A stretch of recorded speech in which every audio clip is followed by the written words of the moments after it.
Oh, good afternoon. Welcome to the Seat Unique Stadium for the last round of this Metro Bank pool stage, Group B, Gloucestershire against Leicestershire. And it's a fairly simple scenario. Leicestershire win, they will go through to the knockout stages. If Gloucestershire win, they will go through to the knockout stages, providing Yorkshire don't beat Glamorgan by a big margin. We'll go a bit further than that if we need to. Dan Whiting's alongside me. Afternoon. Afternoon, Ian. And we should say at the start, it is a 40-over game. As you can see on the screen, because of the drizzle this morning, we've had a slightly delayed start, but we'll play 40 overs aside. So still a decent length of a game. 8 overs for bowler, of course, and the power play will be up to 8 overs, and then from 32 until the end. And Gloucestershire have been put in after Leicestershire won the toss. Roman Walker is going to bowl the first over. There are 2 slips, Leicestershire in there, very bright and quite gaudy red and green. And Roman Walker to Miles Hammond, who got that century at Trent Bridge. Leicestershire are convinced there's an edge there. And our 2 umpires today are Ben Peveril and Mohammed Wazeem. And Ben Peveril with a big call to make off the first delivery. Let's have another look at that. They were absolutely adamant, weren't they, that Hammond had got a little strangle down the leg side. Cox and the 2 slips all went up, and the bowler. And, you know, mid-on as well, who sort of had a view of it. So we'll give you the 2 teams through this first over, the minimal number of changes, really. Here is Walker, and Hammond just defends. So I'll do the Leicestershire side, Dan, you can do the Gloucestershire side in a minute. So Leicestershire in the field, only 1 change for them from the team that beat Glamorgan in their last match, and that is that young Alex Green, who's just 17 years old, has come into the attack in place of Chris Wright. So it's Ian Holland, Sol Budinger, who's the top run scorer in the tournament at the moment, Lewis Hill, Ajinkye Rahane, Peter Hanscom, Louis Kimber, Ben Cox, Liam Travaskis, Tom Scriven, Roman Walker and Alex Green. And obviously Cox is keeping wicket and Hill is their skipper. Here is was clipped by Hammond from a foolish ball from Walker out towards mid-on. It bounced fortunately in front of the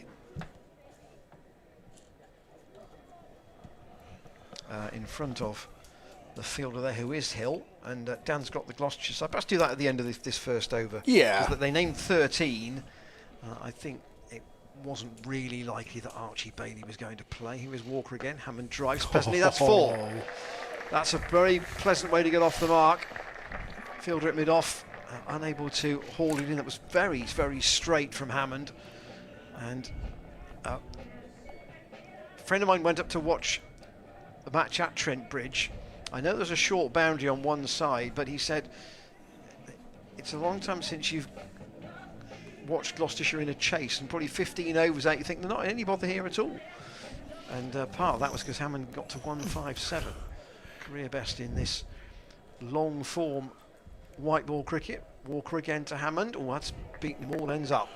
And it's taken by Ben Cox. That looked like a good delivery. Right, let me go through the Gloucester side quickly. It's going to be Jack Taylor leading the troops, as always. Bancroft, Hammond, Joe Phillips, the young lad, Cornish lad, coming into the side. Good luck to Joe today. James Bracey, Ben Charlesworth, Graham Van Buren, Curtis Campher on debut, Tom Smith, Josh Shaw, Dominic Goodman. And that's your 11. That's your 11, yeah. Walker was very wide outside the off stump, and gee, I was surprised. That wasn't good. Very generous from umpire Peveril to not give that as a wide. End of the first over, 4 without loss.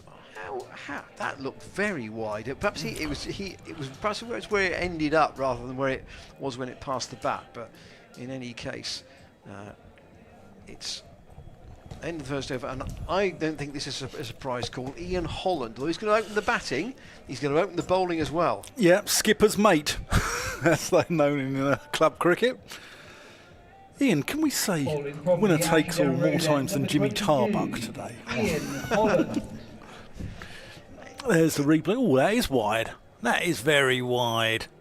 How he's got away with that, I don't know, but... Generous of Mr. Pepperell. Yeah, big welcome to those joining us from Leicestershire today. I covered your game between Leicestershire and Surrey up at Kibworth the other day, and what a lovely little venue that is. And I thought the club handled things extremely well with Surrey the visitors the day after the news about Graham Thorpe broke.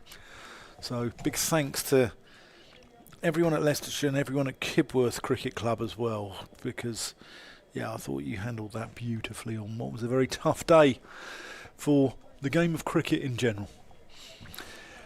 Ian Holland from the Ashley Down Road end, on loan from Hampshire. You're not a fan of their kit, then, you? Yeah. I'm not saying I'm not a fan of it. It's quite gaudy, that's all I'd say. Holland, Bancroft, just runs that down to third, where Walker does the fielding. Yeah, young Alex Green's down in front of us. Yeah. He's a big lad for 17, I'll say that. So you wouldn't be seen out about in, the Market Harbour Town Square or whatever, in it, on a Friday night, no? Red's not a great colour for me. Hanscom and Rahane are the slip fielders. Otherwise, it's a fairly orthodox field. Yeah, there's a lot of international experience in that slip cordon. Rahane, 83 tests for India. That's left alone by Hammond. I think he's been a fantastic signing as well. I think what Leicestershire wanted to do, and Sean Jarvis is, I think, a really good CEO, and I was talking to John Thorpe, the chairman, there a couple of weeks ago as well, and they actually wanted to build bridges with the community in Leicester, which has got a very high Asian population, and Rahane was the ideal candidate, and I think he's been fantastic, as that's left alone by Hammond again. And I think what he's done is he was there signing autographs for all the kids, having selfies with the kids, having a selfie with me, actually. But, I think he's just makes himself available. He's accessible. Yeah, and that's what they want. That's what you need. Yeah, that's what you need, isn't it? He's brilliant. I think he's absolutely fantastic. Holland around the wicket. Hammond drives handsomely. That's going to run away for 4 down to Klinger corner. The boundary's brought in. We're playing quite central here today, actually, aren't we? Yes. Maybe a little bit over towards the mound stand. Yeah, I think it's the same wicket that was used for the Sussex match. Okay. Which obviously played quite quick as a wicket. Yeah, had a little bit of trampoline bounce as well, didn't Ajit it? Singh Dale got some joy out of it. Took 4 wickets that day, and obviously Gloucestershire to some degree hampered by Zaman Akhtar, Ajit Singh Dale and Ollie Price being away with the Lions. Holland in. Yeah, good luck to those 3. To Ajit, to Zuma, and to Ollie, all with the England Lions in that game up at Worcester. Which, of course, might or may create a situation later in the week where those 2 teams meet, or Worcestershire meet Gloucestershire here. There is a way that can happen. Yeah, it looks like. Oh, that's a good delivery from Holland. Angled in, just holds its line. Maybe moves a fraction away. And good carry through to Cox, who has to take that with his fingers pointing upwards as well. Yeah, we've got a scenario where Worcester are hosting that Lions game, aren't they? And I believe that Kidminster's out of action as well. So maybe we'll see, but I think that the winners of this might be hosting a playoff game. Obviously, they have to beat Lancashire today to make sure that they finish in second place. Lancashire 82 for 3 after 23 overs up at Old Trafford. I think there's so many scenarios and so many what-ifs that we can't, at this stage, say for certain. Durham also not out of the picture in that Group A. Roman Walker again into Bancroft, who pleasantly finds the gap on the offside. There's a chase for Kimber out towards the boundary at deep cover, and they'll come back for a couple. Yeah, I don't think Gloucestershire would particularly relish a trip up to the northeast with 2 days' notice, would they? No, that wouldn't be what they want. Durham obviously squeaked a narrow win down at Canterbury on Sunday. That's kept them involved. Walker in again. It's defended by Bancroft. Just a little bit of nibble there. Bancroft looking to play that one offside and taking a little bit of an inside edge and going out to Sol Budinger at mid-wicket. Today they're 130 for 2 off 26 against Derbyshire up at Chesley Street. Overcast here in Bristol, but hopefully the rain has gone for the day. Walker again, quite centrally in the crease. That's punched out by Bancroft. Again, fielded by Kimber, who tries to throw down the stumps at the non-striker's end, but misses. Yeah, the skies are greyer than our hair, Ian. No, they're greyer than yours. Yes, I have some left, and most of it's grey, to be fair. Well, it's grey, don't worry. Walker's not got a long approach. No more than a brisk medium, really. Appeal for LBW again, just from the bowler this time.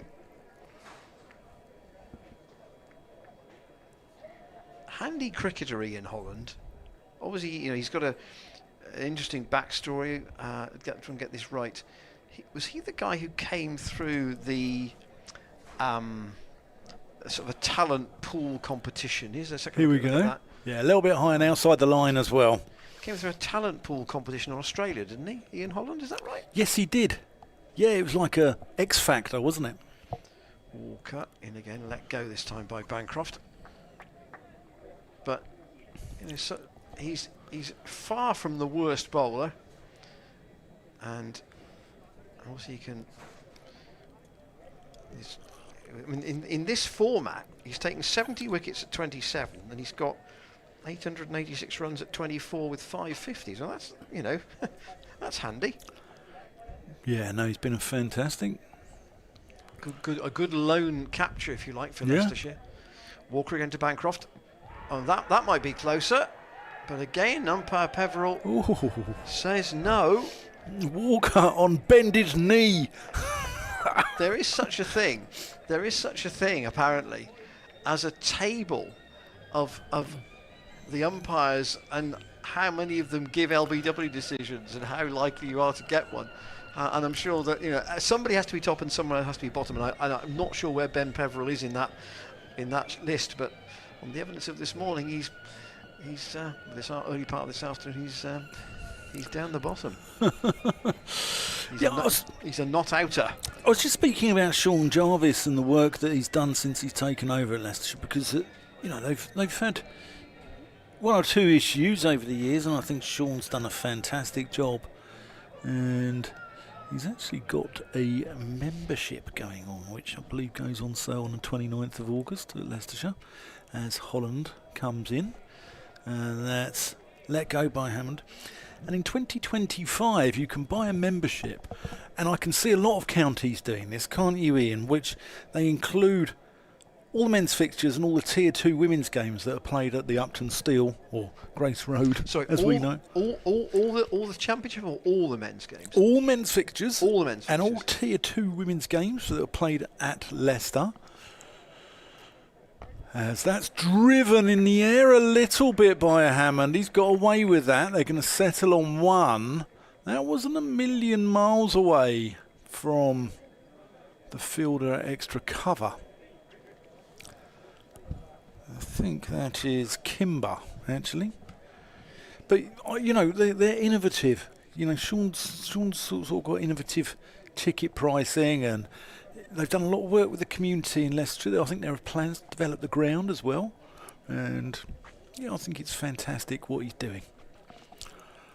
Holland, as that's so is it the price of that membership that attracts you, or the fact that it's included the Tier 2 of the women's games with the men?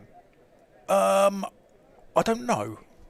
Well, I think the fact it's a tier 2 and it's like you just get a hell of a lot of cricket, especially, if you're sort of... There can be a lot of tier 2 games, I reckon, probably in August next year as well. School holidays, that type of stuff. Let go again by Bancroft.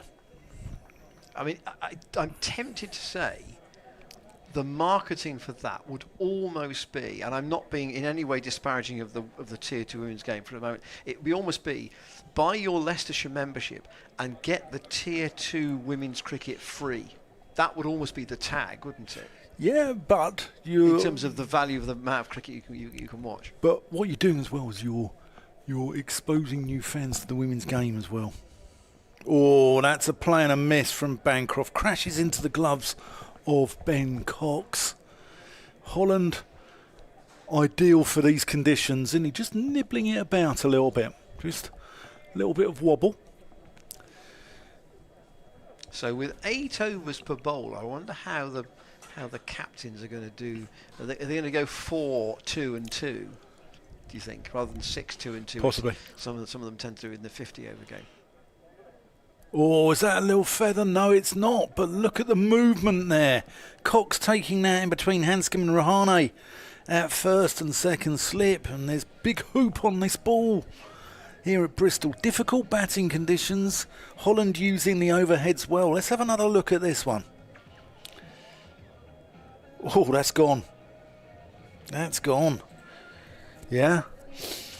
Good toss to win, you would have thought. Yeah. For Leicestershire. And obviously, these two sides played each other last year in the semi-final up at Grace Road, where Gloucestershire only got 125.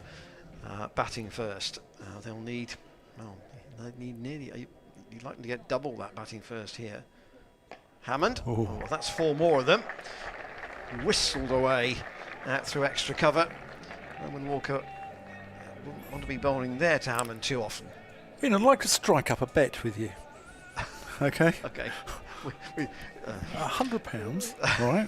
You pay me nothing, right? I bet you 2 things. Yeah, go on then. I bet you Louis Kimber isn't out the same way as he was in the county championship game here last year.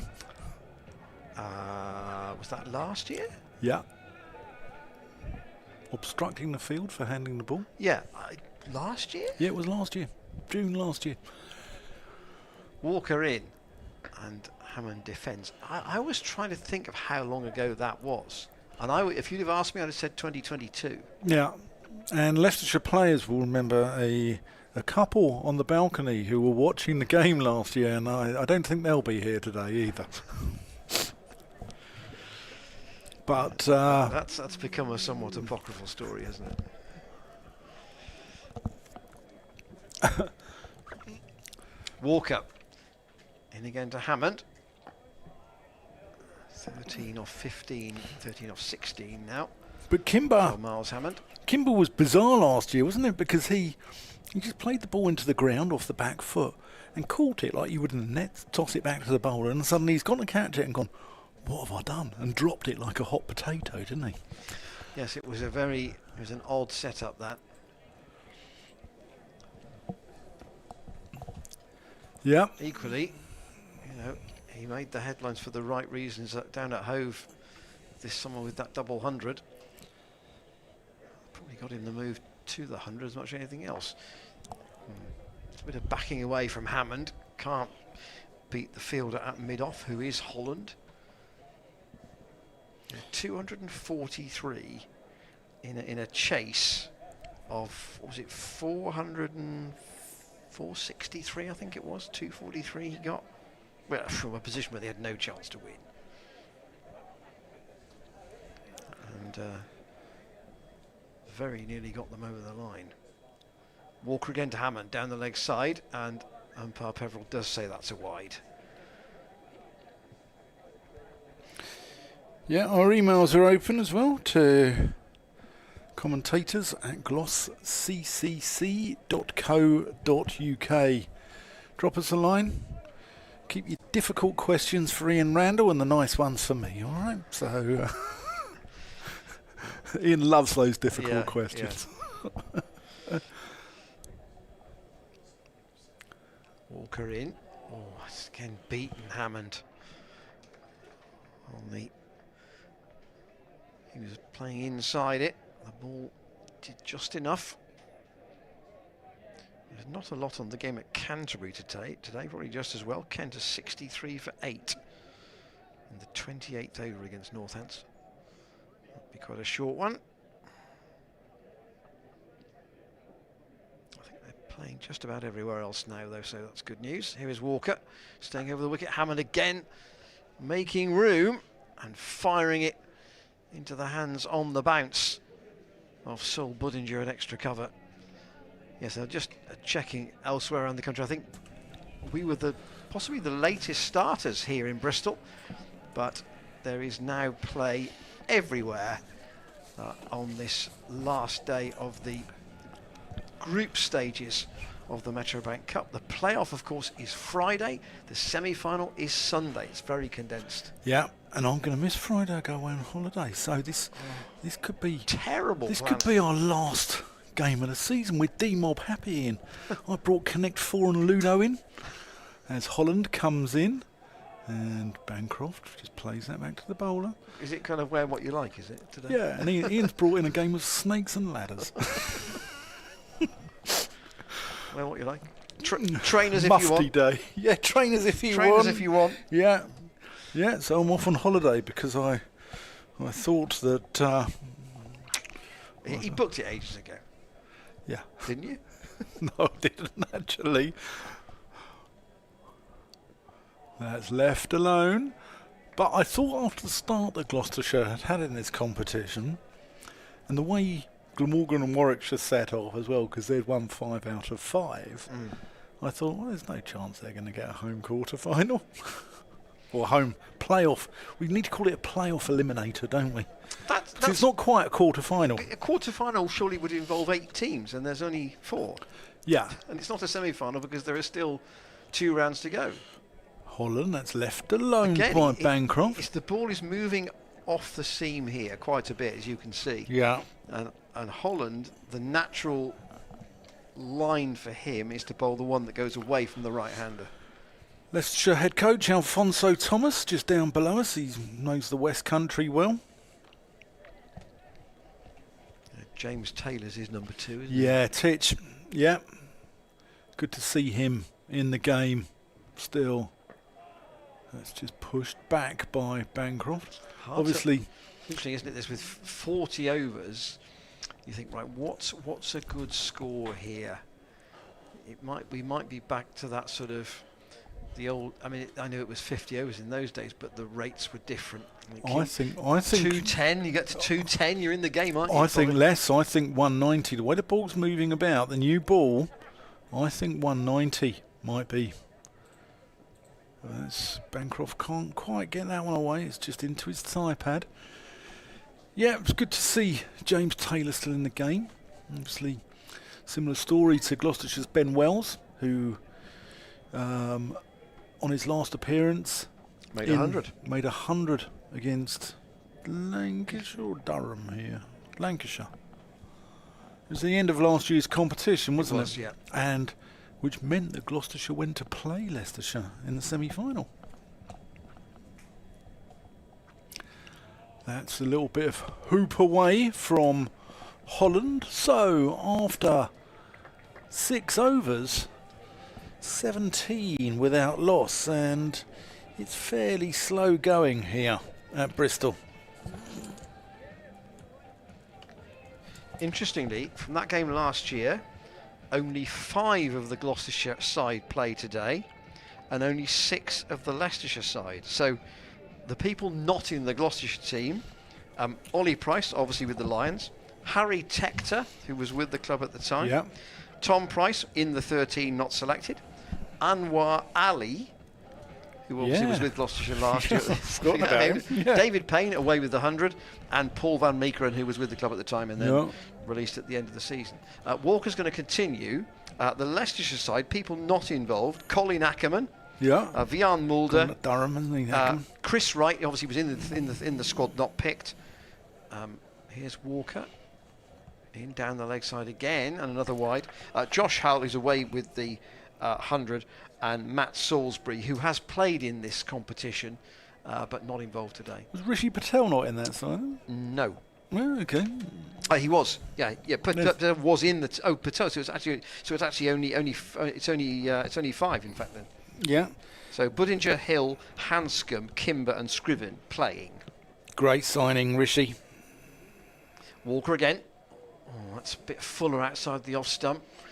And Hammond, well, 3 clean shots for boundaries and not much else at the moment. Gloucestershire not rotating the strike very much in this opening stage. Which is unusual for Cameron Bancroft, because that's normally his trademark, isn't it? It's one get off strike, one get off strike. 3 off 17 balls for him is something of a struggle. Circumspect. Walker again. And Bancroft skews, Hammond skews that, and he's just lucky to get it out of the sight line of Travaskis down towards wide third man. He'll get one, and we now have Bancroft down to face Walker. Yeah, he's... No, I think that's actually not even a leading edge. I think it's come off the back of the bat. 40 overs per side. We didn't start till 12:30, but hopefully no further interruption. Pitched up. Bancroft's got that away. That'll be 4. That was a pleasant half volley for him, having struggled really to get much off the square so far. He'll have appreciated a stray of direction from Roman Walker. That's right on his pads. And it's probably the slightly shorter boundary towards the mound stand today.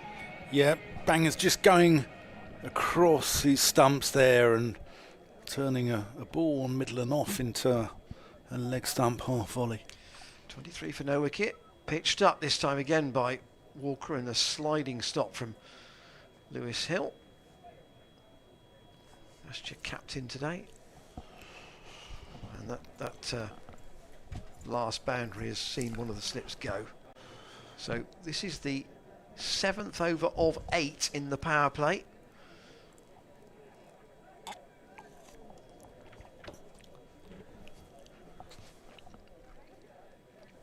Walker short. It's a bit back of a length. You haven't bowled back of a length very much, have they? It's been pretty full most of the time. Yeah, that's what they sides tend to do in this, though. They go full early on, letting the white ball do its work, because the white ball's, been a lot more bowler friendly this year, hasn't it? And then later on, they'll go into the pitch. Interesting, though, that Leicestershire opted to pit young Alex Green in their side. Walker again to Bancroft, who defends. He's only 17 years old. He's only played 1 game in the tournament, but they clearly think he has plenty of potential. He's good size for a 17-year-old. If you were at the under-19 test match at Cheltenham, if you were there for any of that game or watched any of it on the stream, you'll have seen a young lad called Harry Moore, who's actually in the Derbyshire side in this competition. Well, Green is a very similar build, very tall, very strongly built, and his only other game was up at Scarborough.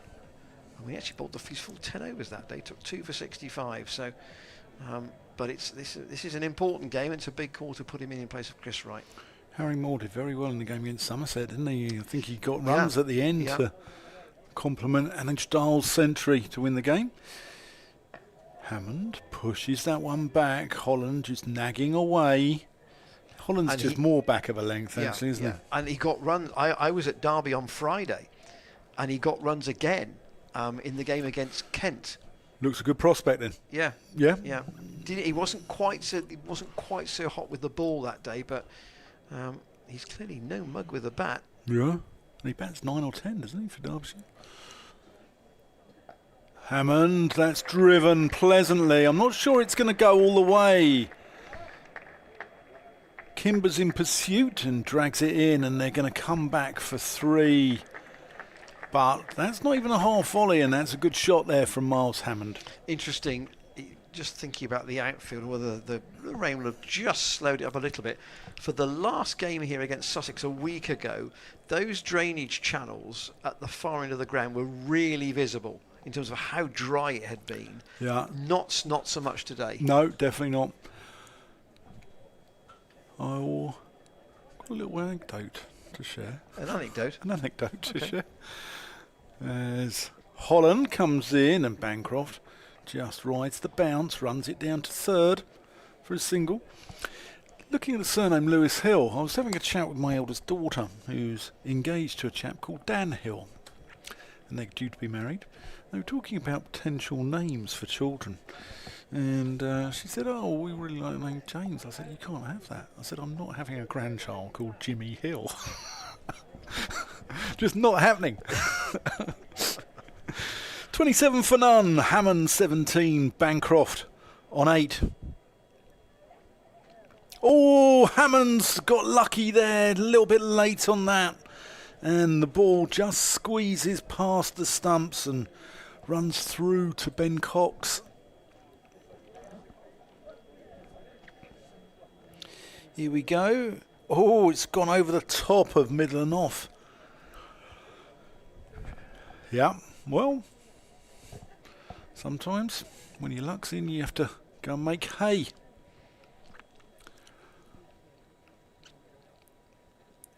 Hammond just runs that one backward a square. There's probably one there, actually. Traskis is fielding with a pair of sunglasses on his hat. They've fallen off when he's made the stop, and you think, actually, you don't need them today. The sun's not out. No. It's proper grey overhead. There is no break in that grey cloud at all, and that's what's helping this ball from a Leicestershire point of view. Yeah, very much so. Very much so. Leicestershire good side in this. Oh, look at that there. There's the replay we just saw. There's the scene towards the city of Bristol College as Holland comes in. Hammond drives, but with no real power out to Scriven at mid-off. He's a good player. Leicestershire bat deep. That's what we were talking about off air, wasn't it, before we came on? And Scriven, irate, he can bat. He'll probably come in. He's batting at 9. Is he batting at 9? I can't. Below Travaskis, so only Walker and Green below him. Yeah, true. True. I mean, he's a good player. Cox is a very good signing. Not only a really good wicket keeper, but as a batter, he'll come in, he'll sweep, reverse sweep, and he'll get the ball into unusual areas of the ground. So here's end of the power play, 28 for no wicket, and the first change of the day from Leicestershire. We're going to see Tom Scriven now from the Bristol Pavilion end. So Holland and Roman Walker bowling throughout the power play. Walker 4 overs for 17. Change bowler at the Bristol Pavilion end, number 88, Tom Scriven. And Scriven in with an orthodox third man, quite a wide long leg. And a man out on the cover boundary as well. Scriven in, chopped away by Bancroft, down to third man. It's gone straight past the fielder. Well, that's young Green down there, and it's beaten him and gone for 4. Wonder if that travelled a bit quicker than he thought. It is a shortish boundary down there, as we know. And it's a deliberate shot from Bancroft. Green gets across, and to be fair, he was probably not close enough to it to stop it. It's gone under him, but he probably needed to be literally diving along the ground to stop that. Scriven again. Bancroft cuts. It's gone past Travaskis. That'll be 4 more. Travaskis tried to stop it with one hand. And I'm not sure whether he got a touch on it or not, but Bancroft has picked the length of that ball from Scriven and cut it away for his second boundary in the over. Again, quite wide. It's gone on the bounce as well, past Travaskis. Having had a relatively steady power play. Bancroft has almost caught Hammond up now.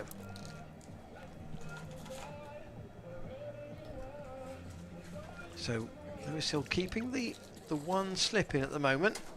No other change to the field. Asking his bowler to bowl a bit of a tighter line. Scriven comes close to the stumps. Again, it's chopped away by Bancroft, and Green won't get that either. So 3 balls with room for Bancroft outside the off stump for Tom Scriven from his first 3. And Bancroft has helped himself. This one, again, is a deliberate shot. It's a bit finer. Yeah. And again, Green's not going to reach it. I've got a feeling Bancroft probably wanted to get that a little bit squarer, but I mean, he was aiming in that region, but I don't think he probably wanted to get that as close to Hanscom at first slip as he actually did. Just moved third, a little bit finer now. Green's definitely gone finer now. Scriven again, fast umpire Peveril, and same shot. This time Travaskis gets behind it and makes the stop. I shan't turn Dan's mic on at the moment because he's just munching a chocolate. That would be very bad for him.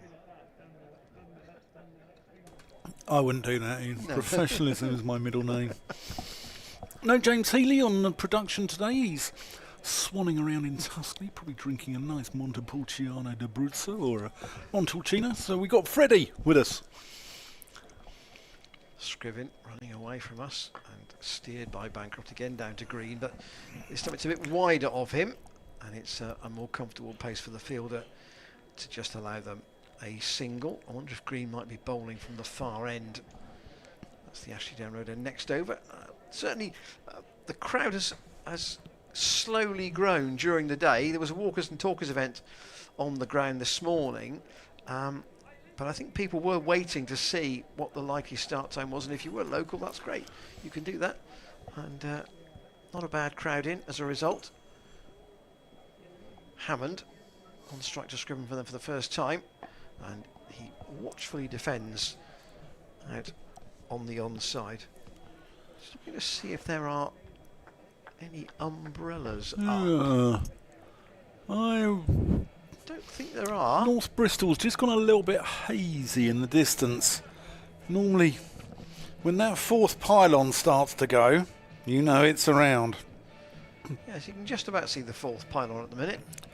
But yeah, that's probably up at Filton, isn't it? That 4th pylon out there. Home of where Concord first flew from. But an expensive first over for Scriven. Yeah. Ready, steady Freddy says there's a little bit of rain in the air, so we trust his meteorological skills. Holland, though, is going to keep going. Remember, his maximum allocation of overs is 8. This is his 5th. Lewis Hill just adjusting his field here. He's bringing the man in off the cover boundary. He's got to have... Oh no, we're in the 9th actually. Yeah, so 9 have been bowled, so... It's the extra slip he wants. Hanscom and Rahane. As that's well fielded. Cut by Hanscom, and brilliant work by Travaskis there. He was a strange signing, wasn't he? Because he was like a swap deal for Parkinson, going the other way. Yes, that was the Durham Leicestershire exchange system in operation. Yeah. Yeah. Yeah, we mentioned obviously Gloucestershire hit, if that's the right phrase, by Lions selections. Leicestershire have lost few to the 100 this year. Obviously Kimber is back with the Foxes now, but Ahmed, Hull, Patel and Scott Curry are all away. That's sliced up in the air. That's going to be out. Oh, he's dropped. Oh, Louis Kimber. Well, he was out handling the ball here last year, and he's mishandled that one this year. And Miles Hammond lives to fight another day. Wow. That's an professional explainable cricketer, that was a dolly. Yeah, he'll be disappointed with that. Holland to Bancroft, who tucks that one into the leg side. He's going to get 2 here. He's placed that really well. Kimber sliding, and a few Gloucestershire fans down below us giving him some ironic applause. Here's another look at the catch. Yeah, let's have another look. He's gone to go straight down the ground and gone on the Sliced outside it. half of the I wonder bat. if it was spinning, but really, you've got to take that, haven't you? You've got to take that. You'd have held it in. Maybe. You'd have pouched it. Bancroft driving handsomely. That's his area. Mid-on, mid-wicket, but along the deck. And beautiful shot from the Australian. You saw him get the 100 at the Oval, didn't you? Yeah. Earlier in the Yeah, the really competition. good innings that was. And that was probably a day when Gloucestershire had to win. They've had this a while. They've had to win games to stay in any kind of touch, haven't they? Yeah. That certainly applied, I think, at Surrey. It probably applied at York, and it definitely applied at Trent Bridge. Yeah. And it applies today and from here on in the competition. Effectively, it is a knockout from here. Yeah. It has been for the last two, probably. Holland to Bancroft, who just hits him in the Midriff. unmentionables. Yes, that one big over from Scriven has just made the start a little bit different, hasn't it? Yeah. 48 for no wicket in the 10th. Doesn't look quite so sluggish now. Joe Phillips, of course, due to bat at 3. Bancroft defends that to mid-on. That's the end of 10 overs, so we're a quarter of the way through the innings. Gloucestershire 48 without loss at the moment. Miles Hammond is on 18, having ridden his luck a little bit. He got late on one that just went past his middle stump, or went over the top of his middle stump, and then was dropped in the last over there by Louis Kimber out on the deep cover boundary. Cameron Bancroft was quite conservative at the start of his innings, but he's warmed up, he's got into the swing of things, and he's currently 28 or 32 balls. You listen to Dan Whiting, Ian Randall on Gloss Cricket TV. So just working out the maths here, he scored 25 of those 28 off the last 15 balls he's faced. Here is Scriven to Hammond, who will get a single down to third man. Rahane's out there. So Joe Phillips hasn't played at all in this competition. He's brought in today. He's batting at 3 because Ollie Price is away with the Lions. Is it almost, quote, a free hit for Joe Phillips in terms of opportunities today? No, because he's a professional and he's very keen to get on, and he'll want to impress. And whenever I've seen him in the first team, he's always impressed me. Scriven to Bancroft. Back over length, but a bit straighter, and that's pushed out to short extra. So He got a 70 or an 80 against New Zealand, didn't he, in the T20 here last year? yes, He got 70 odd at Cheltenham in the four-day game, where he was very strong through the covers and down the ground. I thought he was a lovely player. And he's such a polite lad. He really is. He's just one of the... He'd get in my polite 11. Dan Whiting, polite 11. Yeah. Got a score of about 50 to pick it from. Here's Bancroft, short ball from Scriven, and it's well kept down as he's worked it away down to wide long leg, and Gloucestershire's 50 is up. 50 with the openers still together, and we're in the 11th of 40 overs. We're going to see some rather different, I suspect, tactics from the fielding side. This is what you might have seen in 1973 when we had 40 over cricket. Here is Scriven in, and Hammond is bowled, maybe off an inside edge, but Scriven strikes, and Leicestershire have their first wicket. Hammond only adding 1, having been dropped in Ian Holland's last over, but he goes for 19, and Gloucestershire 54 in the 11th. Was there an inside edge here? Let's have a second look. No. Oh no, through the gate. No. Hit the top of off, and Scriven has the first breakthrough for the Foxes. Yeah, Louis Kimber will be feeling a lot better about life. It has to be said. whilst Hammond But here is the bowled chance for 19 runs, which included 3 fours. for Joe Phillips. Yeah, 20 years old, Joe Phillips, Been scoring runs for Bedminster in the West of England Premier League. in the West of England Premier League. Yeah, he's been getting. And it's I think Bracey. No, it's Bracey. Interesting. I think he's had 3 not outs, Phillips, with 60s and 70s chucked in there. Well, that's so now we genuinely don't know what the batting order is going to be, because There's the graph. There's the Manhattan. we were expecting Phillips at 3. 24, Joe Phillips. No, that can't be right. Actually, he is 24. Why did I think that is? Sorry, Yeah, that it's is Phillips. Phillips. It's Phillips. Forgive me. You've ruined my scorebook. Yeah. Again. And of course I should have known that because Bracey's 25. and he's a left-hander, and this batsman was walking out with practicing the shots as a right-hander would, which I should have known better. Who sung that? I should have known better. Who sang that? You must know. You're a man of. No, I'll look it up. Here is Phillips defending his first ball, and Scriven bowls it to him. And I'm not going to sing it. I'm not going to sing it. Was it someone like Jim Diamond or Something like that. Yes, that's probably it.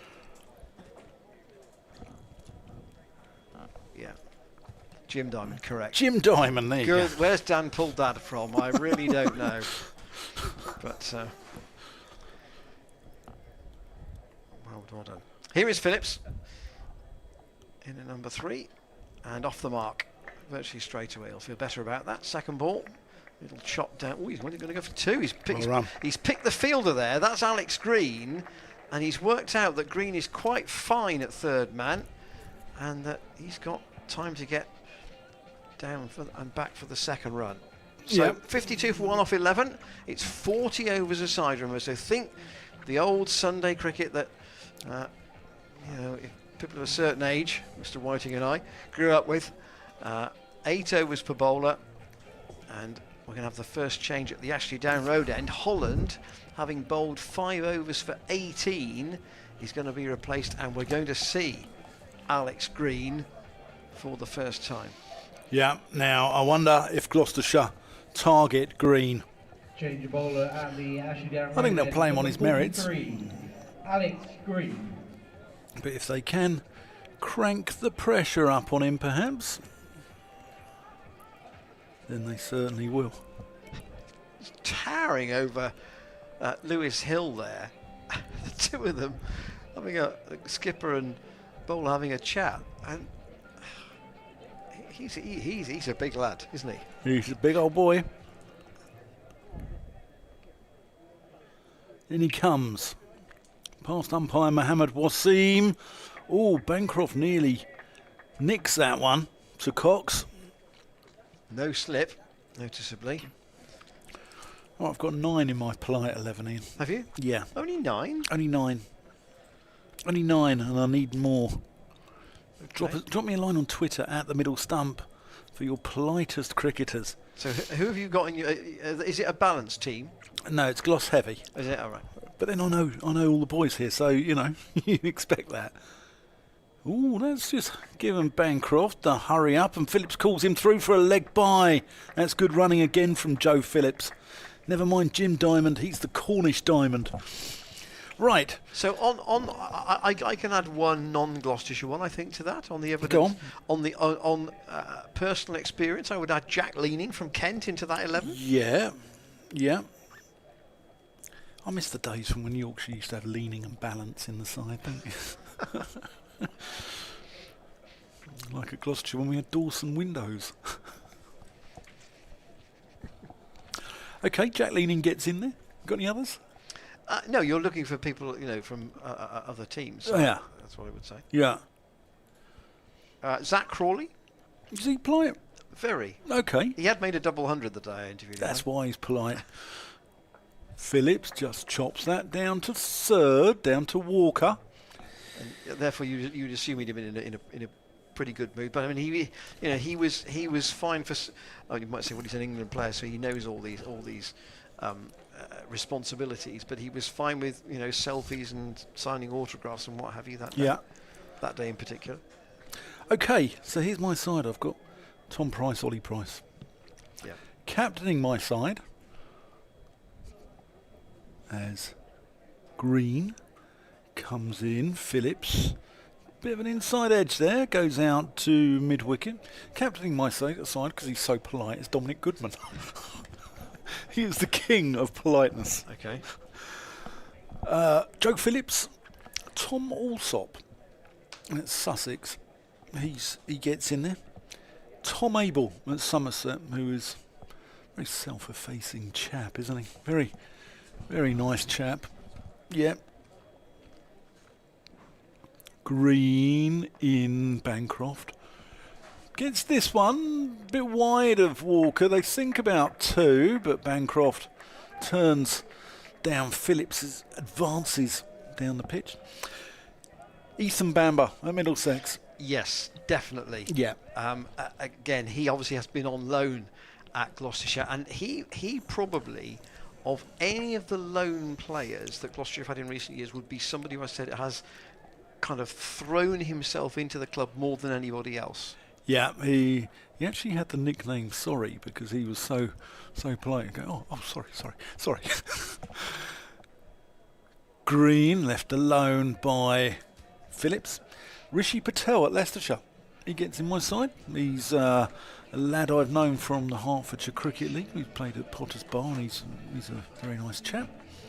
Cameron Steele at Surrey, who's very nice. Okay. Very nice. I'll add one more. Go on. He's not at Gloucestershire now, but he's been in the news this week, and for the reasons that we probably would rather not be. Liam Norwell. Yeah. He's had some really difficult times with injury. You suspect, I'm just having a chat here, are they about going off, are they? They are. Look, the rain. The 4th pylon's gone. In fact, the 3rd pylon's gone in the distance. They must be unhappy that it's just drizzling too much, so we're into DLS now. Yeah. Unfortunately, at least it's clean at the end of the over, but Gloucestershire 55 for 1 off 12, and we're now going to be in a position where their score is interrupted, and it will be adjusted at the end of however many overs Gloucestershire end up batting for. No, I think Warwickshire have announced publicly that Liam is to leave the club, and there was a point at which he was on the Lions radar, and you just wondered. Well, he saved them from relegation with that 9-for, didn't he? That's at right. the end of the season. I mean, he will. That day. And the day here against Derbyshire, when he made 100 as a night watchman, will be the 2 days that stand out, if you like. But his first-class record is something like nearly 350 wickets at 25. It's good going. And that's really good. Yeah. But he's hardly played for. Well, I don't think he's played since that 9-for. Correct. And he actually usurped Tom Price for the best figures of the season, because the week before against Warwickshire, in the game that actually relegated Gloucestershire, even though Gloucestershire won, Tom got 8 for 27, which were the season's best figures at that point. And Liam Norwell then got a 9 for the following week, which usurped our very own Tom Price. Anyway, we're going to take a quick break. We're going to take advantage of this rain shower. We'll keep you updated as soon as we've got any news, as the sad sight of the covers are coming on here. There's the scorecard.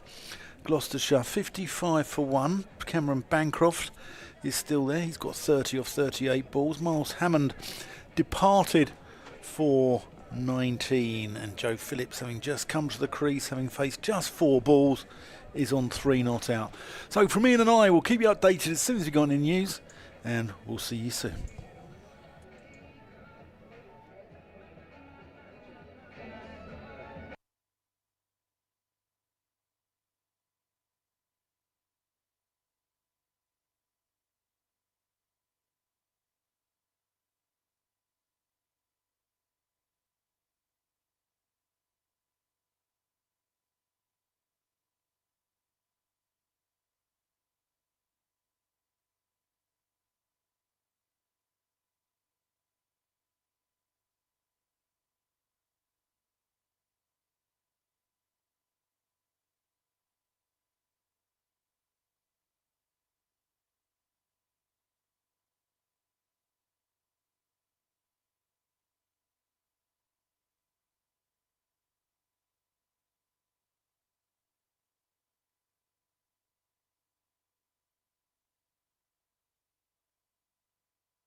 news of resumption here at the Seat Unique Stadium. So unfortunately the players have been off for around about 40 minutes, just over 40 minutes, and as a result the match has been reduced now to 36 overs per side. So 4 overs have gone off the Gloucestershire innings and 4 overs will go off the Leicestershire innings when their time comes to bat. 55 for 1 off 12, and as it's now 36 overs, there will be 1 bowler able to bowl 8 overs, and the other 4, if there are only 5 used, will be able to bowl 7.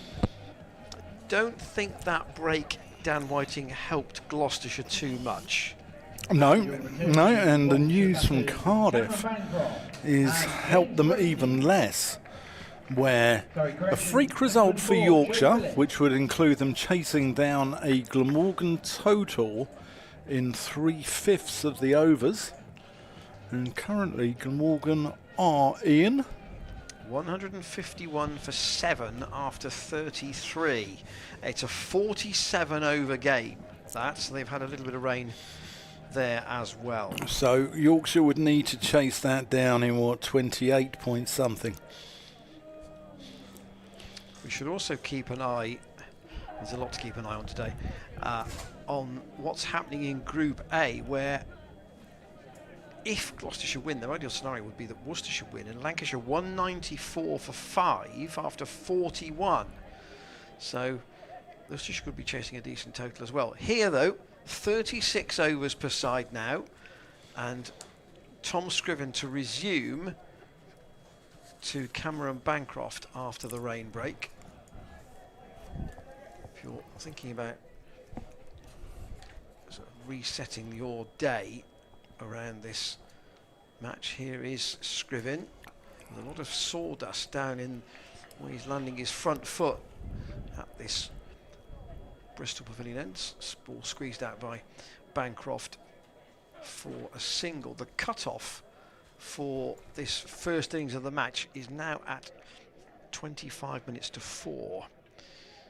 So the day is going to be shrunk considerably, and Gloucestershire, Dan, I suppose, may just need to think about the batting order a bit now as well. That may become a bit more of a flexible beast.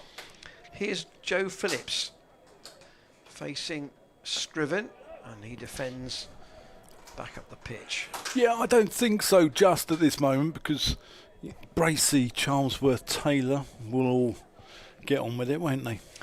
They will. I think you were talking on a stream earlier in the competition about when is Jack Taylor's ideal time to come in, and there is a point where he can't have much of an impact if he comes in too late. No. Scriven right arm over the wicket, bowls and chopped away by Phillips for a single. Yeah, I think he needs to come in with 15 overs to play. Ideally, which might not mean he's not, which would, Gloucestershire would say, if he's batting at 6 and he's in with 15 overs to go, then there's going to be a bit of a clatter. Yeah, because when Jack Taylor comes in, if any of those flats have got any cladding issues, get Jack Taylor in, because he will demolish the cladding off them when he whacks the ball at those flats. Leicestershire now not employing a slip. Bancroft waits for Scriven and just plays that reasonably quietly up to mid-off, fielded by Lewis Hill. So with the bowling equation as it now is, Leicestershire opened with 4 overs from Roman Walker and 5 from Ian Holland. So bear in mind now that most bowlers bowling 7 and 1 bowler bowling 8. Scriven in once more, worked off his pads by Bancroft. He might want 2, but there is a fielder out. Not to Rahane. Rahane out on the deep square boundary, so will he just take the 1? If you've come to the stream a bit late, Gloucestershire lost the toss and were put into bat. We started at 12:30 after drizzle this morning, and the opening stand between Hammond and Bancroft was a profitable one until Hammond was bowled by Scriven for 19. And Phillips again defends as Scriven pitches one up fairly straight. The score was on 50 when Hammond was out, and it was after 12 overs that the break arrived, so there will be an adjustment later on, inevitably. Yeah, it'll be interesting to see how the total that Leicestershire are chasing is adjusted because of the lack of wickets that Gloucestershire have lost earlier on, and the thought would be that they would have another 4 overs as well. So this is interesting. So Alex Green only bowled 1 over before the break, and they're going to bring Liam Travaskis in straight away. Yeah, it doesn't surprise me. I think they need to try and get him into the game as soon as possible. He was a little bit expensive in the Leicestershire game that I covered the other week. He was none for 57 off 8. He's got 7 wickets at just under 29 in the competition.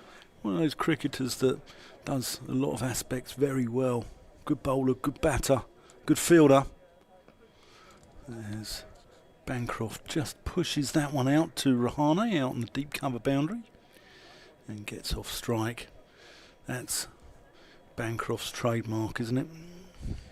Rotate, rotate, rotate. Yeah, 1, get off strike. 1, get off strike. 4, 1, get off strike. It's gone past 3,000 this day runs during this tournament. Travaskis in, Phillips cuts, he's got that one to the left hand side of Rahane, but not far enough to be able to come back for a second. Leicestershire won't be too bothered about singles at this point. Travaskis, towel flapping from his derriere as that's just played into the covers for another single. Gloucestershire milking Travaskis. Looks like a sommelier, doesn't he, with a towel flapping from the back there. Chardonnay or Sauvignon Blanc, sir? That's very well bowled. That looked like it went off the pitch. Bit of purchase there.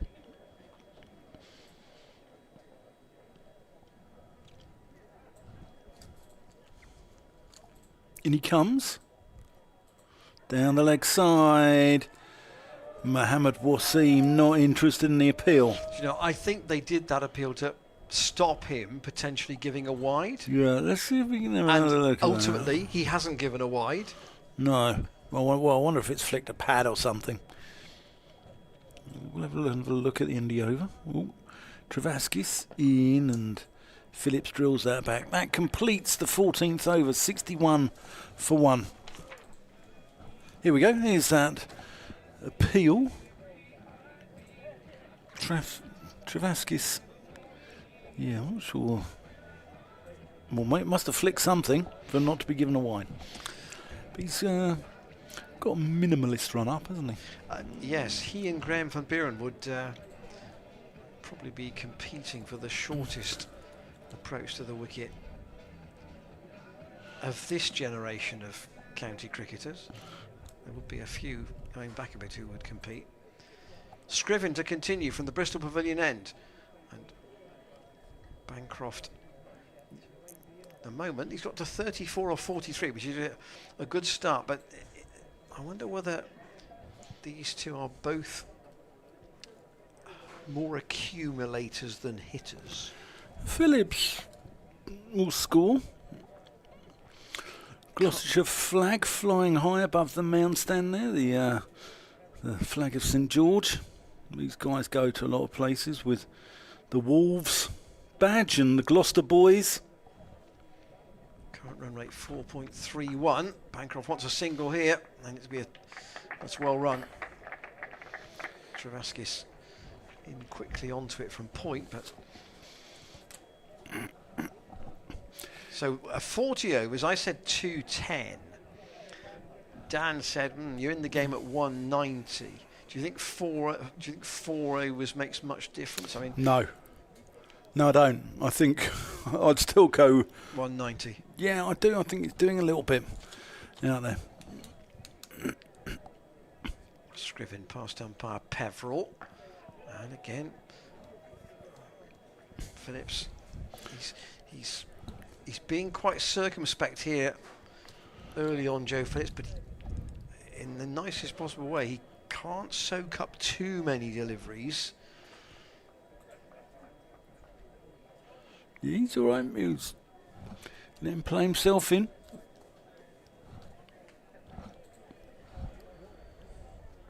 Three saving, one on the offside, two on the onside for Scriven.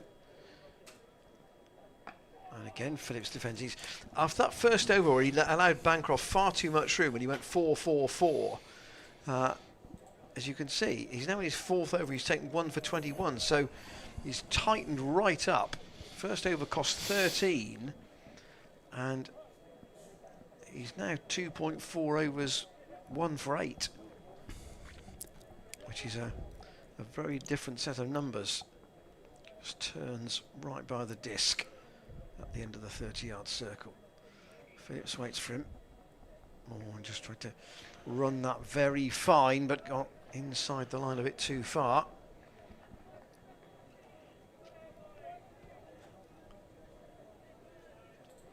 Gloucestershire batting side today has Curtis Camphor, the Irish international, obviously not born in Ireland, born in South Africa, but plays international cricket for Ireland, down at number 8. So the batting lineup is quite deep today, in particular. Scriven again, and Phillips again plays inside the line of that. It's a good over from Tom Scriven, just the one run off it, and Gloucestershire are 62 for 1 off 15. The last 5 overs have only brought 14 runs. Break being applied. Yeah.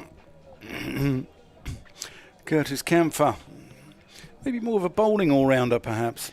He would, but you know he's far from a fool with the bat. He's got 2 list A hundreds and averages 33, so that's not bad for somebody batting at 8, is it? No. But if he's in as a bowling all-rounder, then maybe Camphor van Beethoven can take the skinheads bowling. Here is Travaskis as Bancroft plays this up to cover, where Hill cuts off the single. Reversed. Oh, that's great bit of work. Short third there. Stopped a certain 4. Hanscom, that is, down there. Yeah.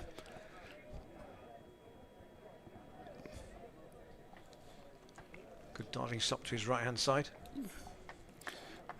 Look, he's having a laugh. He loves a chat, Hanscom. He's a very popular bloke. He's figures at Middlesex.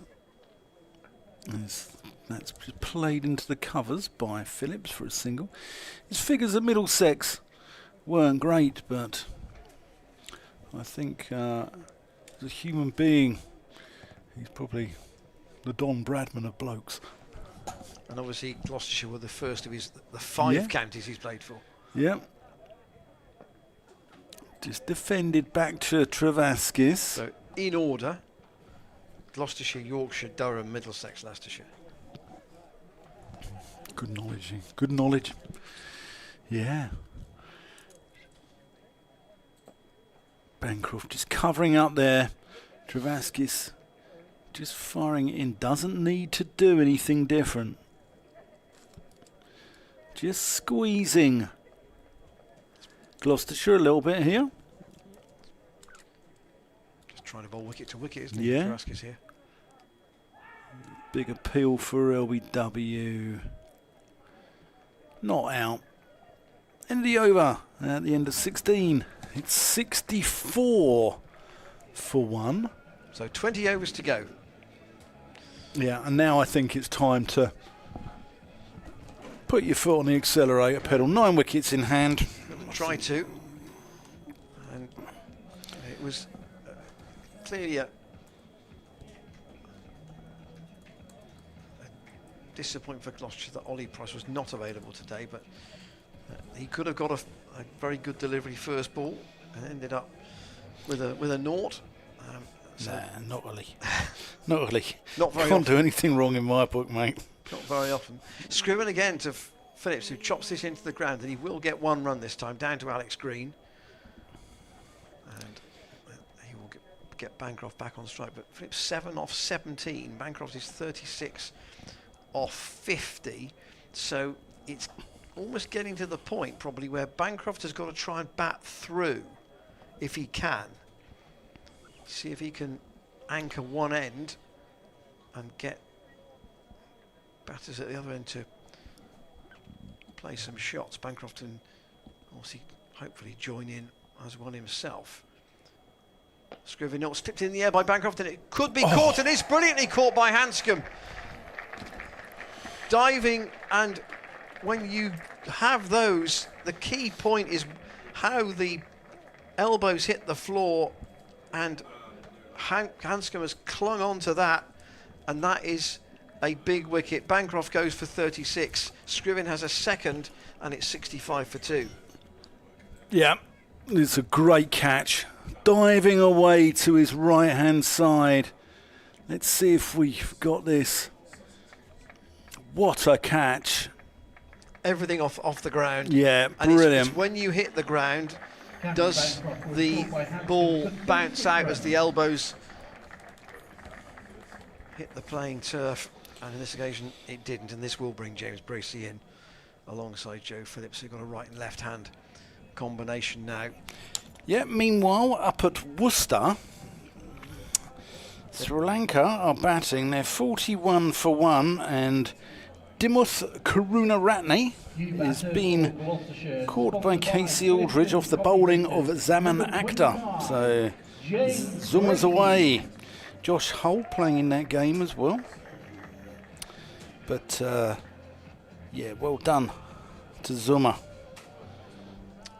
Just say Durham against Derbyshire, 252 for 9 they are. They've got one ball to go of their match up. That's in Group A, and Durham not without a chance of pushing Worcestershire for second place. Worcestershire obviously would have to lose, and Lancashire 219 for 7 with 4 overs to go up at Old Trafford. Scriven around the wicket to Bracey. First up, and that should be 4. It's a great, no, it's not a great stop. It's almost a great stop out on the rope, and Bracey starting as Miles Hammond did with a really sweetly struck cover drive. What a shot. I mean, that is exquisite timing from the Winterbourne lad. I could watch his cover drives all day, James Bracey. They're a thing of just pure beauty. They're like the perfectly poured Guinness. In your world, Dan. Scriven again to Bracey, was to stretches a yard down the pitch there. Doesn't get a nick. Durham all out 2-5-3. Glamorgan have lost another wicket as well. They are 8 down, correct. Yeah. So they are, this is another key game in the other group, 169 for 8 in the 39th of 47 overs. Yeah, Billy Roots there on 44. We're rooting for Billy. Here Gloucestershire, 69 for 2. Bracey waits for Scriven. Oh, that's gone inside the attempted drive and taken by wicketkeeper Ben Cox. Obviously ex-Worcestershire, and if Leicestershire were to go through out of this group, chance of him meeting his old team in the playoff.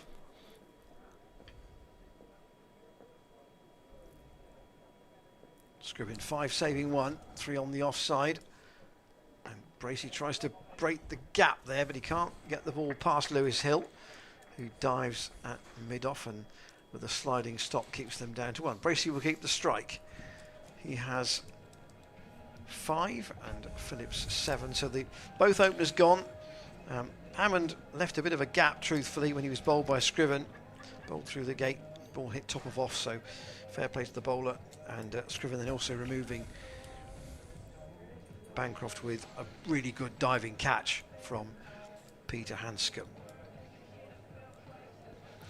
Yeah, Gloucestershire didn't really turn up against Leicestershire, did they, at the Upton Steel or Grace Road last year?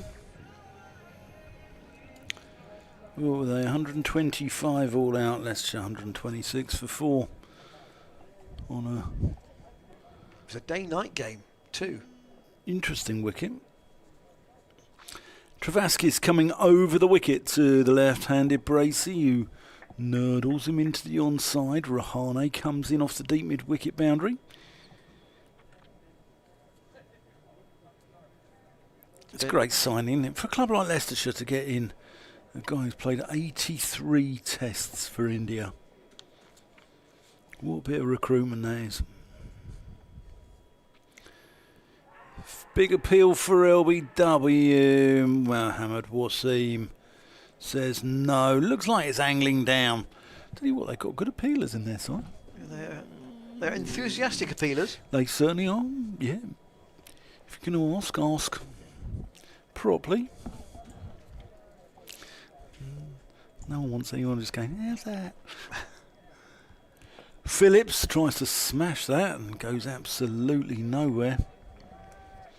That almost felt like a premeditated move down the pitch to Travaskis. Yeah.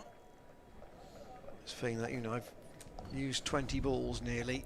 I need to start putting bat to ball. Again comes down the wicket, doesn't really time it.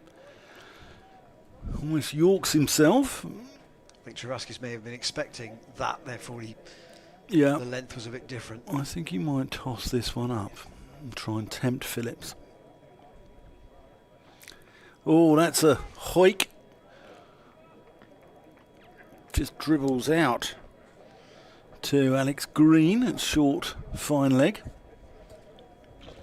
I think Travaskis knows what's coming here. I think the switch has been flicked for Joe Phillips. Yeah.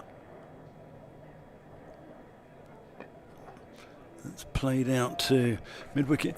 And why not as well? Because, there's 18 overs left. They're only 2 down. And they're going to want something close to 200, aren't they, from here? So halfway they are now in reality. Now, I know that the figure will be adjusted, but halfway, 71 for 2. Going at just a touch under 4 and over. Change of ends for Green. So Scriven, having got 2 wickets, 5 overs, 2 for 27, has been taken out of the attack, and Green brought back from the Bristol Pavilion end.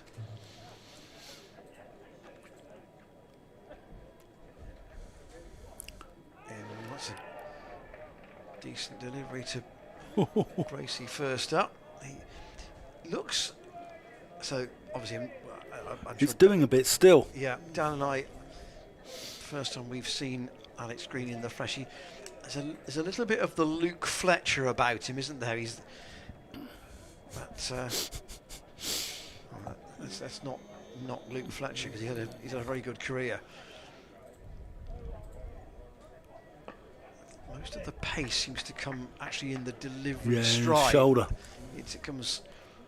It isn't really a big sprint to the wicket, and I know that you picked this young lad out who, even before we'd seen him in this tournament, I've seen some clips of him since he played here, and that is Jamal Richards at Essex. He's sharp, isn't he? Who bowled, because he's not the tallest, he bowls a very full length. But his approach to the wicket is smooth, and he's going to be quite sharp, you think? Yeah, I love this competition for the likes of having a look at these players. Green to Phillips, who's tried to pull that as appeal for a catch at the wicket. Umpire Peverell doesn't give it. And I'll just go back to the game I did at Derby last week, where Marcus O'Riordan effectively walked and gave himself out to a catch down the leg side, which Phil Mustard, who was umpiring the game, did not give us out at all, did not raise his finger at any point. Green in, and Phillips defends. Yeah, I'm not sure Leicestershire are doing themselves any favours on the appealing front here. I mean, having Budinger run in, both arms up in the air as the sole appealer, probably from sort of quite a deep cover, probably isn't helping their cause. Phillips now 7 off 24. Just conscious, I think, he needs to be trying to get on with it. That's a better shot. Cracked away to deep point. There is a fielder out there. Kimber's throw is decent enough. He obviously dropped Hammond earlier in the day, but Hammond only added 1 to his score before he was bowled by Scriven.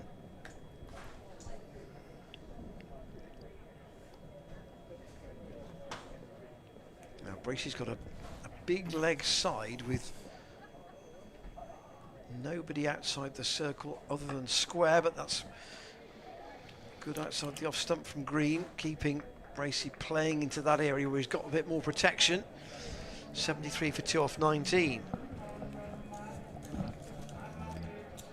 Yeah, it's doing a little bit out there on a murky day at Bristol. Although the pylons are now back in view, so I would say it's not as murky as it was, but overhead-wise, it still feels as though Leicestershire had the right side of the toss, if that makes sense.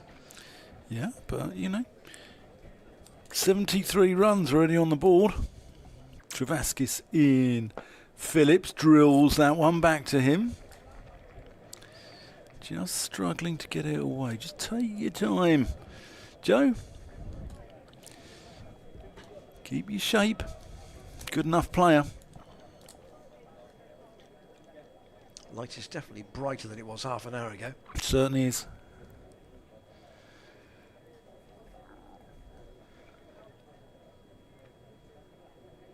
Travaskis in.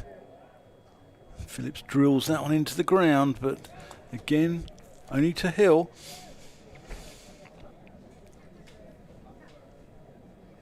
This is accurate stuff from Travaskis at the moment. This is his 4th over. You can see 0 for 6 his figures. Yeah, it's a game of cat and mouse going on here.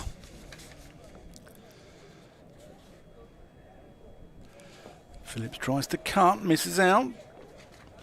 It feels like, if you say it's the cat and mouse, Travaskis is the cat and he's got his paw on the mouse's tail and he can't get away. Yeah, Phillips 71 not out in that game against New Zealand last year. He's gone for a big hoik there and got nowhere. It's hard to get it away though. Yeah, it was a game which had Tommy Borman, Will Naish, Zafar Gahar at 4, Ahmed Syed at 5, Josh Shaw, Dominic Goodman, Zorm Akhtar, as Phillips hoiks that one across the line. Ed Middleton, Luke Charlesworth and Zaman Shafi. He's the keeper, isn't he, Shafi? Yes. Yeah. One of those keepers who bats down the order. Like Andy Brassington. Good Gloucestershire pedigree there. That's gone up in the air. That's going to be just over the head there of Scriven. And Phillips gets back for a couple, but that's a really good over from Travaskis. 20 overs gone. 75 for 2. That's a really good spell of 5 overs for Leicestershire there, where actually last 10 overs that only 27 runs have come for the loss of 2 wickets in the last 10. Yeah, that's proper break, isn't it? Now, I know there's been a rain break in there, I get that, but Leicestershire have really strangled Gloucestershire in that period, and it's increasing the focus on the remaining 16 overs and indeed who's coming in and what they can do. Here's Green around the wicket. Well, Bracey again's had a swish at that, trying to pull it into the leg side. It's from outside the off stump and he hasn't got a touch on it. Yeah, I'm wondering. I don't think it's very easy to score runs on this deck.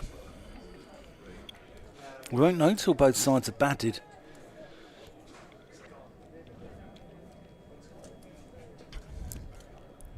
Green back at the end of his run. Quite long strides, and again Bracey trying to pull it into the leg side. They're going for the big hit all the time when arguably can Bracey just, you could pick up 4 and over with singles, could you? 6 and over. Yeah, yes, but yeah. there may be a ball or two that you find you have to defend, but it's big shot or nothing, it feels at the moment.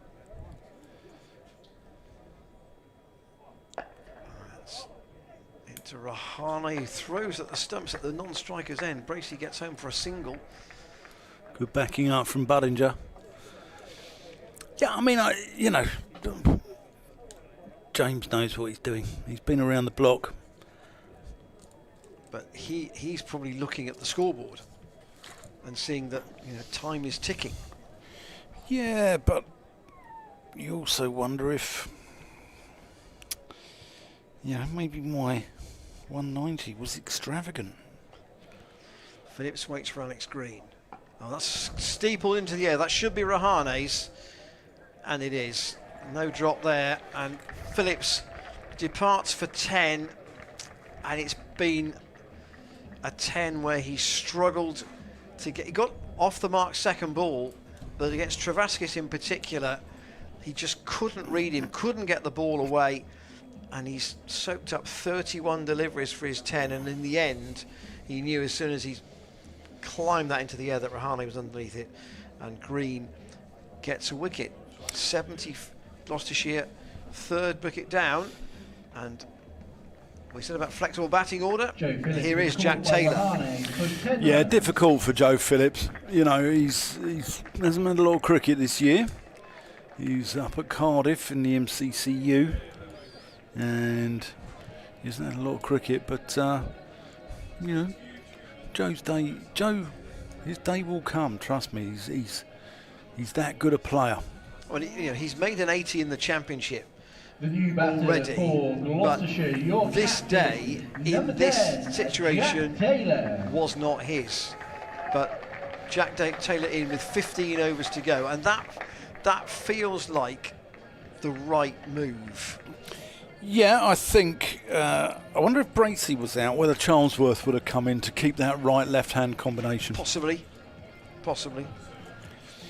But if he wants to have kind of a significant impact here, then he's got to give himself long enough, and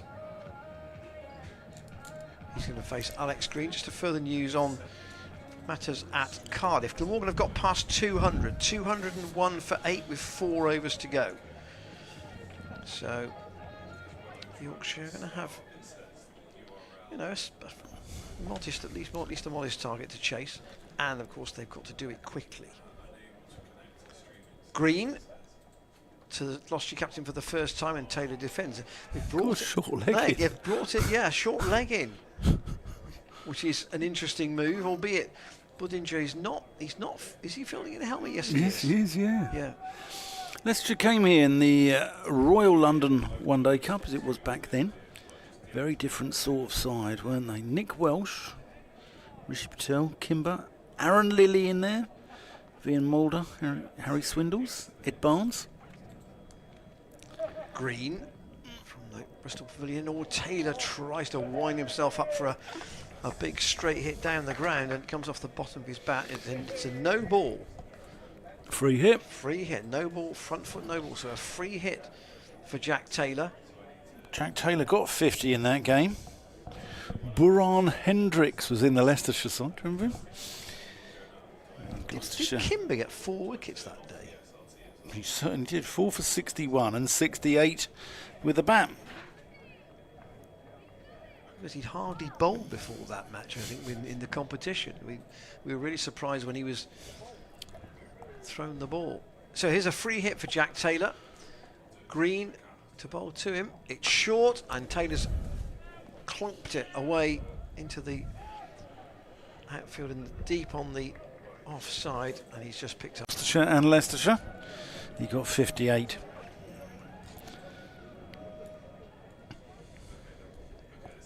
Travaskis has been really tight today, hasn't he? Yeah, this is the contest here. The boundary slightly shorter for Jack Taylor's arc down towards the Ashley Down Road in, towards the flats. Who screams that one out to long off, but only for one. There's 2 bounces in there. Umpire Mohammed Wasim just has a little chat with the fielder there. Keep the ball up.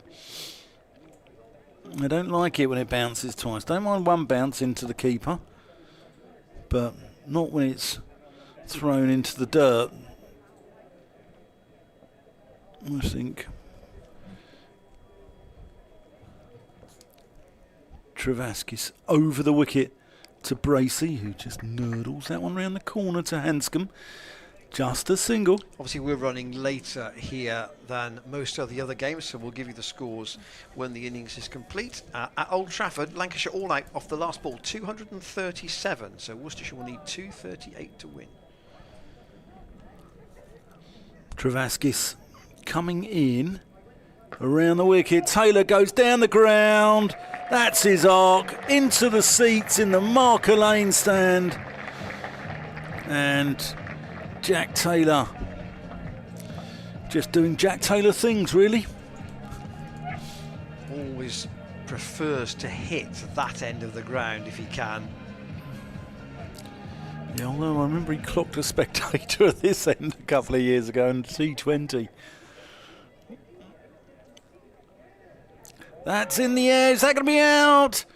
Yes, it is. Jack Taylor goes, caught green, bowled Travaskis, and that really is a blow for Gloucestershire. The cry of Leicestershire goes round the ground. 87 for 3. And 87 for 4, sorry. And good catch by Green. Ooh. Jack Taylor was called by Alex Green for 8 runs. Had to make a little bit of ground there. Wouldn't mind having a look at this replay again, actually. Let's see. Short. Jack Taylor just getting a top edge. Green getting his hand underneath the ball there when his body weight landed on it. Ben Charlesworth now at number 6, so the 2 left-handers, and Gloucestershire will be really careful. They've still got Van Buren and Camphor to come, but 14 overs to go. They've got to try and get a workmanlike score here, and losing the wickets early, or if they lose too many wickets too early, that impacts on the DLS further up. If they were 87 for 2 at this point, yeah, and they finished 4 down, then the DLS here has a greater adjustment. But they don't want to be sort of 7 or 8 down at the end, because the uplift will be minimal. Umpire Ben Peverell just asking Charlesworth to put his bat through the letterbox, make sure it's not an oversized bat.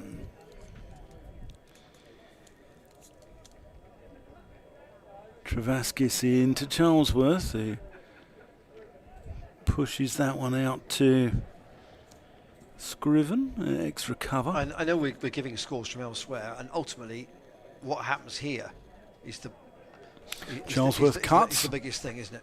Backward a square, just the one, I think. Yeah, just the one out to Kimber. He'll retain the strike.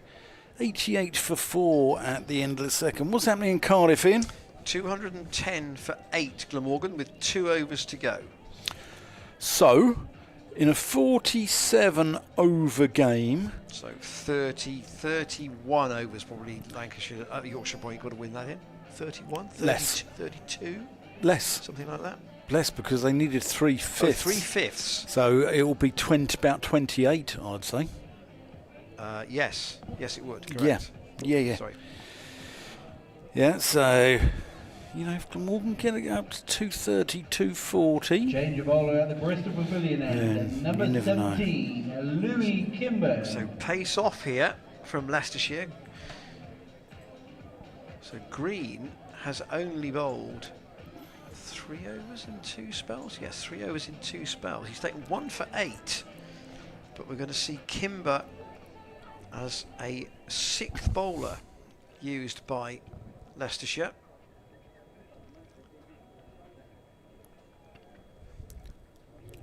Tossed up. It's a full toss, and it's gone all the way out to a sliding. It's a good stop. Out on the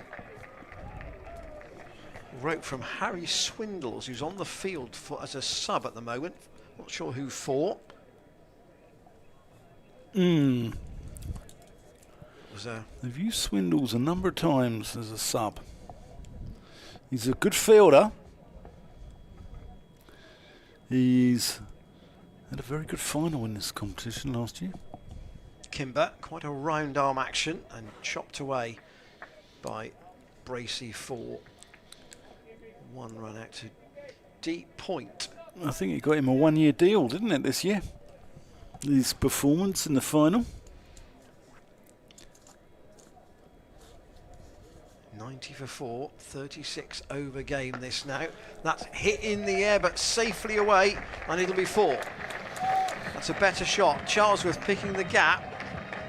I'm sure the thinking behind Kimber coming on. Perhaps Leicestershire thinking that if Travaskis can do it at one end, Kimber might be able to do it at the other and apply the break. That was a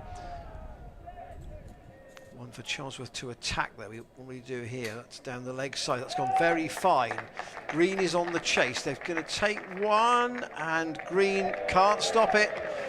It will go all the way through for 4 runs in front of the apartments. And the couple, just the couple of really expensive overs for Leicestershire have come from this Bristol Pavilion end. The first over from Scriven, and now Kimber conceding a couple of boundaries as well. Yeah, I think it's time, says Big Ben. Charlesworth goes on the back foot, chops that away again out to deep point. Roman Walker's out there, and they'll just take a single. You're needing to put the foot on the accelerator. We're in the 23rd over. Oh, that stayed low. That will bring the 100 up. Bracey again finds Walker, so 100 for 4 after 23, 13 overs to go. They've got to think about trying to double that or get as close to double on that score as they possibly can. The wickets to fall after Gloucestershire were put into bat by Leicestershire today. 50 for the first wicket between Hammond and Bancroft, then Hammond for 19, Bancroft for 36, Phillips for 10, and Jack Taylor for 8, the men out. Change of bowler at the Ashley Down Road end. Number 43, Alex Green. I think it's deliberate from Lewis Hill not to let the batters get too set against Green. And he's bowled 4 overs for 8, or 3 overs for 8 rather. In, and that's thick outside edge, runs away down to Travaskis. I think they'll probably take 2 due to a slight misfield. And they do come back for 2. In essence, he saved 2 runs there. Yes, it was a fumble as a stop, but he didn't concede the boundary. No, he didn't. Been a hell of a lot of gone off the edge though as well, hasn't it? Green in, Bracey drives pleasantly out to Scriven, isn't it, out there, or is it Kimber? It's Scriven out deep cover.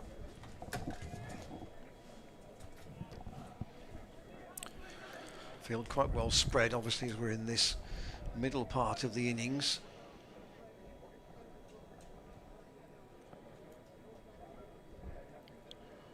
Green. Charlesworth tickles him into the leg side. Good diving stop though by Rahane. Never mind, 83 test caps for India and still throwing himself about in the One Day Cup. That's what you want out of your overseas. He's clearly been a good player, and his attitude just says everything, doesn't it? You mentioning about, being available for community events and such like, and still has the enthusiasm. Green in. Charlesworth smashes him down the ground. Oh, diving catch. And that's been put down. I think it's in Holland at mid-off. It is Holland, yeah. Good effort. Let's have a look. It was a fantastic effort. Charlesworth sort of cloths this a little bit. It's like the Hanscom one from earlier. Yeah. Except that one's stuck and Holland's didn't. Oh, see the lift there. Green's just gone. That's stung Bracey's hand. Bracey taking the glove off. That's hurt him. And this wicket is a little bit of trampoline bounce. I tell you what, 104 on the board already. These won't be easy to get. You need to bowl. I mean, unless you have bowled well in the They main. have bowled well, but tell you what, I wouldn't fancy facing, 90 miles an hour, Ajit Singh Dale or someone like that. Green, God, that's glorious. James Bracey, take a bow. It's a good shot. Yeah. I've seen too many of those today. One or two from Hammond. But if there has been a cover drive, Bracey judged the length of that, which was very full, comparatively early, and picks up a boundary for it. 221 for 9 now. Yeah, game in Cardiff. They're in the last over there, so Yeah. Glamorgan are going to at least use all of their 47. They had a slightly delayed start, and well, at one stage they look like they might be 40 short of that. So now the Kimber experiment hasn't lasted long, just one over, and Scriven is coming back. So Change of bowler at the Bristol 1 over Queen, 12 number from 88, Kimber. Tom Scriven. Zaman Akhtar has all 3 wickets at Worcester. 4.1 overs, 3 for 11. Here is Scriven, in and pleasantly played by Charlesworth up to mid-off. Hanscom is the fielder, they just get one. Well done, Zuma. Well done, mate. Pleased for him. Charlesworth 13, Bracey 18, as you can see. There's the run rate overall, 4.5. So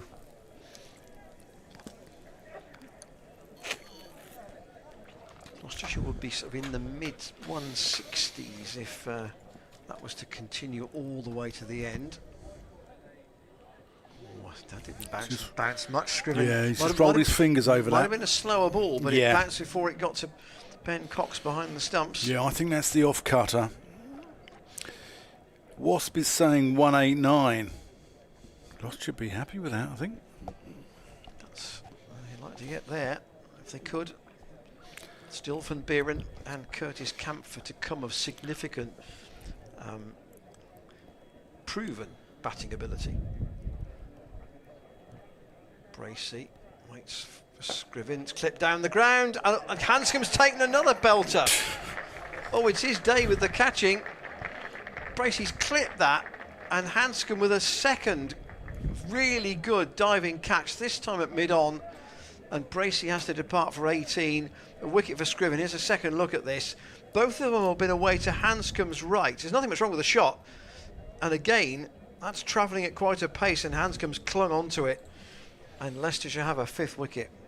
He's been a good slip fielder, to be fair, Hanscom, in his time, so it's no surprise he's got good hands, but James Taylor was walking around the outfield here, just clapping Hanscom's effort.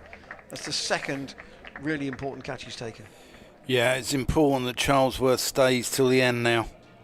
Curtis Camphor in above Graham van Buren, interestingly. Yeah. Good morning, Camphors. So 11 overs and 3 balls to go. And Camphor straight into important business. He had important business with the ball later, but he's got important business with the bat. No number on his back. New batter for You were a fan of The Prisoner, weren't you, back in the day, Ian? The Prisoner? Yeah, do you remember The Prisoner No. television programme? No idea what that's doing. It said, I am not a number, I'm a free man. Don't you remember that? You must remember that. No, I don't. I don't remember that. So his last game, his last innings, apparently. Come back to that in a moment because Camphor's facing, he's right-handed, and that's clipped to Rahane. He played for Ireland in Belfast against Zimbabwe on the 25th of July. Yeah, they played that Storm on, didn't they? There was a 5 run in that game, which wasn't actually an To be fair, overthrow. he made 8 and 0 in the 2 innings, so that's, you know, he's not had a meaningful game since then. Oh, he tried to pull that into the leg side and completely mistimed it. Did you see that 5? No. It was the most amusing 5 you'd ever see. No overthrows. Ball's gone out to the long boundary. The fielder has just about tucked it back in. And then, with the pace that he's running at, has had to vault the advertising boards and go off like into the crowd. Right. And they came back for a 5. Camphor waits for Scriven. Punches it down the ground. He'll get 1. And the glue-like hands of Hanscom does do the fielding. But Scriven may have had a very expensive first over, but look at his figures now. He's taken 3 wickets. That's the important element. 3 for 29, a wicket each to Green and Travaskis. And Leicestershire have made the most of winning the toss here. Certainly since the rain break, they and perhaps helped by a pitch that is obviously it's a used wicket. It's not proving easy to get the ball away here. No, it's not, but credit to Scriven. He's a good cricketer and he's bowled well. That's just nurdled into the onside off the bowling of Green. He's 1 for 17. 1 ball into his 5th over. So Van Buren, and then probably in this order, Smith, Goodman, Shaw. But even that may change. Sure, if you want it biffed, I think. Here is Green coming around the wicket to Charlesworth. Going into the pitch. Charlesworth drilling that out to mid-on misfield by Hill. Allows them to go through for a single. Glamorgan 230 for 9 in 47 overs. So 28 overs to get. 231. It's nearly 10 and over, isn't it? Will that be adjusted, or did they lose the overs at the beginning I think of they the game? started at 47. Okay. Camphor has a big hack. And the ball thuds into the gloves of Ben Cox. This is not an easy wicket to score runs on. And I think Jack Taylor probably thinks are sort of conspiring against him a little bit here. Not only did they lose 3 to the England Lions. Lost the toss. That's a big shot on Camphor. No need to run for that one. 1 bounce and over the covers for 6. Welcome to Bristol, Curtis.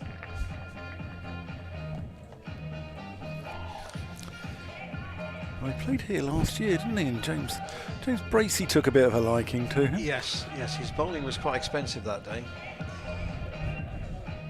Bracey's 2-2-4 against Somerset. Not that we talk about it much in these parts. And again, Camphor goes. This time 6 into the Ashley Down Road end.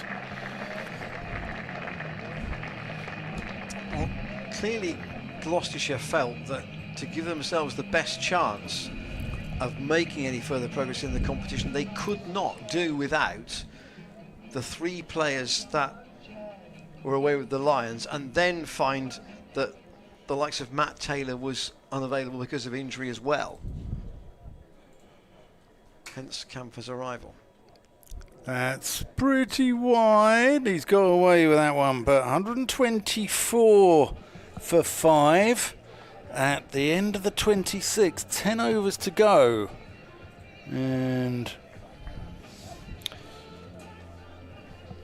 yeah, well, a lot would depend on 26 overs in, and how Gloucestershire are long these 2 124 can stay for together. 5. You would say they could stay to the end. Gloucestershire might still be able to post a competitive score, but the overhead conditions are clearing, and that will be, you know, one would assume, to Leicestershire's advantage later on. Scriven to continue from this Bristol Pavilion end. That could be 4 more. Charlesworth has lofted him away over wide, long on, and it will run to the rope in front of the Thatchers for 4. So Scriven's 7th over, so he, in theory, his last. He could bowl 8, but if he bowls 8, nobody else can, and they still might want to go back to Holland and to Walker in particular. But he's taken 3 wickets, has Tom Scriven. I mean, plenty of options for Leicestershire. They've used 6 bowlers. Kimber's only bowled 1, but all sorts of permutations possible. Hanscom's now got back onto the boundary at long on, so Charlesworth has taken the single and having dropped a gently weighted shot down towards mid-on. Lewis Hill changing his field now for the right-handed Camphor. I imagine that Hanscom may again go back out to the long-on boundary for the right-hander. So we've got a long-on out, a deep mid-wicket and a deep point. And then Hill just will be on the edge of the circle. Looks like 4 saving 1 on the offside. Massive gap on the leg side. If Camphor wants just to drop and run, that's not the way he tends to play though. And in the end he works the ball into the offside through the gap and just picks out Kimber on the boundary for a single. Yeah, boundary early in the over just kind of sets the over up a bit, doesn't it? If you can do it that way. Puts the pressure on the bowler as well. And they just want to get out the over after that without any more collateral damage. Scriven again to Charlesworth.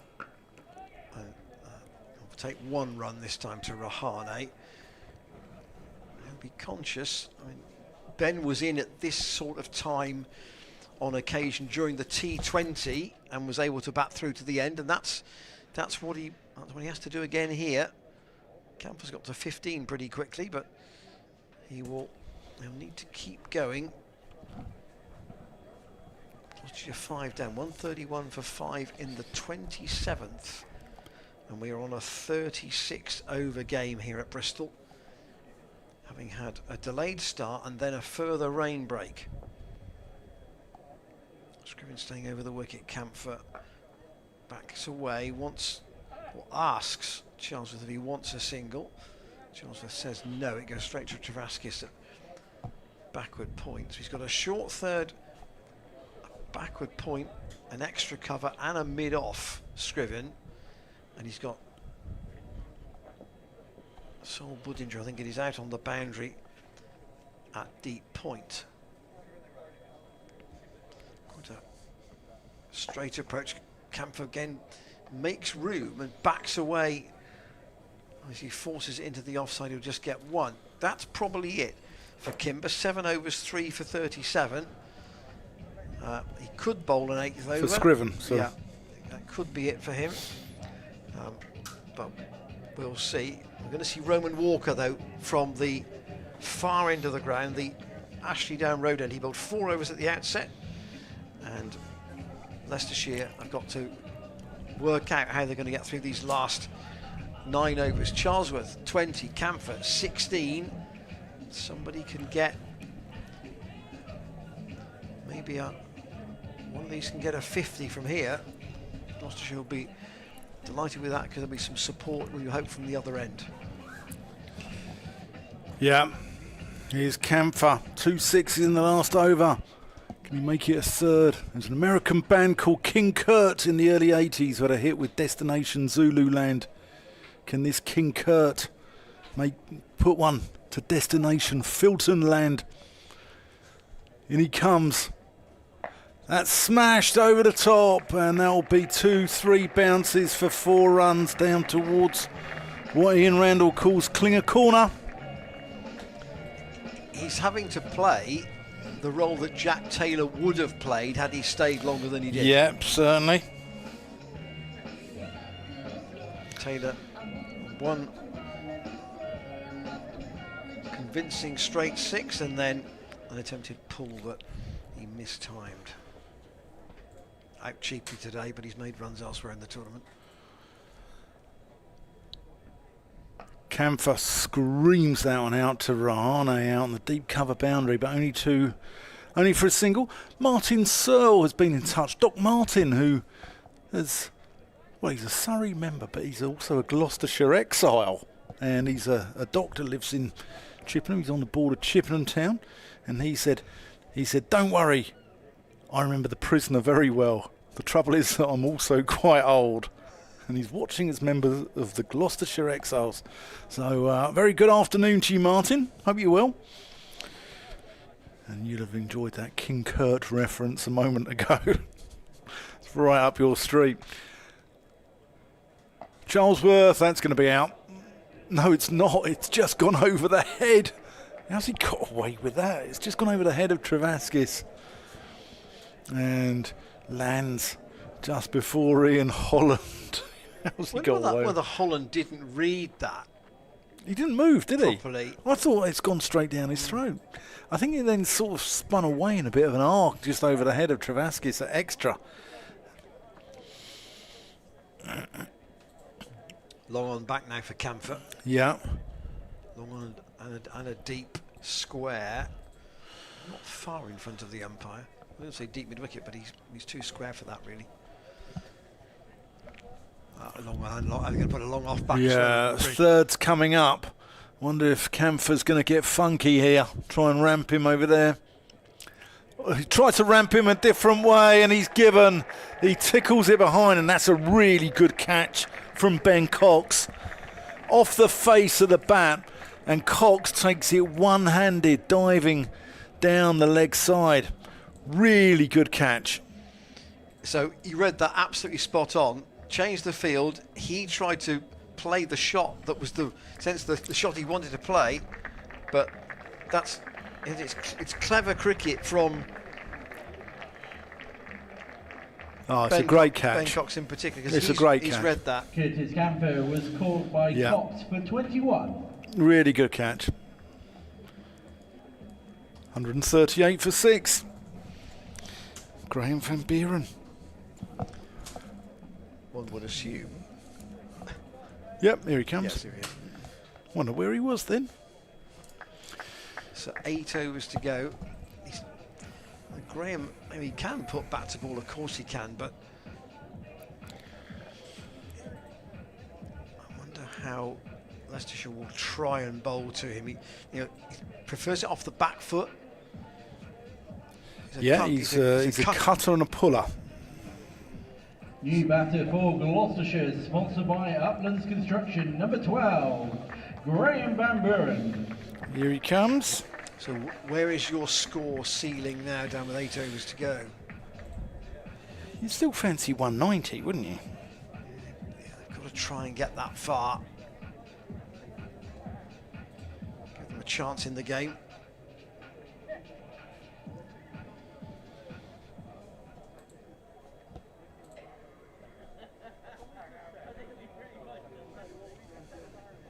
Walker. Oh, that's a good delivery. Lift, bounce. Jags away. Don't want too many of them first ball, do you? That was, I won't say it was a sharp pace, but it did plenty. This ball continues to do plenty. You know that when this pitch was used for the Sussex match, the feeling was that there was a bit of extra pace in it. Yeah. Walker driven by Van Buren. 5 and over from here would be 178. Definitely want at least that, you feel. And they're almost at 5 and over at the moment, but it's been a very, I mean, I don't know whether Freddie's got the Manhattan available, but that, if you had to look at it, there'd be some very big spikes in, there we are, as you can see, 3 or 4 quite big overs, and then when Travaskis was bowling in particular, the break absolutely applied. I think it's sort of between 10 and 20, that one odd over was a Scriven over, and then Travaskis was on at one end. It's like looking at a skyline of Birmingham there, isn't it?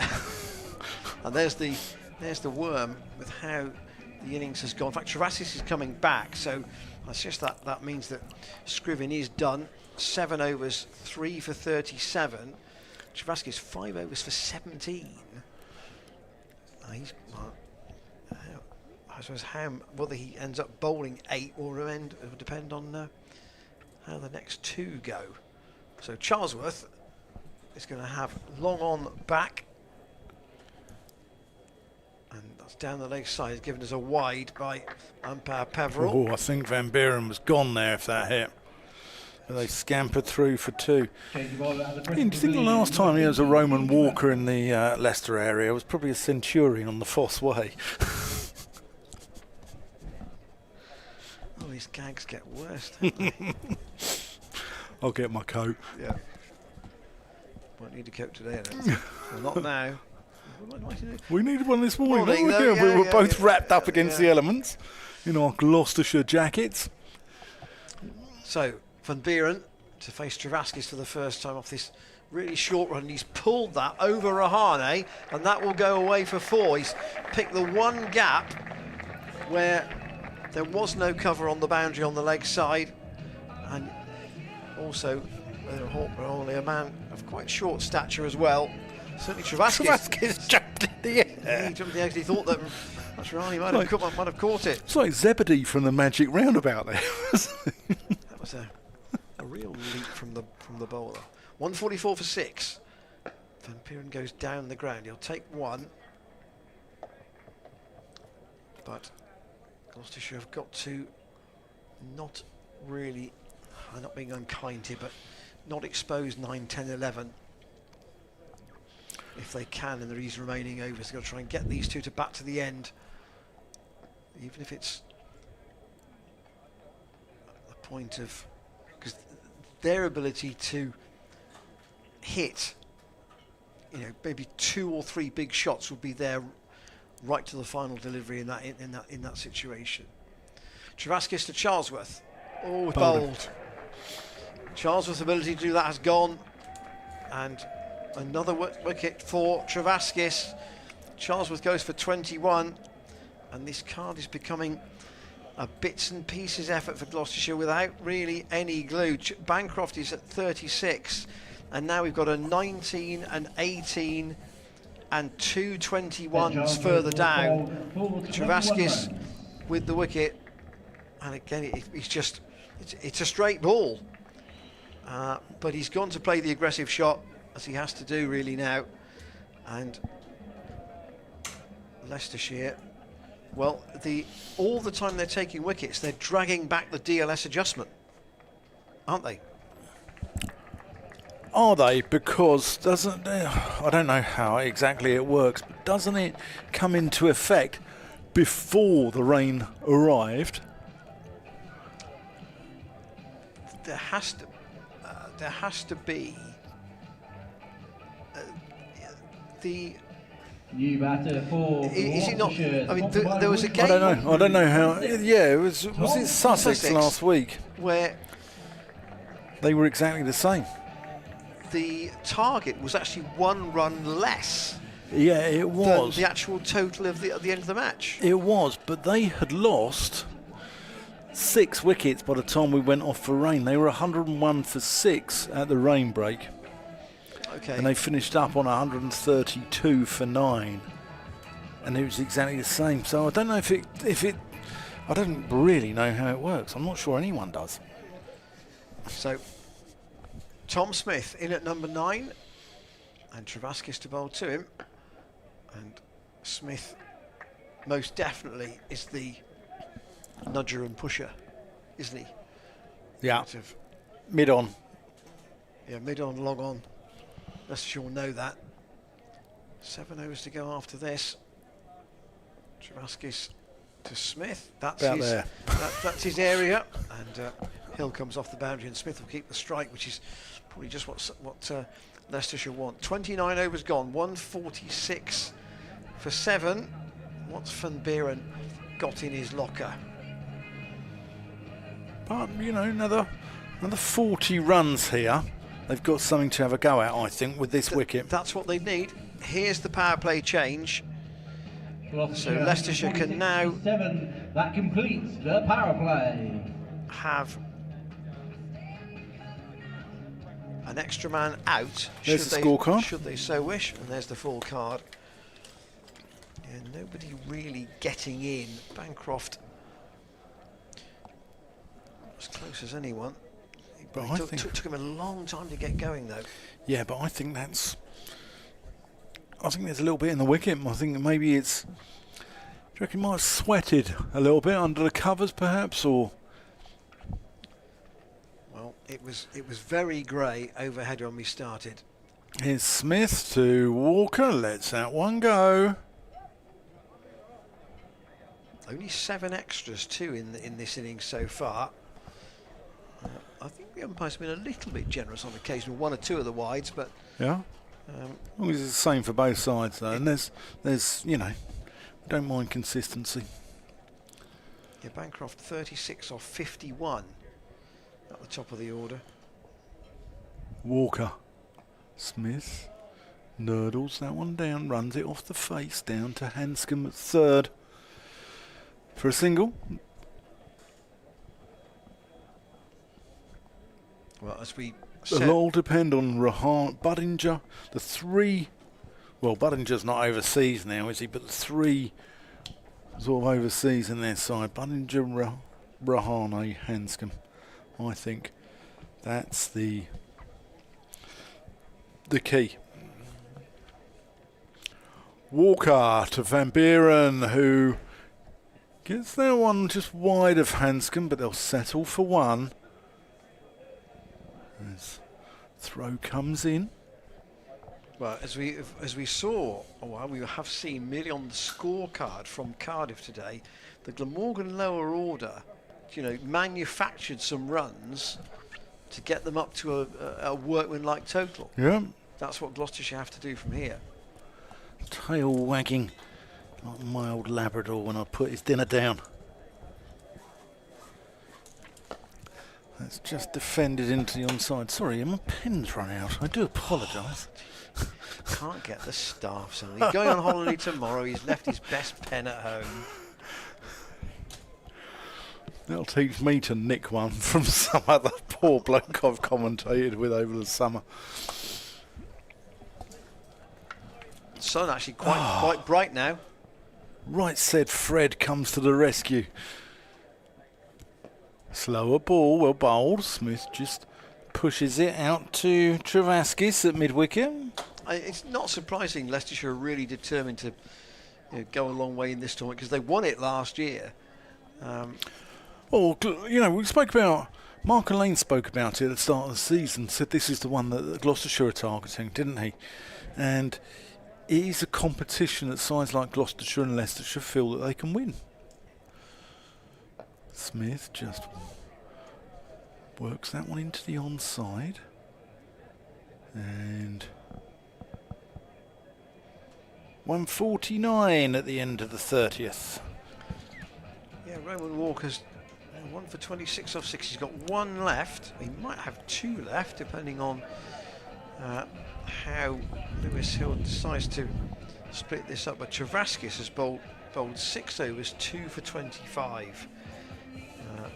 So he's done a decent job. We might have to find 1 over from Green potentially in the remaining 6, because he hasn't got quite enough overs from elsewhere. I think sides like Gloucestershire and Leicestershire can cope with losing, 4 or 5 to the 100. Travaskis into Smith. There's a dive and a misfield once from Rahane, and Gloucestershire's 150 is up. 150 in the 31st of 36. What I don't think Gloucestershire really expected, though, was to lose 3 to the England Lions and their coach to the 100 as well. Yes, and Matt Taylor to a groin injury. Yeah. Having just come back and actually bowled really well in this competition. Van Buren waits for Travaskis again. Oh, a little dab into the onside. Don't get a single there. Tried to push that offside. It went leg side. See, Ben Stokes was carried off from a game in the 100 the other day. I think Yeah. the ECB, I'm surprised Durham haven't been relegated for that, actually. Travaskis off about 3 paces into Van Buren. He'll take 1 up to Hanscom. But it's not been a day of lots of big hits. You've had 3 sixes in this innings. 15 fours, so not a huge number really. No.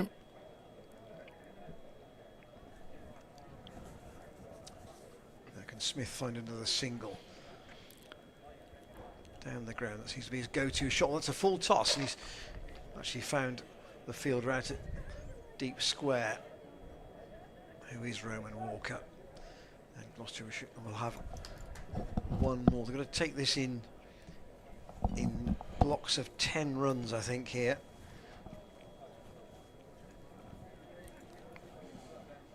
Try and not get dismissed really cheaply. That's well done by Van Buren. He's taken 1 more off the 5th ball of the over. Now can Smith find a boundary from somewhere? It's not really the way he normally plays. Travaskis round the wicket. Now he'll find 1 down the ground. Well, there have been 5 singles in that over, so I suppose that's if it's not, it's certainly acceptable to Leicestershire, and from Gloucestershire's point of view, it just keeps the board ticking up. But they need ideally to get a big over from somewhere, maybe a 12 or something, to give them a chance of getting to at least that 180 figure that might feel as if it gives you a 5 chance. overs remaining, and Gloucestershire are 154 for 7. Yeah, I think it might be time to go now. I think it might be... Okay then, bye.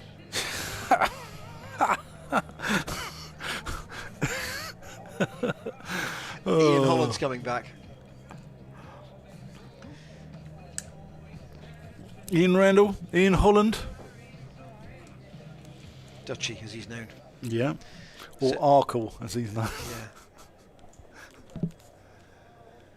In he comes.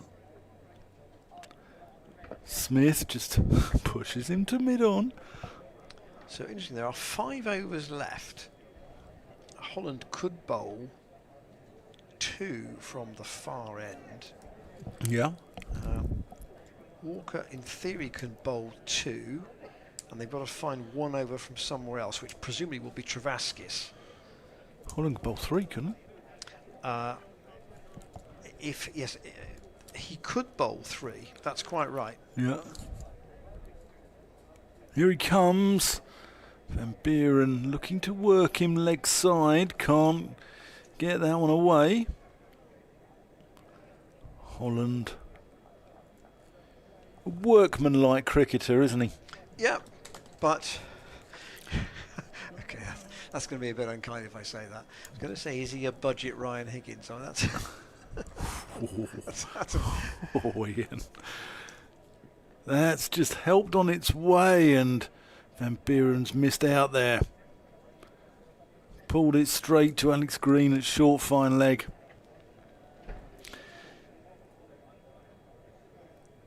fact, he should be in your play at 11, shouldn't he, Graham Van Buren?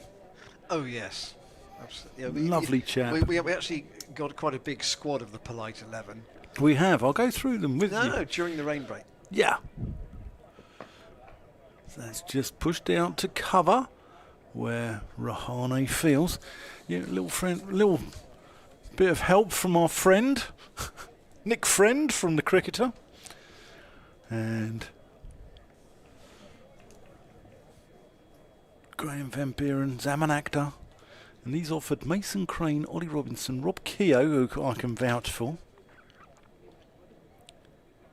As Holland comes in, and that's just defended. That's the Durham Ollie Robinson. That's the Durham Ollie Robinson. Ed Pollock, Tom Prest, Ben Sanderson, who Ian and I had a very nice chat with about Sheffield Wednesday, didn't we, up at Cheltenham the other year. Toby Albert at Hampshire, and Ali Orr. So there you go. We've got a nice squad. Smith just pushes that one up. He'll retain the strike. 157 for 7 at the end of the 30 seconds. Smith's on 8 of 13 balls. Graham Van Buren 9 off 11. Listening to Dan Whiting and Ian Randall live on Gloss Cricket TV. And I think 180 would be a good outcome here. Oh yeah. Somewhere in the 170s is probably where it's more realistic. But, oh yeah, I mean they'll fancy 8s. But they don't want to get bowled out for Change the bowler at 165. the Bristol Pavilion end, number 49. No, but I think they'll Roman fancy Walker. maybe 190. And they'll take some getting. When the ball's fresh. It's a 5 runs per over game, isn't it? Yeah. That's what it looks like from a Leicestershire point of view. Walker's back into the attack. That's cut away by Smith all the way out to Kimber on the point boundary. I'll just take 1 run.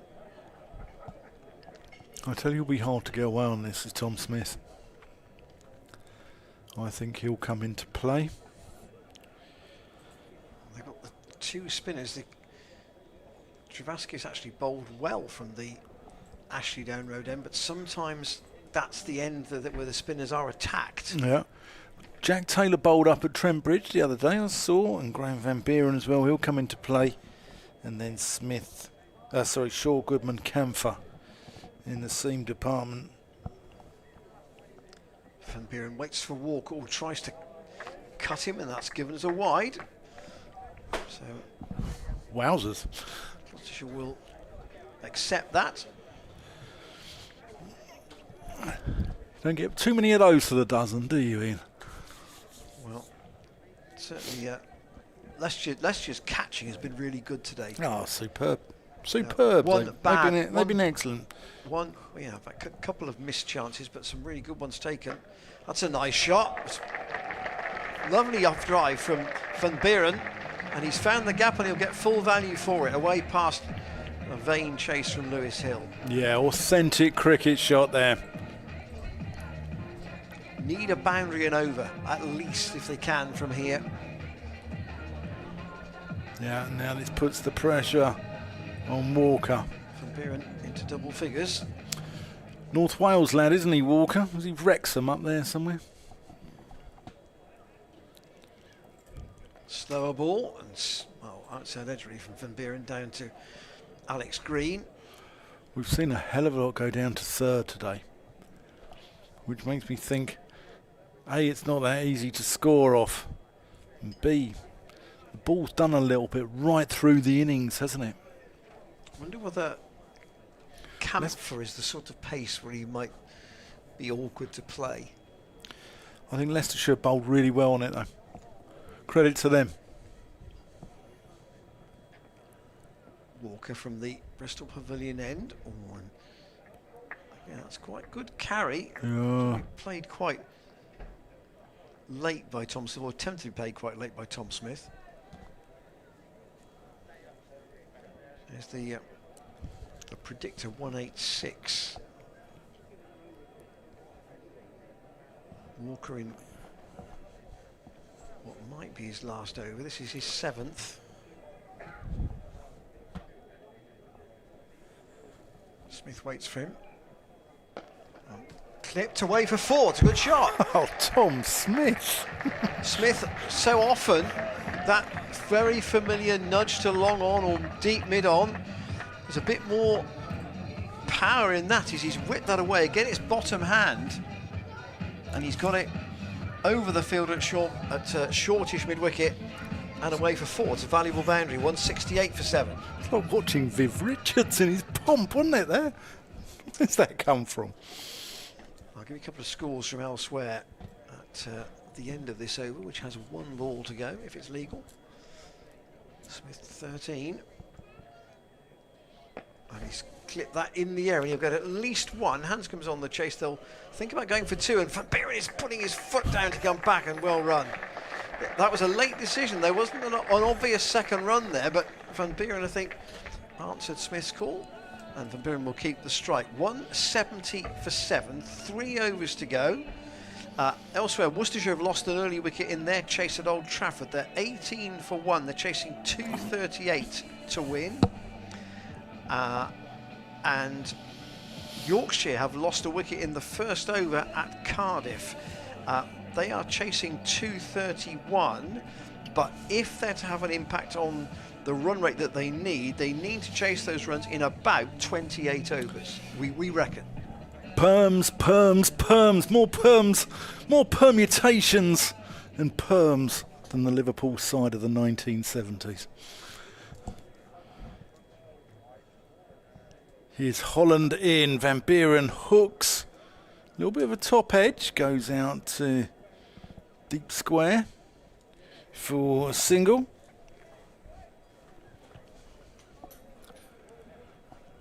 Sil Buddinger's, as we mentioned earlier, he will almost certainly open for Leicestershire with Ian Holland, up in the batting. As we said, played here in a game for Notts. He did, and smashed it everywhere. In this competition, actually, that's probably 2022. Yeah, he absolutely smashed it everywhere. He got 89. Tom Smith just works that one out to mid-wicket for 1. Yeah, he was caught by Marcus Harris off the bowling of Smith. Don't know how many balls that was, but Notts didn't win that, did they? No, they put on 294 and Gloss got it 5 down off 39.4 overs. And Buren bunts this one up to mid-on. Yeah, James Bracey, 104 not out. Jack Taylor, 95. Contributions from Marcus Harris, Ben Wells. A little cheeky 4 not out. Zafagahar. Oh, that's worked behind square by Smith. It's only going to be 1 though. Just picking up the singles here. Gloucestershire. 145 they were when Ben Charlesworth was out. Yeah. So they've added 29. It's experience, isn't it? And they haven't really, it's been low risk cricket really. Holland to Van Buren. They know that if they just get bat on ball, ones, it's the way forward. 5 singles in this over already. Yeah. They can get a boundary here. Oh, be extremely happy. That's whacked up to long on, and it's an interesting choice of stopping it. Van Buren's going to come back and makes it. Good rain to get 2 out of that. Stopped it with his backside there, didn't he? Long on. He's limping. Is that Budinger out there? I'm not surprised. I think it might be, but he wasn't sure about the bounce. He thought, well, if I get something in the way of it, it won't go for 4, and then we can deal with whatever happens after that. He's probably got an extremely sore buttock. Oh, it's off the hamstring. I was going to say, People pay good money to go into dungeons for stuff like that. 177 for 7 at the end of the 34th. So 2 overs to go. Walker has bowled 7, Scriven has bowled 7, Travaskis has bowled 7, Holland has bowled 7. So Alex Green is going to bowl his 6th over, and that will then and Kimber's bowled 1 to make up the 5-7. So then at the Bristol Pavilion it's entirely up to Hill, who he thinks will take the responsibility for the last one. It's a bit surprising. Green's been brought back, actually. I'm surprised. Yeah. But he could have gone. Well, he could have gone with Kimber, but I suppose that's the only option he's got, because only one bowler can bowl 8. So it is Green or Kimber or somebody we haven't seen. Realistically, if he wants to give the last over to an experienced bowler. So 177. Could they get a 190 potentially? Van Buren always pulled that away from Green, and that's where's that gone? Great catch. It's been taken. Great catch. Right on the rope, and in fact, the umpire's given 6. Oh. The umpire's given 6. Oh. Now then, the crowd are giving it 6 behind. The fielder doesn't know. Let's have a look at this on the I screen. think this is Lewis Hill. No, he's all right. He's clean. He's clean. It's Swindles, in fact. He's clean. Oh, hang on. Swindles has put his finger up to say that's out, and Van Buren is leaving the ground. So Swindles, on as a sub fielder, has caught Van Buren right on the rope from the bowling. Oh, and Van Buren is not happy as he walks off. He's made 17, but I don't know whether Freddie can have another look at this. So here is the delivery. I think it's clean. I think it's all right. So I think he's it's a good pulled catch. this away. Hill. Yeah. Yes, he's fine with that. Yeah. Freddie Van Buren was caught for 17 runs. So Josh Shaw comes out now with, well, if he can find a couple of blows like the one that won the game in the T20 at Cardiff, that's probably as good as Gloucestershire can hope for from here. Good little partnership, though. 32 those two put on. It's probably gone from a position where Gloucestershire would have been quite, underwhelmed with the score, but look at those partnerships. There's nothing of much substance after the openers. No. Could be an indication, the ball goes a bit softer. Yes, you've had the rain break. Green's got a catch and now a second wicket. And Shaw, one thinks about dubbing a single, but there wasn't one there. And Josh Gambano, I can't remember. He took someone apart last year here in the 4-day game. It was Durham. It was Patel who was causing all sorts of problems. The New Zealander, and Josh took him to the cleaners. Green in the penultimate over runs away from us to bowl to Shaw. He tries to steer it very fine, but doesn't get a touch. Yeah, he got 37 not out and 44 in the second innings.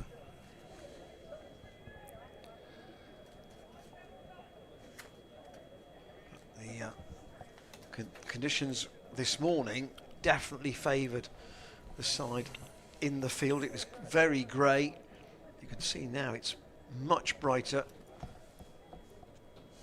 And Green to Shaw, and he has got that fine, and that will be 4.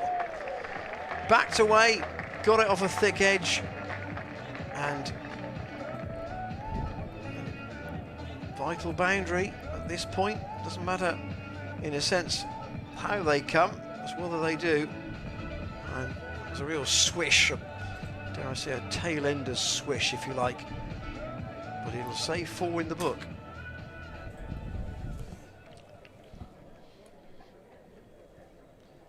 That's what he was trying to do off the ball before. Green to bowl to him again. And Shaw goes down the ground. That's a good stop from Lewis. Great stop. From Lewis Hill. Leicester's fielding has been outstanding today. Really has been. I know there's been a couple of drop catches, but they've really put their bodies on the line. And there's the skipper leading from the front. Yeah, well, two really good catches from Hanscom in particular.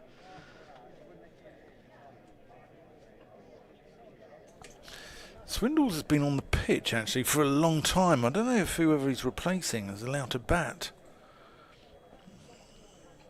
Green again, short, and that's gone over the keeper, and that'll be 4 more. Tom Smith this time improvising, if that's the right phrase to use. He wouldn't normally be playing that sort of a shot, but Smith backing away.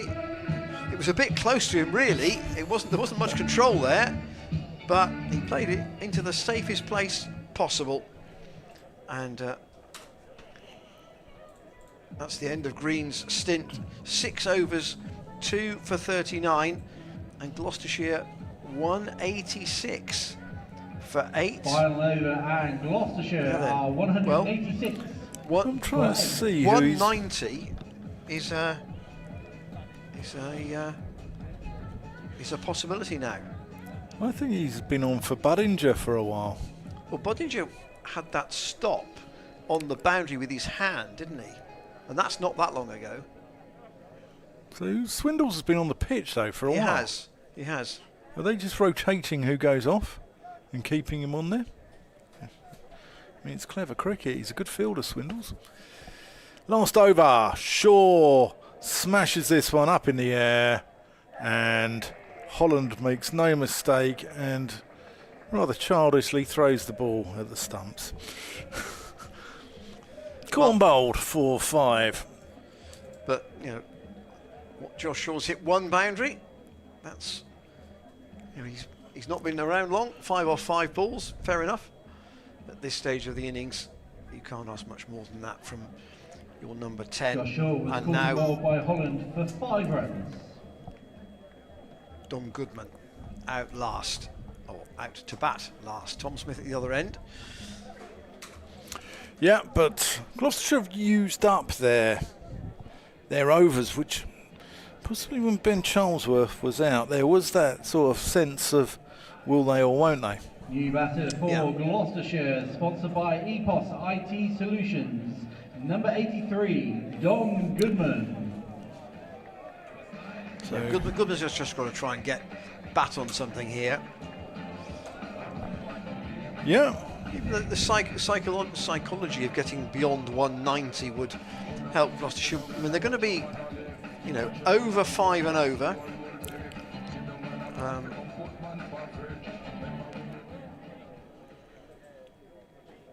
Dom's not batted a great deal in this form of the game. It's not much about ability here. It's about whether he can lay bat on ball. That's just a little defensive push back up the pitch, and Holland will run back to his mark. That's your inside the cut-off time. It is Budinger, isn't it, who's off? I can't see him out on the pitch. It may be him now, but it wasn't him 2 or 3 balls ago. Goodman in the air. That's going to be safe. Yeah, there's one there out to long off. Ball comes in and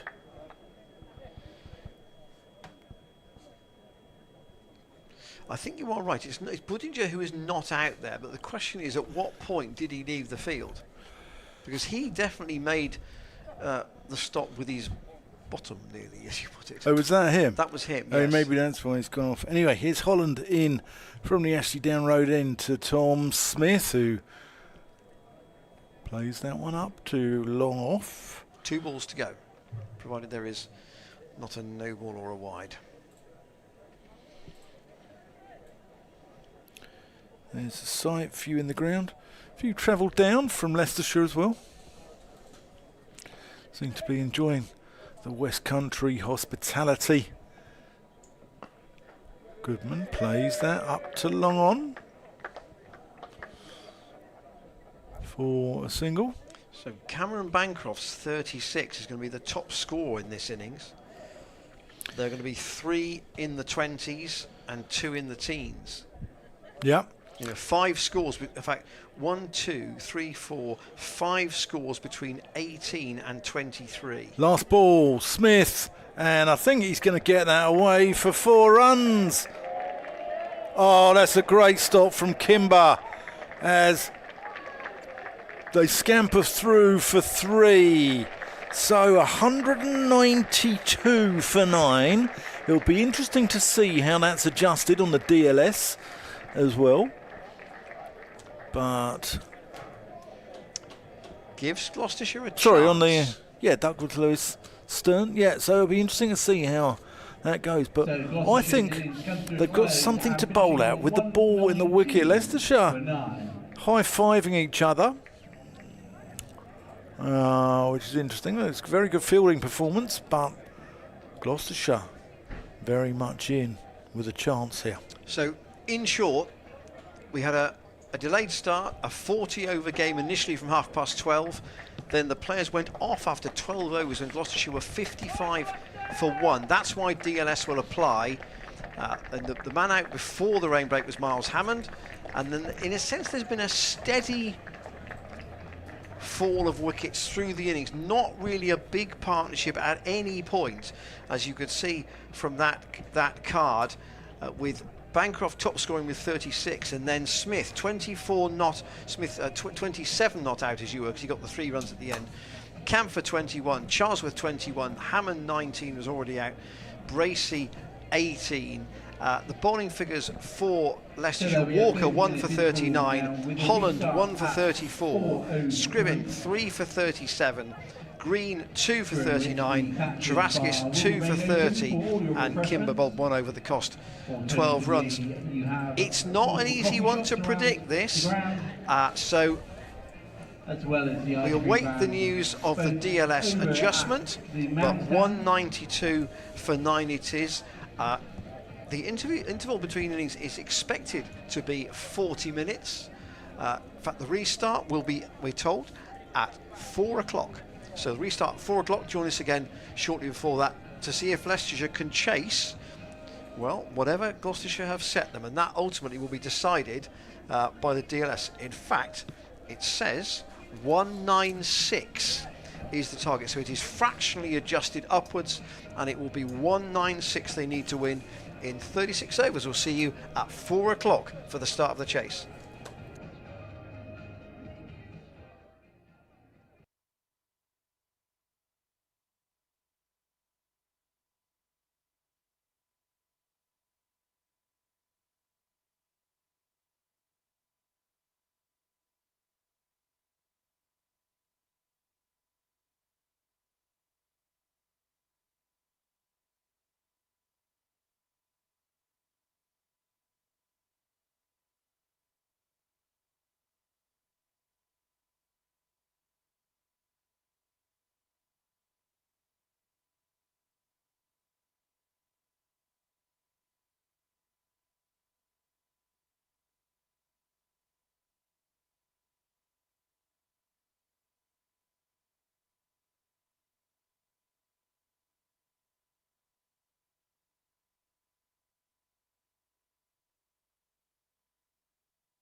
Welcome back to the Seat Unique Stadium. It's 4 o'clock on this Wednesday afternoon, and Gloucestershire have got quite a challenge on. They got 192 for 9 in 36 overs, and that's been leaves us with an adjusted target because of a rain break, and we had a delayed start of 196 for Leicestershire to win. 196 they need in 36 overs. Weather does look set reasonably fair now. Still got quite a lot of cloud cover ahead. And umpires Ben Peveril and Mohammed Wazim are on their way, as are the Leicestershire openers, Sol Budinger, top run scorer in the tournament, and Ian Holland. And Gloucestershire, Dan, someone's got to pick up the baton. Is somebody going to provide a 5-wicket burst out of this team, or is it going to be, you know, 2s and 3s and a big team effort to try and make Leicestershire struggle here? Well, I think it's going to be a big team effort, because I think to get a fifer in 6, 7, 8 overs is going to be pretty difficult. Wonderful news for Gloucestershire fans though. Tom Price, who we had on the stream last week in the game against Sussex, he has just been out there having a bowl, and he's been off his full run for the first time since The injury, the fracture to his lower back. So great to see Tom back. He's going to come back for the last few Champo games, and wonderful cricketer, wonderful bloke as well. And we have a guest coming in as well, who's somebody else on the injury bench, where Matt Taylor is going to come in and join us. So always good to hear from Matt, always one of the good guys around here. and obviously his new deal was announced last week, I think. Yep, certainly was, and deserves it fully, doesn't he? I think he's, you know, he's worked his socks off, for want of a politer word. There's the rate, 5.44 for Leicestershire to try and win. And Josh Shaw's going to open the bowling from the Ashley Down Road end. 2 slips in, Charlesworth and Bancroft. Helicopter goes over the ground. It's Shaw in from the Ashley Down Road, and that's nicked and gone. First ball, Holland goes, caught Bancroft. Josh Shaw strikes, and just the start that Gloucestershire wanted. Just it was like catching practice. He just steered. Just followed it, didn't he? Towards second slip. Yeah, just followed it. Oh, big movement though. Big movement. For those of you who don't understand why the target is 196, it's when Gloucestershire got 192, it's because when we had the rain break, they'd only lost 1 wicket, so the score is adjusted by DLS, so therefore Leicestershire do need 196 to win. But what a start is Josh Shaw, the man. Leicestershire captain Lewis Hill. Yep. Out. 100 here last year in the county championship. Number 3, yep. And we were just discussing kind of how Leicestershire might go about this, and the feeling was they will just try and accumulate the runs. They kind of know what they've got to do. It's a target of a basis where you know, sensible cricket could get them quite close, you would think. They don't need to go chasing big runs at the outset. Yeah, they bat deep, but another one now, and it opens up Hanscom, Ruhane, those guys to the new ball. Here's Shaw. Hill gets up on his toes and defends. Well, let's put the cat amongst the pigeons, isn't he? Well, it's livened the crowd up at the start of this Leicestershire reply. They would have wanted, you know, an early wicket or 2 just to give them a little bit of hope, but the definition of workmanlike cricketer is Lewis Hill, and he will know exactly what is required here. But here's another one. Shaw, who, another man who always works really hard. Dom Goodman, you would think, probably going to share the new ball with him. Yeah, you'd think so? I wouldn't think they'd give it to Cam for first up. Goodman might appreciate, you know, the little bit of extra bounce he might get. We've seen there is bounce in this pitch. Yeah, there is. And if anyone's going to extract it, it'll be 6'7" Dominic Goodman. Sure, that's a good delivery. Good carry through to Bracey. Josh Shaw got his tail up here. Play. Shaw in, gone. Charlesworth with a good catch. Josh Shaw, I said he's got his tail up. He's got everything up. Smart catch, that too went quite quickly. And Sol Bullinger at the other end has watched both his opening partner and his captain go in the first over. Good shape from Shaw. But again, not a lot of foot movement there from Lewis Hill. In fact, none. And you can't play a moving ball like that. You just can't play it like that. So one assumes Rahane probably at 4. He's exposing, you said, one of the batters to the new ball. Yeah, it is Rahane. In rather earlier than he might have imagined. Just the start Gloucestershire wanted. Gloucestershire have to bowl Leicestershire out to win this game. They're not going to contain them. You know, it's unlikely, isn't it? It is unlikely. Leicestershire wearing number 3, Ajinkya Rahane. Yeah, you would think so. I mean, Leicestershire have been bowled out for 88, is it this? Was it 88? Yeah, 88 by Warwickshire at home already. So, Well, be interesting to see. there has been a really poor performance from them with the bat, albeit obviously they've done well to win 5 games elsewhere. Here's Ajinkya Rahane.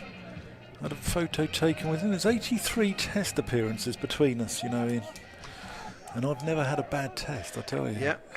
It's a bit like saying there were 11,000 runs between you and Chris Dent. Indeed. Josh Shaw. Here we go. This crowd behind Shaw. Rahane just gets in behind it. What an opening over. A double wicket maiden for Josh Shaw. Brilliant. Very, very good start. Shaw doubling the number of wickets he's taken in the competition in 1 over. He's bowled 31 overs before today, and he's taken 2 wickets. And today he's taken 2 wickets in 6 balls. He's taken 2 wickets in 5 balls. And there's the bowling card for Leicestershire from earlier on today. Wickets shared. New bowler for Gloucestershire, And bowling from the Bristol Pavilion end, number 83, is Dom Goodman. the bowling card for Gloucestershire. Goodman will share the new ball, and Bullinger, a left-hander, to face. He hits the ball really hard when he gets in. He does. He likes to go open the face though and go back with a square on the offside though. Goodman from the Bristol Pavilion end, and Bullinger defends. I wonder how much those 2 wickets changed the emphasis from these 2. I think they might go into their shells for a little bit. Yeah, but Bullinger came off the pitch saying that he wasn't well, but he just received that ball that he stopped with his sort of hamstring buttock area. Goodman with 2 slips to bowl to him. That's worked onto the onside. They'll certainly take 1. There might be a second run there, but the throw is quickly in, and Joe Phillips keeps them down to a single. Leicestershire off the mark. Some good catches taken by Leicestershire in the Gloucestershire innings, couple in particular by Hanscom were excellent. 2 diving efforts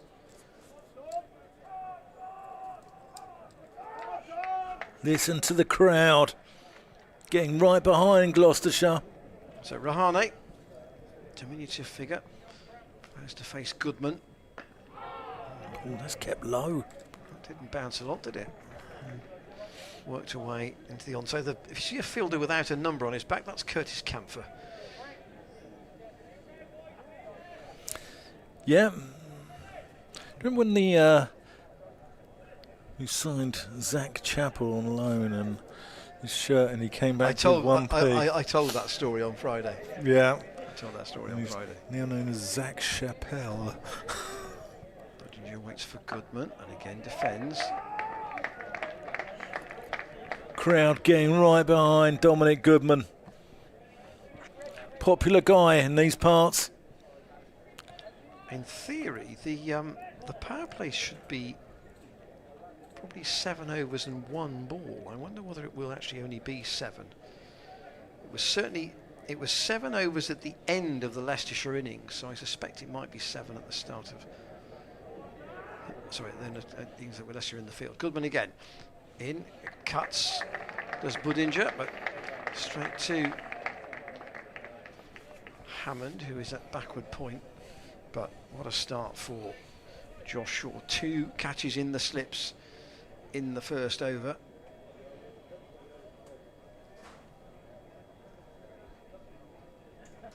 Holland and Hill both out for naught. But he's just adjusting his pad, so Goodman's got to turn round and wiggle in once more. His disc is about 5 or 6 yards from the edge of the circle. Goodman in again. That's again back of a length, and Budinger defends. And there's a little bit of in cricket terminology, strangling from Gloucestershire at the start would do the game as a whole no harm, would it? No, certainly won't. Leicestershire need to consolidate because at the moment Gloucestershire have got the Fox on the run. Conscious that this is the result that obviously is the most important to these two teams from a Gloucestershire perspective. The other games that matter the most involve Worcestershire and Yorkshire in the other group, and I'll just update you on those after or when there's a suitable break in the score over. Short to Rahane, just works that one square wristily. Very sort of typical subcontinental player, isn't he? Very wristy. Not as wristy as, say, Mohammed Azharuddin was, perhaps, but he's still just, he's quite a slight guy. Just works the ball into areas, doesn't he? And you suspect that's all he'll try to do here. Yeah, low risk cricket. Budinger might try and take the game back to Gloucestershire. Be interesting to see if he does. He's sure to him. Oh, that nearly gets through his defences. Thick inside edge down to backward square. Tom Smith does the fielding, and they'll take a single. But for Budinger to Shaw, only 1 slip. Now for Rahane, Ollie Price is coming back in to make it 2. So that's Charlesworth. Charlesworth, rather. Sorry. Yeah. News from Worcester is that Zaman Akhtar has taken 3 wickets in the Sri Lanka innings. And Josh Hull from Leicestershire has taken 3 as well. Here's Josh Shaw. That's... Oh, great stop. Curtis Camphor saved a certain boundary there. Gets a little hand slap from Miles Hammond. News of Worcestershire obviously are involved in this complex puzzle for who makes the knockout stages. Lancashire 237 all out at Old Trafford. Worcestershire 76 for 3 after 18 overs. What about the Yorkshire bit of the jigsaw, Ian? Come on to it after this ball. Sure, that's a big appeal for LBW. It's turned down. Let's see if we can have another look at this. Josh Shaw fancied this. I think Bracey was looking as if he was going down the leg side, possibly. See if we can... no, down the leg side. Yeah, again, And good pitched shape. outside leg Yeah, stump. good shape though. Yeah. So, Glamorgan 230 for 9. It's a 47 over game. Yorkshire 55 for 3 after 15. Shaw into Rahane, plays that out to mid-off. But They were 11 for 3. They were 11, but they're 55 for 3 after 15. But by our calculations, if they are to be involved in this in any way, they have to win that game in 28 overs. So they've got to score 176 in 13 overs. That doesn't feel very likely to me. Otherwise, it's a shootout between these two for third place. Rahane cuts. That's the class of a test player there. Just gets up onto his toes, doesn't try and hit it too hard. And very pleasant shot. Yeah, that's the epitome of somebody playing confidently off the back foot. Yep. We've seen, you know, Graham van Buren, Chris Dent in particular, play that shot a lot. Yep. Rahane's done it at the highest level for a long time. Rahane's key. Goodman to the left-handed Budinger, start with a fourth oval that's steered away off a thick edge down to Van Buren, who's in front of the apartments at third man. Yeah, Rahane, 5,000 runs in tests at 38. Oh, you'd take that, wouldn't you? It's a career. 5,000. I'd be happy to play one test match, Ian. I don't Yes. know about you. Yeah. I struggle to get into our club first team.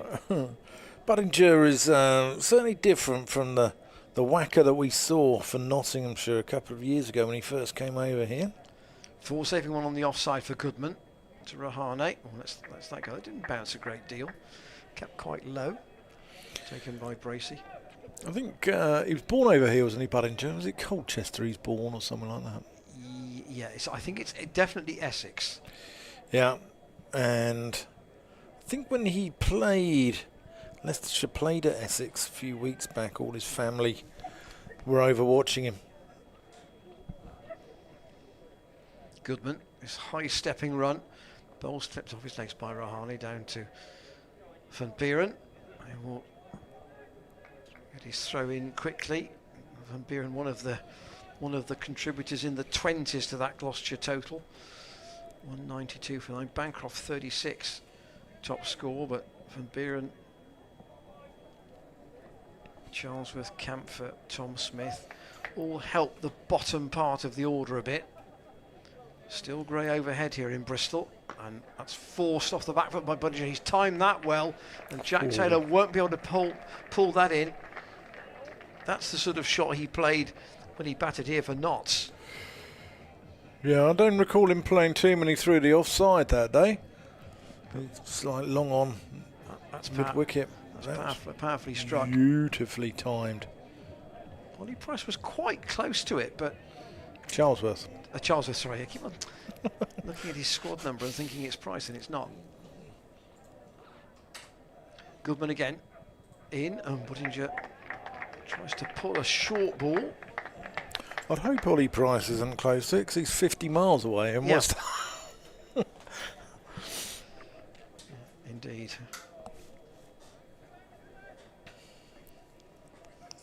All three of the Gloucestershire players, in fact, in that Lions team. There was a squad of 12, but all three got in. Budinger has 7. And he works that from Goodman around the corner again. Chase for Joe Phillips. In off the boundary at deep square. So 4 overs gone. 17 for 2. Give you, I mean, the only kind of comparison that probably matters is at the end of power plays. Gloucestershire had a good base, really. I mean, they were 62 for 1 off 15, and that was just after the rain break. But Leicestershire did well just after the power play ended to really put the brake on, and it's just going to get a little bit darker, actually. Not seriously so, but a bit grey. Shaw continues. James Healy has dropped us a message watching the stream. He's landed then. Just landed with Sarah after a week in Tuscany. Probably dining well, having the odd arancini, maybe the odd glass of Montepulciano d'Abruzzo, maybe the odd coffee. Shaw in, and that goes through into gloves of Bracey. I'm going to make way because we've got a special guest coming on, Ian, and I think you probably want to talk to him about contract news, which is fantastic to hear. Anyway, I'll make way. Yeah, to be fair, it's not news in that sense, and you'll see why in a minute. In the sense that it has been out in the public domain for a little while. I'll let him sit down first. Shaw from the far end, the Ashley Down Road end to Budinger, who steered that dead weight out into the offside, fielded by Miles Hammond. Hello, Matt Taylor. How are you? Yeah, good, thank you. Thanks for having me. It's all right. Would you like a bowl on this pitch? Is there enough in it for you, do you think? I think you could say that, yeah. It looks like it's done a bit early on. There's been a bit in it for the seamers, and obviously a couple of wickets early is the perfect start, really. Error. Would you have bowled against Rahane before? I haven't actually, no. No, thankfully. But he's clearly been a very good player. Oh, that's gone as well from Josh Shaw. He's bowled quite a lot in this competition from this Bristol Pavilion end, but today to get 2 wickets in his first over. Here's another look at this. Oh God, wow, look at that. That is a big, it's like a big off break. And what to make Budinger's eyes light up a little bit. Just the one slip in. Shaw again to Budinger down the leg side. This time good take from James Bracey. Given us a wide, but it's a good take. So let's just clear up one or two things first. You've been in for treatment today? I have, yeah. I've just got a little bit of a groin strain at the minute. Happened in the game last week against Sussex, but had a scan and it's thankfully not too major. So just. And we had no clue about that because it was getting quite gloomy in the middle of that Sussex innings. You bowled 1 over and came off, and we wondered if that was purely to get the spinners on and stay out there, but ultimately it transpires differently. But again he's beaten by Shaw. Good bounce again. There was, I think the ground staff, this is the pitch that was used for that Sussex match, and the ground staff felt that there was a bit more pace in it, and that's been proven again today, hasn't it? Yeah, absolutely. I think it's probably hardened up a touch over the last week or so, and the bowlers have definitely got it zipping through today, which is good to see.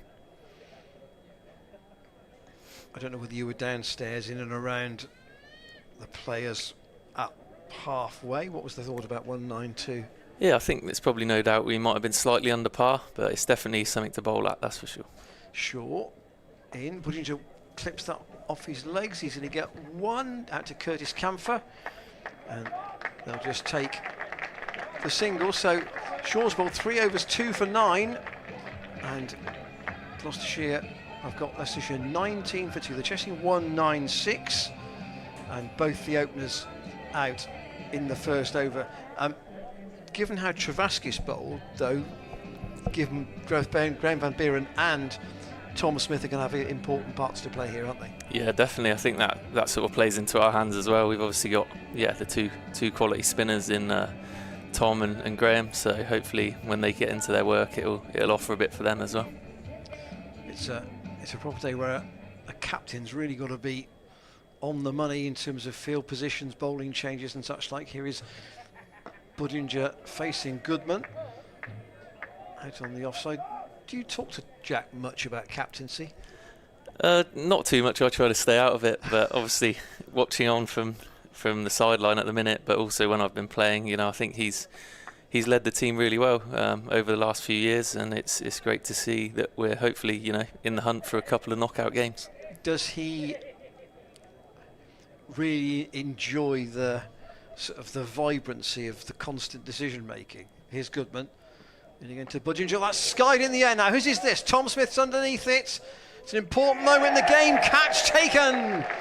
19 for 3. Kimber dropped a skyer for Leicestershire early in the Gloucestershire innings of Miles Hammond, but Tom Smith safe as houses, and Budginger goes 19 for 3. And we said the power play was really important here. This is over number 6. Would you have wanted anybody else under that? No, I backed Tom under it. There's a good set of hands on him, so that was good to see. Was caught by Smith for 9 runs. So now it's the 2 experienced heads in this Leicestershire batting lineup, the 2 internationals, Rahane and Hanscom. But 19 for 3.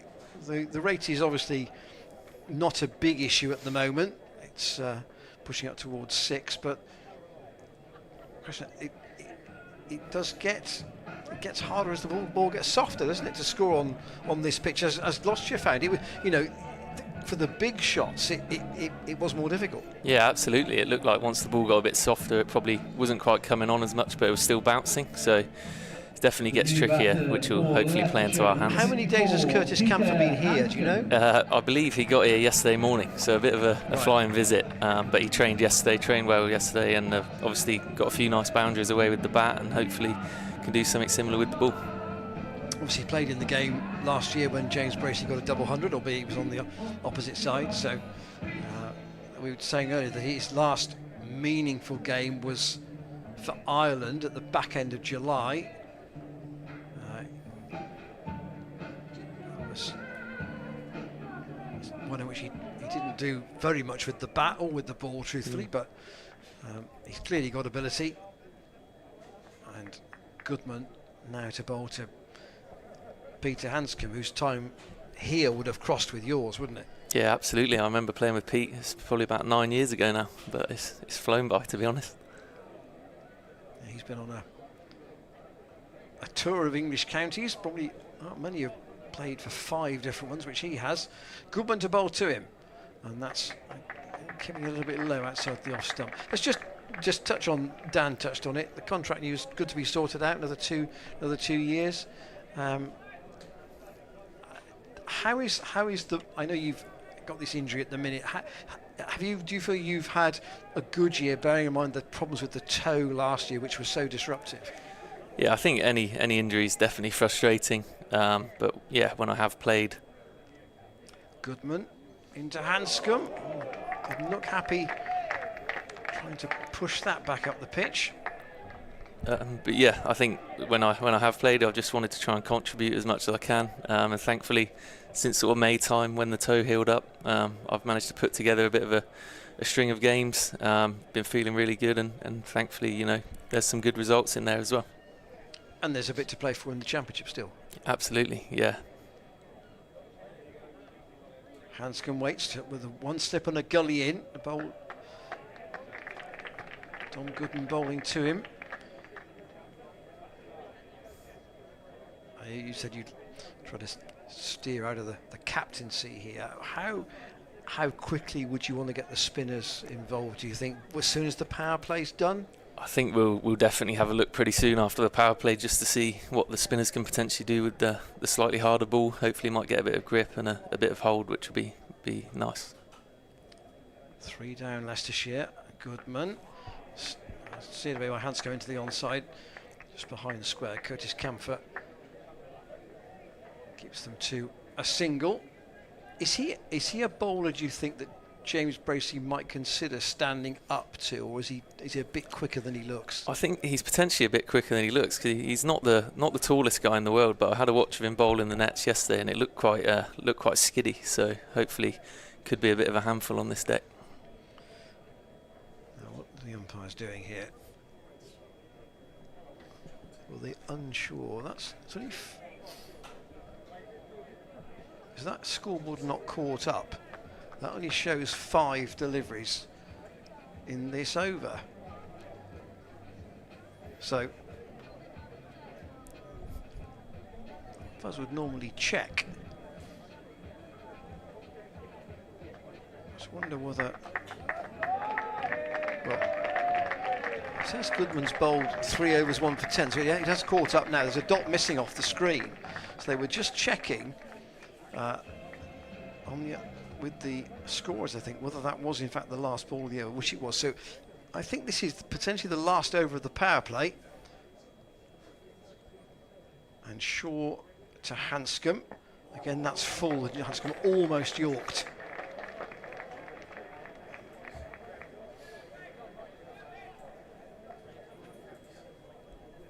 The crowd are quite involved in this, aren't they? You can sense there's a little bit of tension about the place because Leicestershire a bit on the back foot. Yeah, I think it's the dream start, really, isn't it? Yeah, and you mentioned the fact that you felt that it would need a good bowling performance because 196 is it now is not a massive score. Hanscom again has to defend, but these are probably the 2 key batters for Leicestershire.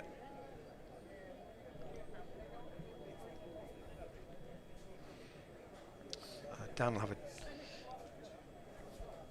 brief stint with Matt at the end of this over. But the overhead conditions have made the game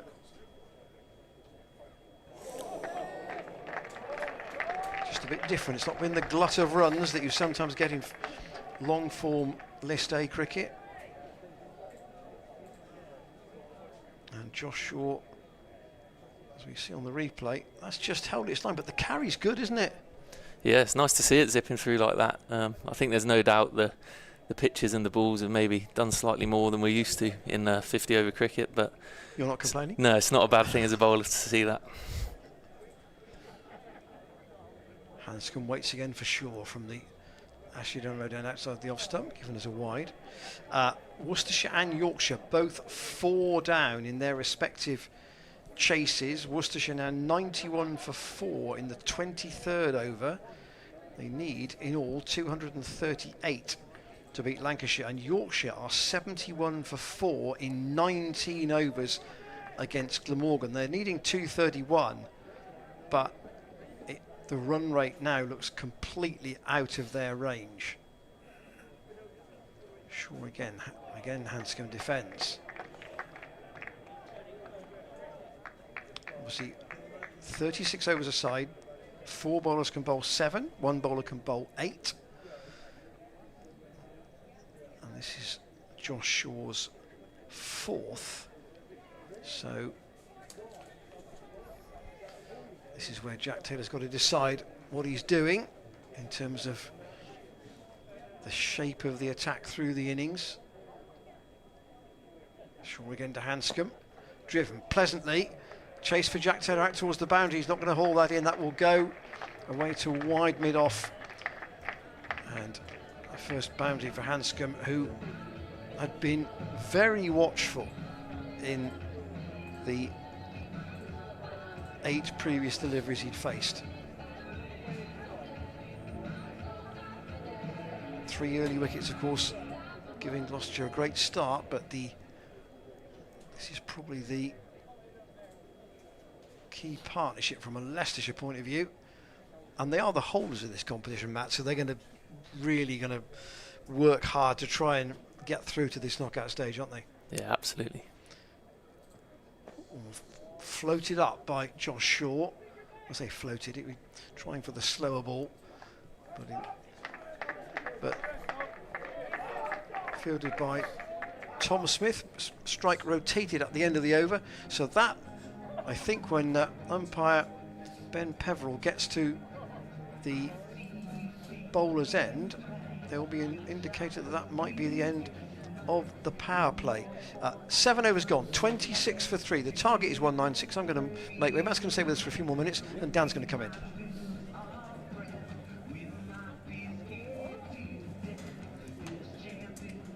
Good afternoon, Matthew. Good afternoon. How are you? Yeah, very well, thanks. Yourself? Yeah, always good. Always good to have a chat with you. Good. And big congratulations on the new deal as well. Thank you very much. Very excited. Been here since you were, what, 17 years old? Yeah, or quite a few years now, you could say. Dominic Goodman in from the pavilion end. And this is the key wicket, I think, isn't it? I think so. I think these two are definitely the key batters. Both have played Test cricket. Yeah, they've both dealt with a lot of pressure before, and I think there's quite a bit of pressure on them now. But if we can get one, it should really, hopefully, crack it open. Yeah. Hanscom's got this little tick, hasn't he, where he opens the face of the bat and just puts it outside off stump at the beginning.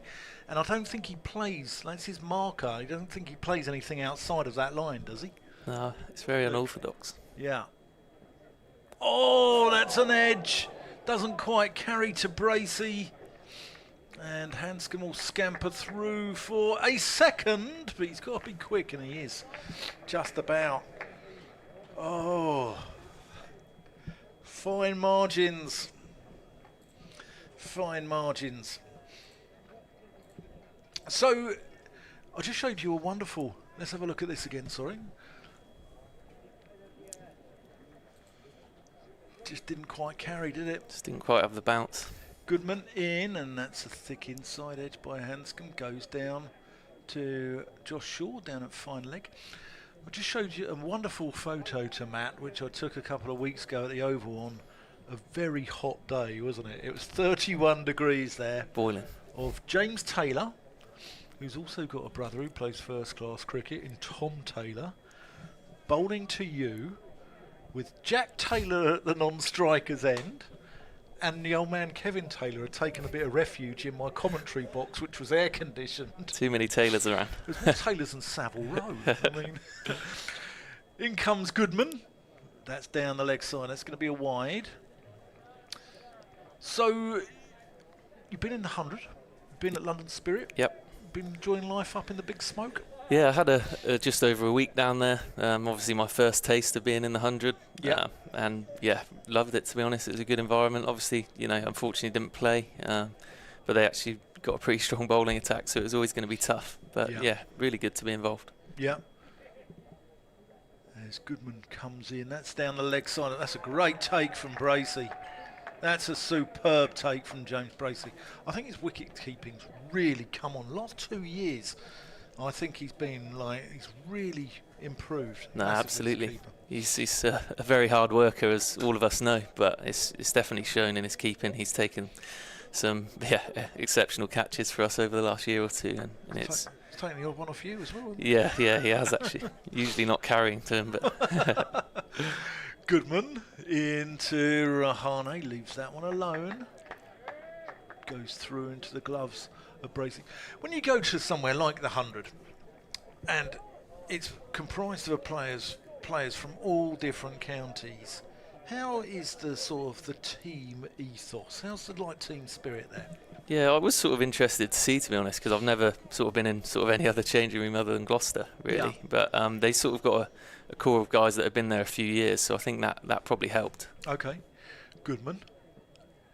Rahane just gets up on his toes, defends. Yeah, it's interesting how it, the sort of how it all connects together, isn't it? I can imagine. Yeah, absolutely. I think there's a bit of an Essex contingent there. There's a few guys I knew as well. Obviously, Higo playing from when he played for Gloucester, Frankie Worrell as well. So that sort of definitely helped me settle in, which was quite nice. Yeah, he's still a wonderful bowler, isn't he, Frankie? Superb. Yeah. Goodman into Rahane, who just carefully watches that onto the bat, and it goes down to Josh Shaw down at fine leg, and he'll retain the strike at the end of the over. Yeah, who's there from Essex? There's Matt Critchley, Pepper, Rossington. Yeah, and obviously Dan Lawrence. Dan Lawrence was obviously Chingford lad. Yeah, and then there's sort of the ex-Essex physio and batting coach and stuff. So there's a few of those. But really good bunch of guys. We had some really good training sessions, and although they struggled this year, they've definitely got a good bunch there. Yeah. And last time we had you on commentary with us, you had a toe which looked... Yes. I'll make no bones about this, Matt. It looked... horrible. No, it was, to be honest. It was disgusting, and I was glad to see the back of it, to be honest. Yeah. You know, it was, real frustrating time. Because then I think it got infected again, didn't it? And you had to go on antibiotics and all sorts. Yeah, it happened again this pre-season and kept me out that first month, which was, very frustrating. Shaw in from the Ashley Down Road, and that's down the leg side. That's another good take from James Bracey. Yeah, it's... I mean, what people don't realise, I don't think, they see you bowl your overs. What they don't realise is how much you actually do in practice and how much you do behind the scenes. And the wear and tear on the body. You know, you've been at the club, what, 12 years now? Yeah, 12, 13 years, something like that. But no, it definitely takes its toll, but you just try and maintain it as best you can. Shaw in Rahane just nurdles that into the onside, no runs. What are the main injuries for quick bowlers? Knees, groins, shoulders? Sort of, I'd say ankles? probably ankles and backs. There's quite a lot of stress fractures go around, and obviously ankles, from landing in the footholes and sort of slamming down quite hard. Yeah, I don't know many bowlers that haven't had ankle problems, but I think your body does get used to it for sure, but there's just always some sort of more strange injuries as well, like the toe one that just sort of came out of nowhere, and it was sort of about trying to navigate that as best as we could and get it sorted. But I think any seam bowler doesn't go through a season being 100% fit. You're often playing 80% fit, aren't you? Shaw comes in to Rahane, who just plays that into the onside, no run. Yeah, that's it. I think it's about trying to give 100% of what you've got on any given day, and trying to get that to the best level you can. And then the days when you are feeling really good is when you've got to, try and really cash in. Yeah, definitely. And you've had a good season. You've had a really good season. You enjoyed it? Yeah, loved it. It's just been good to be playing regularly. I think playing regularly in the T20's been, really enjoyable, and thankfully got a few wickets to go with it. Shaw in, that's cut vigorously by Rahane. Goes over the top of Miles Hammond at backward point, and one bounce away for 4 runs. We're going to be fit for the quarter-final, do you think? Yeah, that's the plan. Hopefully, maybe a week before it, just start building the loadings back up, and then should be, fingers crossed, if all goes to plan, fit and firing for that. So really excited. It's very cliche, but we all look forward to those knockout games, so can't wait. Well, I thought you were fantastic in slower ball from Shaw, just rolls his fingers, bowls the off-cutter. I thought in the T20, it's amazing how many left-arm bowlers had such success in that, because you were up there in the top of the wicket-taking charts. David Payne was your partner in crime. Tim L. Mills, he was up there for a while, and somebody else as well. I can't remember who else was up there. Yeah, no, definitely. I think the Danny Briggs, but he's a spinner. Yes. But no, I think the left-armers did have a good tournament. Shaw, short to Rahane, good bouncer. We spoke about the balls earlier as well. They're doing a hell of a lot more this year. Why? Yeah, I don't know, to be honest. I think there's been talk of if they've got bigger seams, if there's sort of another layer of sort of lacquer on them. There's no doubt they have been doing a bit more. But to be honest, it's nice to see it back in the bowler's favour a touch occasionally. But I think it makes a better contest between ball and bat. I think it makes a better game of cricket, if I'm honest with you. Yeah, I think there's definitely a balance. Maybe it was slightly too far in the bowler's favour, but I'm sure it'll even itself out at some point. Shaw in, and that's timed nicely by Rahane. Down to Goodman, and they'll take his arm on to the long boundary and come back for a second. Yeah, I think, Liam Livingstone was quoted in the week as saying that, the 100's all about whacking the ball out of the ground and stuff like that, but bowlers, surely it's a bowler's game as well. It's not just a batter's game. Yeah, I think it's a fine line, because obviously people do want to see, 4s, 6s, and people, don't want to see teams being bowled up for 80. But if there's some sort of middle ground, I think that's obviously ideal. Yeah. Shaw in. Just stayed a fraction low, perhaps, and Rahane just watches it. He looks like he's got a lot of time, doesn't he, at the wicket? Yeah, he does. He looks like he plays it nice and late, very still. But hopefully we can get him soon. Yeah, we'll just keep you one more over, because I know the missus is picking you up. We don't want to cause the domestic now. Should be all good, hopefully. And it's always good to see all the Taylors here. You know, your mum and dad come virtually every game. The dog comes. Yeah. You know, Jack and Becky come, and Yeah. you know, their kids, and it's wonderful to see. Isn't it? They absolutely love it, to be honest. Yeah. It's obviously sort of been part of life for a while now. Me and Jack have both been down here a long time, but no, we love having them down. But that's the family environment that Gloucestershire's about, isn't it? Yeah, absolutely. It's Yeah. always been so welcoming to, Yeah. you know, all of our families. You know, a lot of, you know, the Price's parents come down, Goodman's, Bracey's. We get great support, and we're very grateful for it. Yeah, well, they've even been nice to a North London oik like me. So, Curtis Campher is going to come in to the attack. The man without a number. Campher to Hanscom. Ooh, a little bit of extra nip. Oh, misfield as well by Hammond. He doesn't misfield many.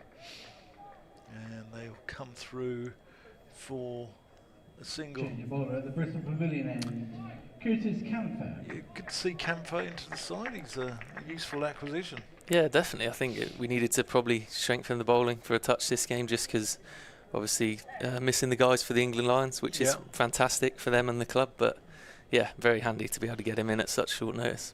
See, Zuma's had a good start as well. Very good few early wickets. Great to see. Campher in. That's down the leg side. That's going to be a wide. He looks a little bit sharper than what I thought he was last year, because I think James Bracey had some quite good fun, didn't he, when he got that 224 when Campher was playing for Somerset. Yeah, he did indeed. No, he's definitely skiddy for sure. Yeah. And the quicks around the club. It must be nice to be part. Oh, that's a little bit of extra lift. Rahane just rides that one quite nicely, actually. It must be nice to be part of this attack where you've got Marsh and DeLunger, you've got Ajit Singh Dale, you've got Zaman Akhtar, who are all, you know, 85 plus, probably touching 90. Yeah, no, it's brilliant. It's something we probably haven't quite had for a few years. Yeah. Campher to Hanscom. Well fielded by Miles Hammond. I mean, I've seen quite a lot of Ajit this year. I've seen quite a lot of Gus Atkinson, and I think they're like for like in terms of miles per hour. I think they're quite different bowlers in the fact that Atkinson goes into the pitch where Ajit tends to kiss it a little bit more. No, I think you're absolutely spot on. I think Aj is also very skiddy, but his airspeed is, you know, some of the quickest on the circuit. So it's great to see him get recognised, really. Campfire, that's a good delivery. Beats Hanscom. There's a little bit in this wicket, isn't there? Yeah, absolutely. It's nice to see it nibbling around, and hopefully, you know, another breakthrough soon would be great. Matt Taylor's probably thinking, I've bowled for months on feather beds here at Bristol. I bowled for years on feather beds at Bristol, and now there's a wicket out there with something in it, and I'm injured. It's typical, isn't it? Campher in, Hanscom defends, just pushes it out to Tom Price on as substitute fielder. Great to see him back as well, isn't it? Yeah, it's brilliant. He's had a very tough time of it over the last couple of months. Obviously the back injury, but he's back bowling now, building his loads up, and obviously back batting. So it's just only going to strengthen us, really. Yeah, he's a top man, top bowler, top all-round cricketer, and you know, when the Prices are around, they create theatre, don't they? Absolutely. Oh, that's a good nut. Anyway, Matt, fantastic to have you on. You've been great, and hope the injury goes well. And we'd like to see you back as soon as possible into the fold. And go and sort yourself out and go and get the rehab done. Will do. Thanks for having me. Thanks very much. Take care. Cheers. Matt Taylor there, Gloucestershire. Seam bowler, left armour, and all round nice chap. We welcome back Ian Randall. There's the worm. Not quite sure which of those I am. Ben Charles. You're a great bowler. Wobbling it about. Ben Charlesworth. That's an interesting choice. I don't think Charlesworth has bowled an over in any cricket this season. In fact, I'm sure he hasn't. I know. He's only ever bowled 2 overs in this format before. But here he is from the Ashley down road end, back of a length, and Rahane defends out on the offside. So at the end of the 10th over, Leicestershire were 44 for 3. Gloucestershire at this stage were 48 without loss. Yeah, this is the key stand though, isn't It it? is. I think Rahane more so than Hanscom. Charlesworth in, and Rahane works that down to Van Buren for 1 run. Josh Shaw's figures in that opening spell: 5 overs, 1 maiden, 2 for 24.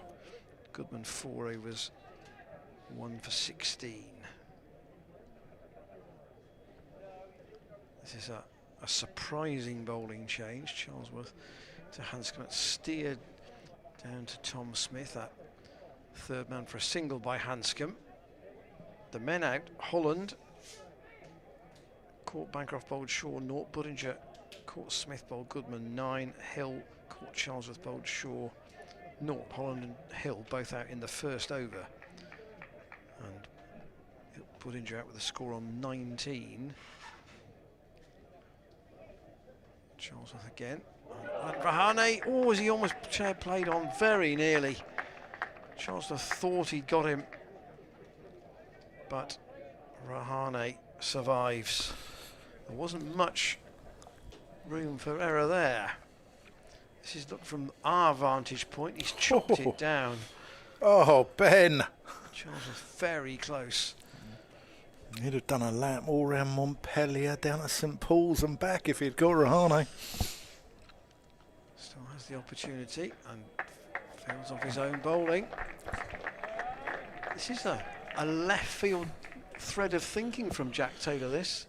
Yeah. And maybe it's a surprise to Leicestershire too, to be fair. But that's the thing about Jack Taylor, isn't it? I like his captaincy. He thinks outside the box a little bit. He's innovative. And great to see. Charlesworth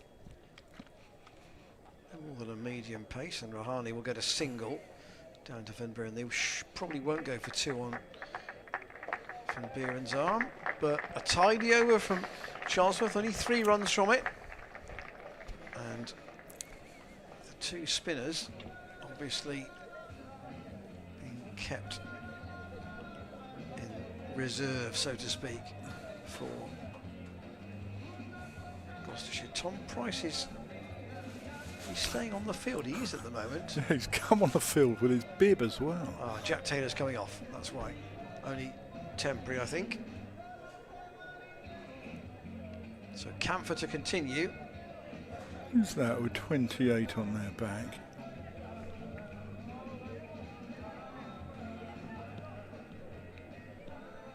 Archie Bailey.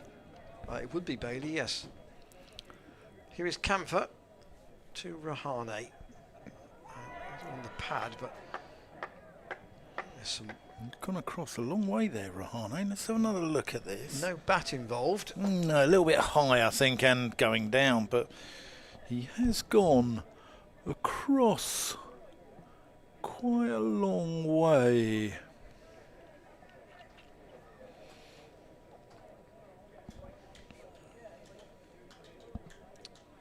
Camphor to Hanscom, who just drops his hands on and plays it quietly out on the offside. Quite right about that little habit that he has. Yeah. Before he plays the ball, it's almost well, you'll see it in a moment. It's almost like a wristy cut, very, very late. Yeah, it's like he opens And the there- face. there it There is, is. He there it won't is. play anything outside that line. Sharp delivery from Camphor. Let's see if we can keep our eye on Peter Hanscom and his setup here, and you'll see what we're talking about. Where he just has a little dab at the pitch with an open face outside off stump, and then he won't play anything outside that line. There it goes.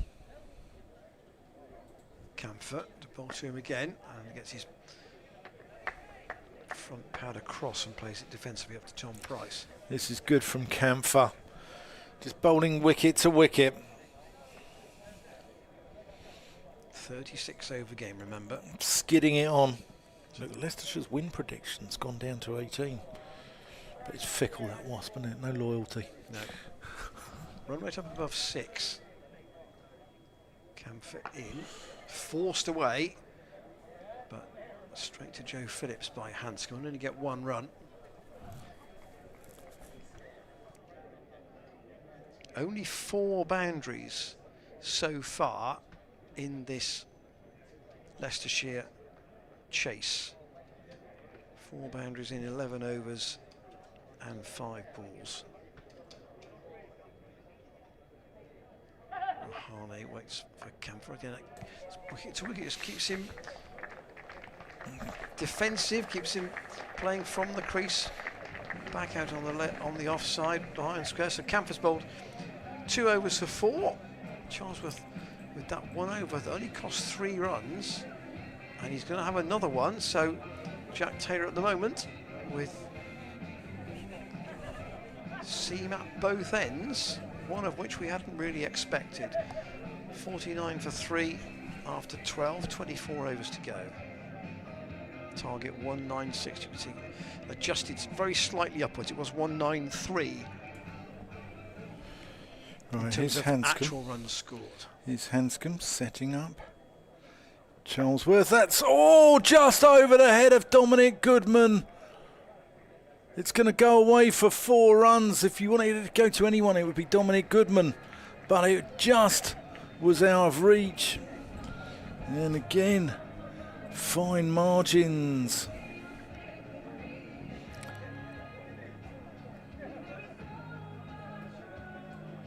Oh, he's clothed that a little bit. It's good effort by Dominic. But even he going upwards couldn't reach it. Charlesworth. In. Hanscom just tickles out the legs to Joe Phillips.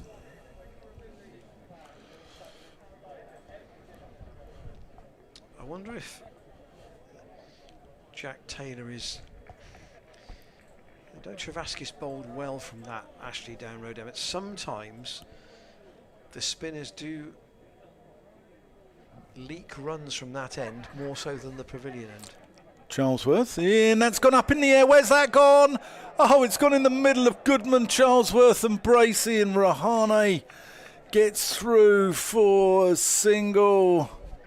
I thought Charlesworth was going to get there, but he was just out of his reach. And Rahane lives to fight another day. But I tell you what, Ben Charlesworth's got him in a spot of bother here, isn't he? He's just skidding it on. Two deliveries in this over that each has had one of these established test batters in with the problem. He's threw that shot far too early. Yeah, I wondered if Goodman was closing in on it. The Buckinghamshire Bradman. Charlesworth to Hanscom, who cuts nicely. That's a good shot. And that beats Miles Hammond's despairing dive and runs away for 4 runs.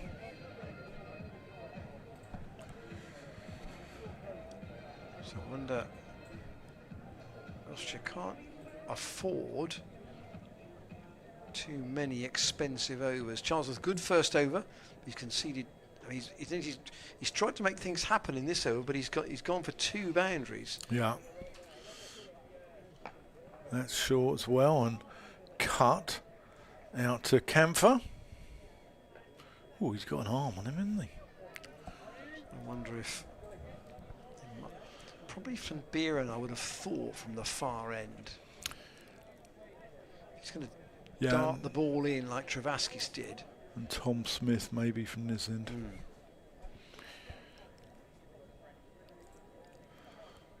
That's 4 more. That's into the pitch and over the head of Miles Hammond. And expensive over, 15 off it. 64 for 3 at the end of the 13th. And the cry of Leicestershire goes up from the travelling support. Yeah, from being quite a way behind the rate, big difference made in 1 over. To be fair, Tom Scriven had an expensive over in the Gloucestershire innings, and he came back well, I suspect. I mean, I would not have expected Charlesworth to bowl today. He's not bowled in any first team cricket at any point this season. So No, but what Jack's done is he's got rid of 2 overs there. He And has, but if somebody bowls badly, he's gone for 18 off 2, but you know, he's always got the wicket of Rahane. would have been worth it had he done so. Here is Camphor into bowl again to Hanscom. He doesn't time that, it goes up to mid-on, and here is Tom Smith.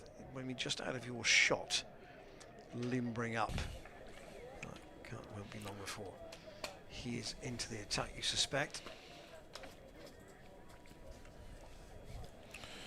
Yeah, I think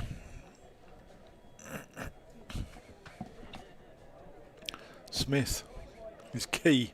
Camphor in, played off the back foot by Hanscom into the ground, fielded by Hammond. So for Camphor, they've got a third man and a fine leg back, a deep point and a deep square. Fairly orthodox field. And then in front of square, I mean, Hammond is almost a backward point into other circles. So 2 in front of square on the offside, 2 on the on, saving 1. And Hanscom gets a bit frustrated, or is getting a bit frustrated, can't force that away from Camphor. He's in his 3rd over. And at the moment, pulled a bit loose to start with, a couple down the leg side, but I think he's soon worked out that wicket to wicket is the way to go here. It's not very complicated, but it's awkward for the batters, and Hanscom again can do no more than chop that down to Van Buren, that 3rd man for a single. Yeah, this is starting to look ominous for Gloucestershire though. They're starting to build, and although you're never in on this wicket, these 2 are showing their class, aren't they? Win predictor up to 32%. I told you it was fickle. Yeah, it was down at 18. You wouldn't want to be in a relationship with this win predictor, I tell you. Another wicket would be most useful from a Gloucestershire perspective, and Camphor's very nearly got it there. That's a good delivery. That's a good seed.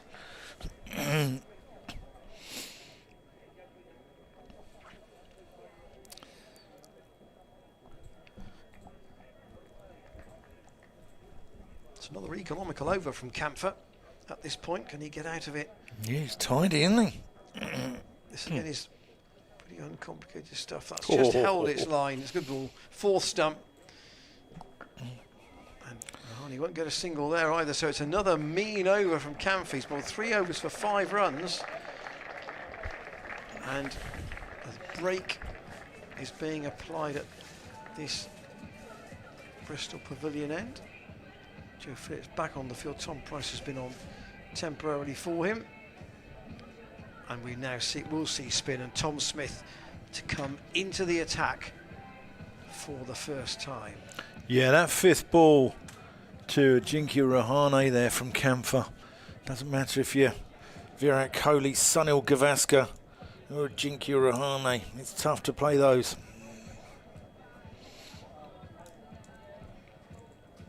Interesting finish brewing up in the other group at Chesley Street. Derbyshire 176 for 4, need 78 off 81 balls to beat Durham. We should win that. We should win that. Tom Smith, experienced campaigner, and he comes to Hanscom. Down the leg side, going to start with a wide.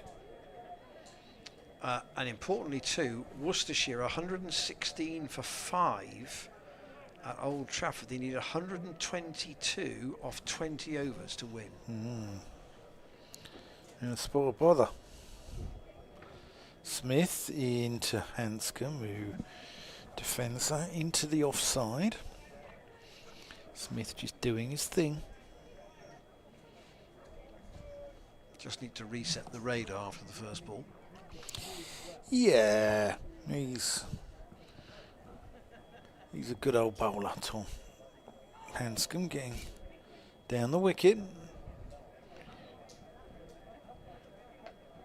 Using his plates, as they say.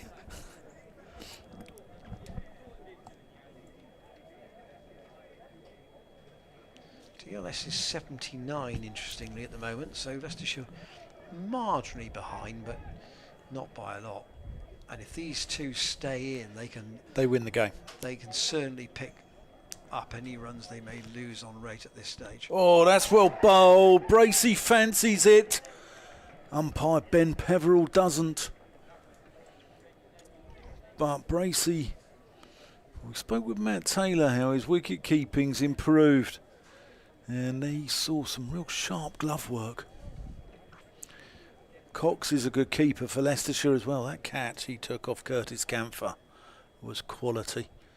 That's just waited for there for Rahane, who plays it under his head and works it through the leg side for a single.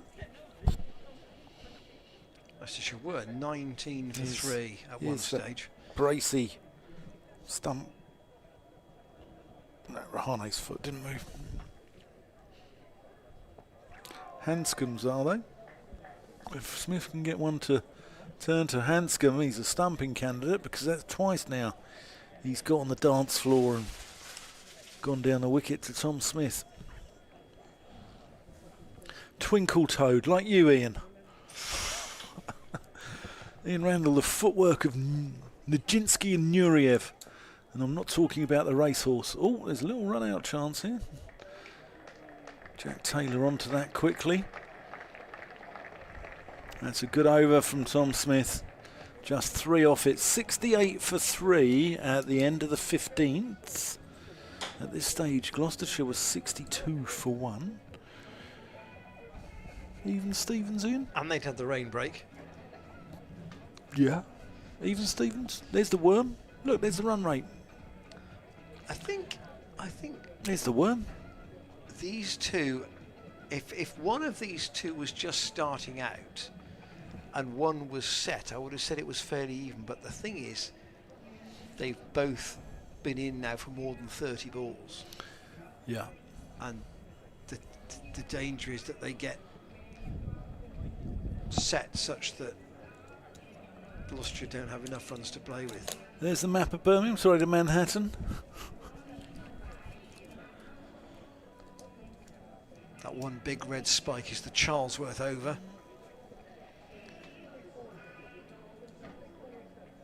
It's going to be a good game of cricket, this. I saw a game kind of similar proportions to this last week. There's the partnerships from the Gloucestershire innings. And in the end, the batting side did win, but it was quite a struggle.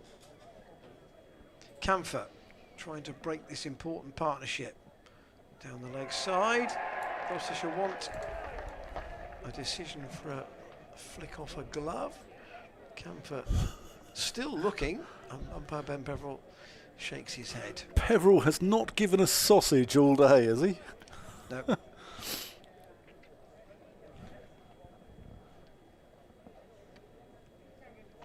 Camphor having a smile.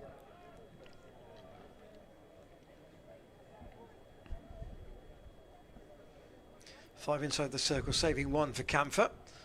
Well, that's typically cut by Rahane, but didn't get in the right place to pay the shot. I think we can now count Yorkshire out of this equation because they're 116 for 5 in the 27th over, chasing out 231. They are not going to make up the run rate.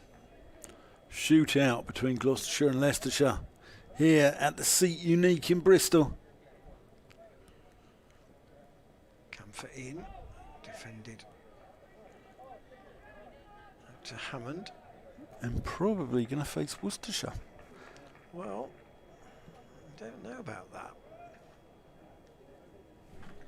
I think it's going to be Worcestershire, and Worcestershire, as we discussed earlier, New Road can't be used because the England Lions and Kidderminster Can't host. Comfort in, defended once ball by Rahane. We'll just check that List A table. Group A table as you were. So Worcestershire have 10 points. Durham have 9, but they may not be beating Derbyshire. Derbyshire have 8. Ooh. Hampshire also have 8.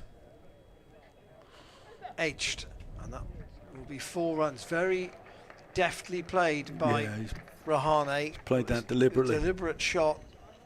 There's no slip. And Van Buren quite wide at third man. He's not even in your shot there. Yeah, he's just played Oh, that. beautiful. Played that right under the nose, so to speak, and picks up a boundary. Yes, so Derbyshire could be, in fact, they would go. Derbyshire go to 10 points. It depends. They wouldn't perhaps catch Worcestershire on run rate. So that would open the door.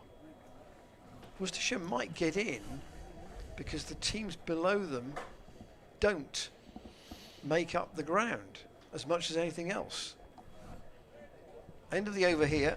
73 for 3. That's the 50 partnership up as well. It's in the zone. 20 overs to go. And they need 123 more. So it's a give or take a run of all, Yeah. which for these two you suspect will be well within their compass. Yeah. For these two. The question is, how early can Gloucestershire split them up? If at all. And then you've got people like Cox and Scriven come in. Smith. Rahane goes for a big pull and is lucky that he's got something on that.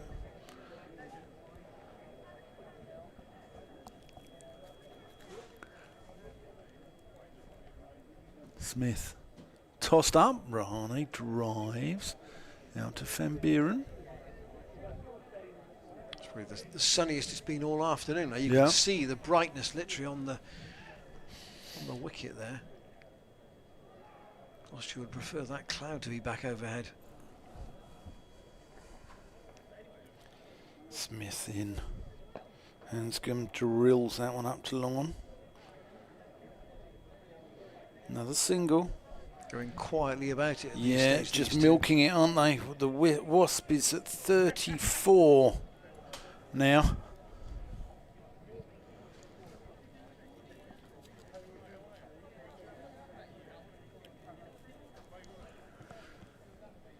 Oh, that's nearly a caught and bowl chance. That was in the air from Rahane up to long off. Certainly not dull, this, is it? No, a couple of shots from Rahane have fallen safe. Those are notably off Charlesworth. Tossed up and nurdled into the onside. And I wonder if Jack Taylor might take one out of the outer circle and bring him into the inner circle just to stop them milking the ones. I know it's risky, but just to put the pressure back on these two.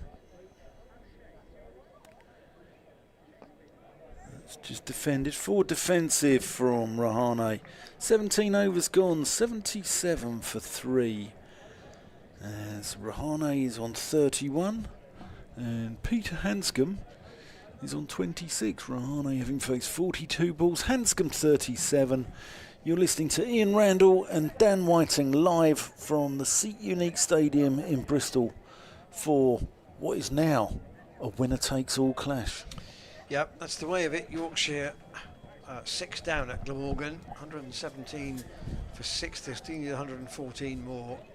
And the clock is against them in terms of making up the run rate. So, the winner of this game will finish third, and they will be up against the runners-up from the other group. And at the moment, it looks as though that might be Worcestershire, even though they may not win at Old Trafford. Squeezed away again on the stop on the bounce by Hammond. One or two thought that was a catch, but in fact it wasn't. The fact that almost the more important result might be the one at Chester Street, where Derbyshire needs 61 off 61, and if they win there, then it almost certainly will be Worcestershire, provided they can get fairly close to that Lancashire total, even if they don't win.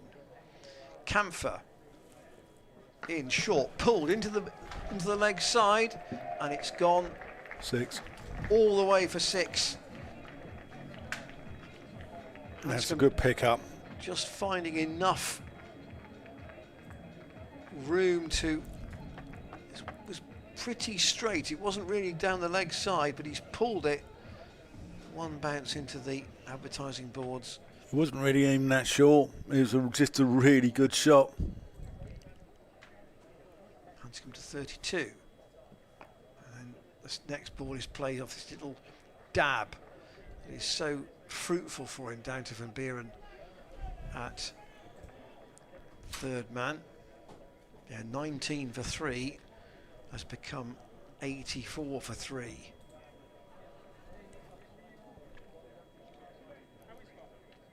Yes, the overs are ticking down. We're almost at halfway. This will be the halfway point at the end of the over. It says that Leicestershire are pacing this pretty well. Camphor in, leading edge this time from Rahane, out on the bounce to Cameron Bancroft. Bancroft top scored for Gloucestershire, made 36. It was a bits and pieces kind of card though, despite the overall total being over 5 and over. Camphor's close to the wicket. Again, that's pulled in the air, and that's going to be 6 more. That's away down by Paolo's ice cream van. It's just missed the van. I think that's hit the van actually. Thankfully, no, I don't think there's any damage. But that's a good pick up again. Some from Rahane. Anna will come running out if there is. I think that's hit the van. Ooh. No, I think it's gone past it, but has it? Not by much. So Camphor, having had a good start, has now conceded 13 in this over, and that may force a change at the end of it. Camphor again to Rahane, who again plays the dab out on the offside. So 5 overs for 23 now for Curtis Camphor, and 90 for 3 at halfway, and suddenly Leicestershire have got ahead of the game in terms of the comparison, and there's the worm to show how, and probably in terms of the balance of the game, they're just about where they need to be. The DLS score, not that it will apply, is 93, so they're right on it, and there are some drinks being brought out for the Leicestershire batters and for the Gloucestershire bowlers, and the emphasis, the favourites tag probably is now with the holders of this competition. Yeah, I'd say so, and you're seeing the difference that Test players make, especially when certain sides in this competition have been playing a lot of youth. Certain sides have been decimated by call-ups to the 100 or to the Lions or the full England international side, and Leicestershire lucky enough to have a couple of Test class standard in their ranks, and they're making the difference at the moment. Over 100 tests between Rahane and Hanscom. Yeah, that is experience at the top level, and they've also got now the best batting conditions of the day. yeah.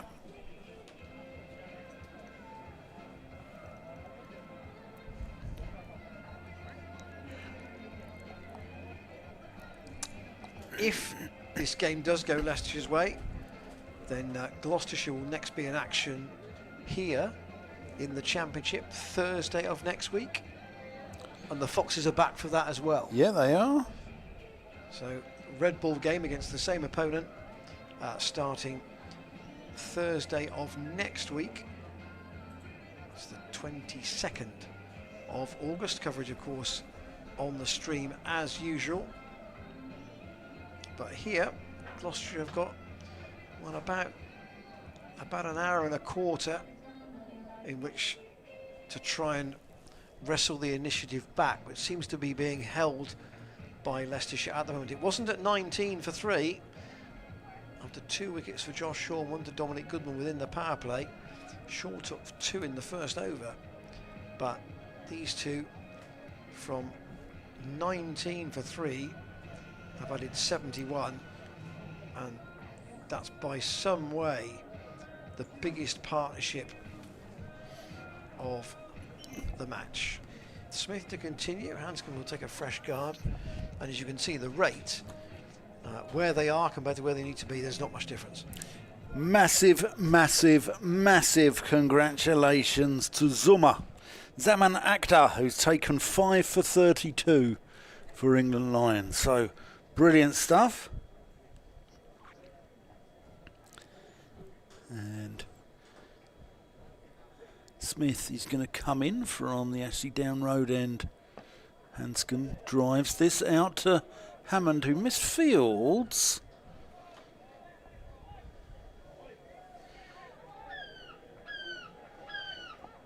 And message from Lizzie Price, actually, saying that the boys been listening into the live stream, apparently, from Worcester, as that's drilled back to Price, who manages to defend it. And Lizzie's currently unable to be at either game, but following the Sri Lanka and the Gloss games simultaneously, and saying, go on, Zoom, and saying he's done it, well done, Zoom. So, huge congratulations to Zuma. Deserves it. Tossed up by Smith. Goes out to Campher, who fields brilliantly and keeps them down to 1. That's outstanding on the boundary. Really good work.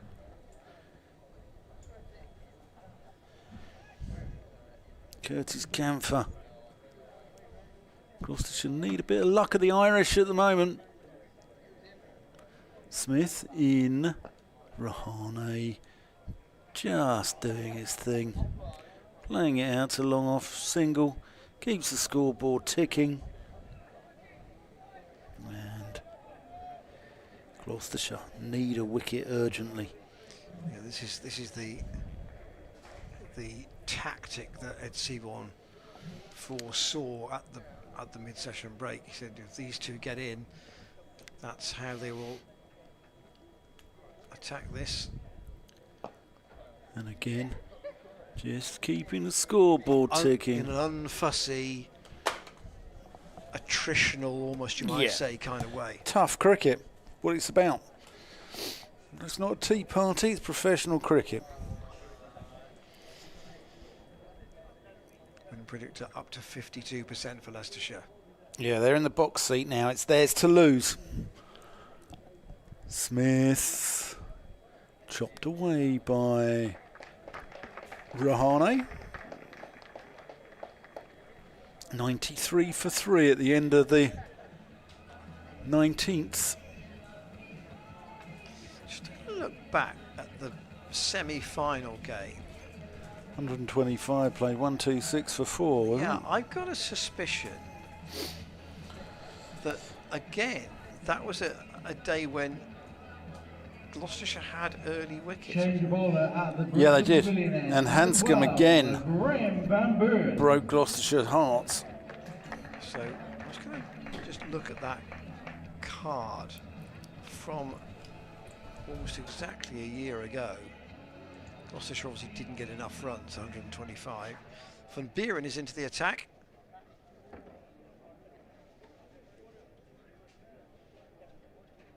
Yes, they were 13 for 3. Cut away again by Hanscom. 13 for 3 they were in that game.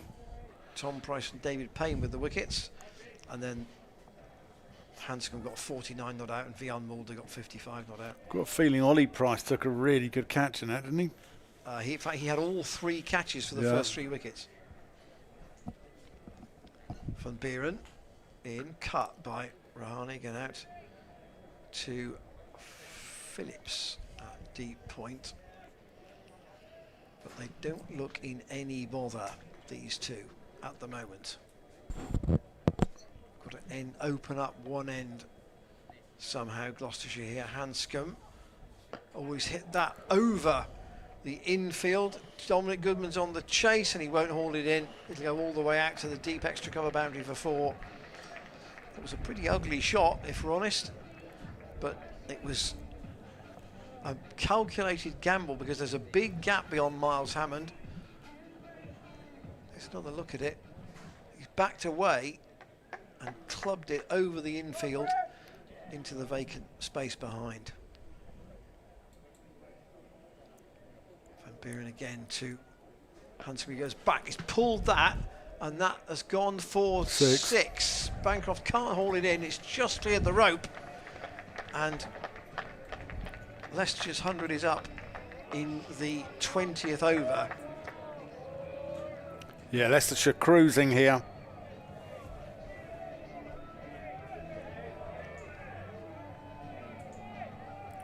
What has Jack Taylor got up his sleeve, I wonder? What else could he do? There's a few Leicestershire fans down there who are getting a bit irate. Was that given as a 4 or 6? To me, that was a 6. I thought it was a 6. Van Buren backing away. Oh, and Taylor's misfielded that, which is unusual. And Hanscom has picked up a single he hadn't expected as a result. Out on the leg side. 97, you can see the target now, 97 off 90. So it's basically a runner ball, but you need to open one end for a new batter for Gloucestershire to have a realistic chance, you feel here. And strike almost equally shared. A couple of big blows from Hanscom has put him ahead of his partner on the ball. He's got 40, 47 Rahane, 39 Van Buren. First over expensive, Camphor's last over expensive. Charlesworth had it. You know, Leicestershire didn't have many overs that went in double digits, and Gloucestershire I think have had 3 already. Yeah. And so Shaw is being brought back. Yeah, I think they just need to try and make something happen. Dominic Goodman having a little limber up as well down below us. The man they call Lenny. Tom Smith 3 overs for 10, but there wasn't much happening for him, was there? No. Shaw into Hanscom, who just turns this one off his legs down to Goodman.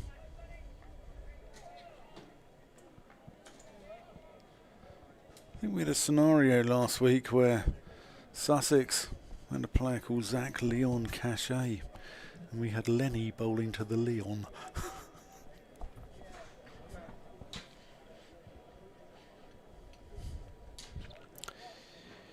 What's Josh Shaw got in the tank? Oh, that's a good leave from Rahane. Only 2 types of leave down, aren't there? There are only 2 types of leave. A good one. And a bad one. And a good one. No in between. Interesting to hear Matt Taylor think that 192 for 9 was a bit below par. Is that what he said?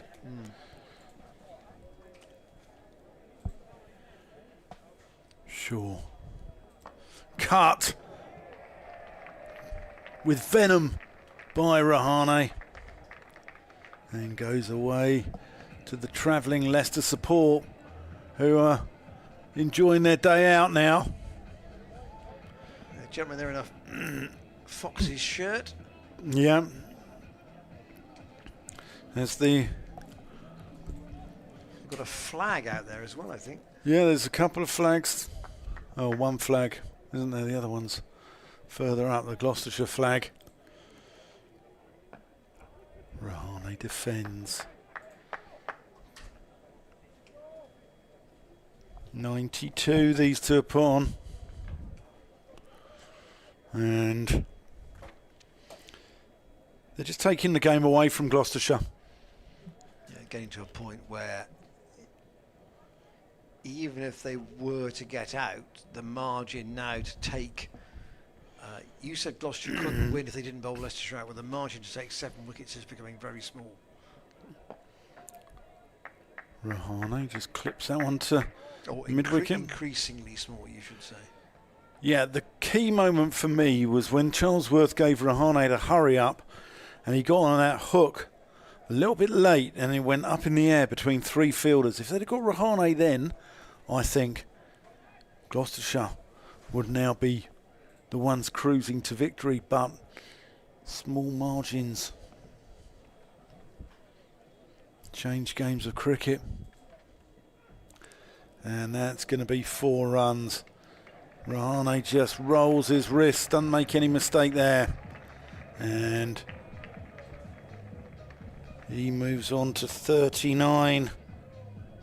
96 the partnership. Kept it down. I wouldn't say it was a particularly graceful shot, but it was never in the air. That was the No, point. rolled the wrists. That was the point. 2 boundaries in that last short over.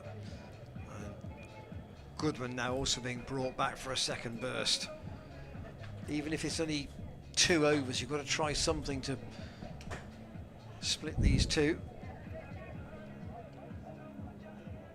Change bowler at the Bristol Pavilion end. Number 15 83, overs left. Dom Goodman. 81 to win. Gloucestershire have, Gloucestershire have won 4 and Leicester have won 5 at the moment. So if they do get in with 12 points, then they'll have fully deserved it in the table. Yep. Goodman back into the attack. If Yorkshire managed to beat Glamorgan, Leicester have got a chance of finishing top, haven't they? Or not? No, because their run rate is... that's a good question. Let me just check that.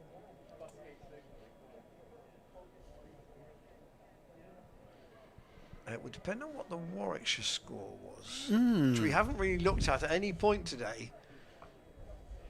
Goodman down to Hanscom, who chops that away to 3rd man. The Warwickshire score. Warwickshire got 182 all out at rugby, and Notts are 113 for 5. So that wouldn't be an easy one to call. No, it's interesting at rugby, because the only game that I saw there was Warwickshire 311 against Surrey's 308. Leicester's run rate, though, is significantly worse than... I mean, obviously, if the top 2 lose and Leicestershire win, they will finish top, correct?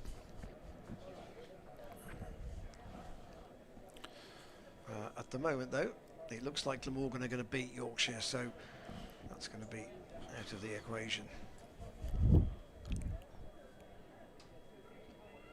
Here, Gloucestershire had a very bright start, but it hasn't kept going like that. The brightness has come from Rahane and Hanscom. And Hanscom goes to 40. He has 49. Rahane has 49. The board. 41. Well, the board to our left says 40, 49 and 49. So somebody needs to just check that. Down the leg side from Goodman, it'll be given as a wide. Yes, the scores have caught up. Okay. The individual score for Rahane for some reason had not updated. There's the partnership. 100 runs these two have put on. Yeah, very well batted. And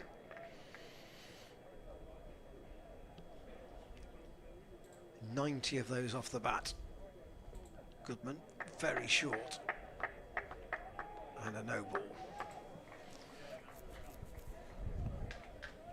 Shaw got called for one of those in his opening spell when Matt Taylor was still with us. You understand the desire to really try and hurry the batter. Rahane waits again for Goodman. He wants a single there to get his 50, but he won't get it. And he's just dropped out on the offside. Yes, Leicestershire now down to less than a run a ball. Gloucestershire, as in the semi-final last year, unable, once they've had the early joy, to back that up. Goodman to Rahane, and he will go to his 50 with a single. 59 runs for 59 balls, 6 fours and a 6 for Rahane's 50. Yeah, well batted Ajinkya Rahane. Leicestershire becoming a bogey team for Gloucestershire, causing them to, well, last year they probably should have beaten them here in the county championship and then batted really badly in the third innings and then lost to them in the semi-final of this competition. This year, rolled up 700 in the county championship, still didn't beat them. And now look like they're going to fall in the final game. Rahane batting very deep in his crease against Shaw.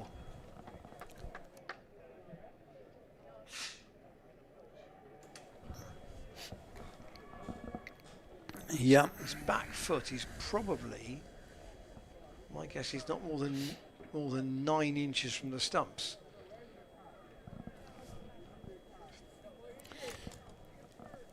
Josh Shaw. That's got to be close. He's gone across a long way there. Let's have another look at this. Rahane is going, I think he's batting an off stump.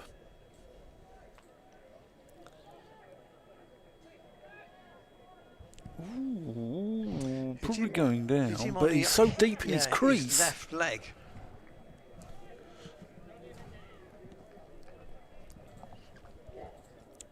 Be interesting to have another look at that after this ball from Josh Shaw. Oh, Hanscom's got that one fine. Runs down to Tom Smith down there, and that's Hanscom's 50. Comes up off 52 balls, 4 fours, 2 sixes in there, and all batted Peter Hanscom. We haven't had an LBW decision upheld all day today. Neither umpire has given one. No, it'll be interesting to see that one from Rahane, because as Ian pointed out, he is batting extremely deeply in his crease. So the margin for it to go down the leg side as he just defends that one. Let's have another look here. No, going down. Yeah. It's going down.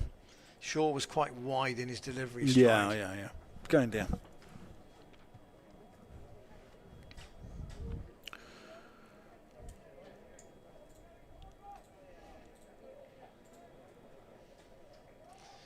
Worcestershire digging in at Old Trafford. They need 85 off 72. That's over the top of extra. That's 4 more for Ajinkya Rahane.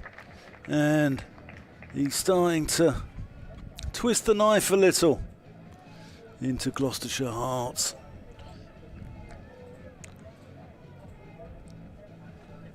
And at the moment, you would say that Grey Strokes might still be the most likely place that Worcestershire might end up travelling to, but Can they host at Grace Road?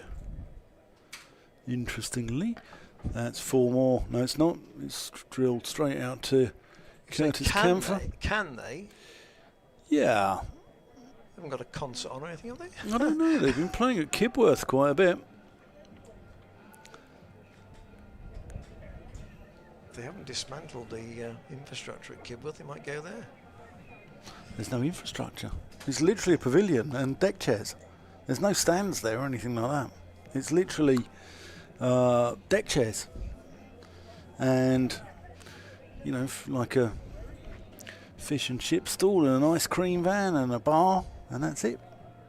It's pretty, you know, it's pretty basic, but it's a lovely venue. Really is nice, and the outfield's gorgeous. Just to confirm those. I've played snooker on Worsley.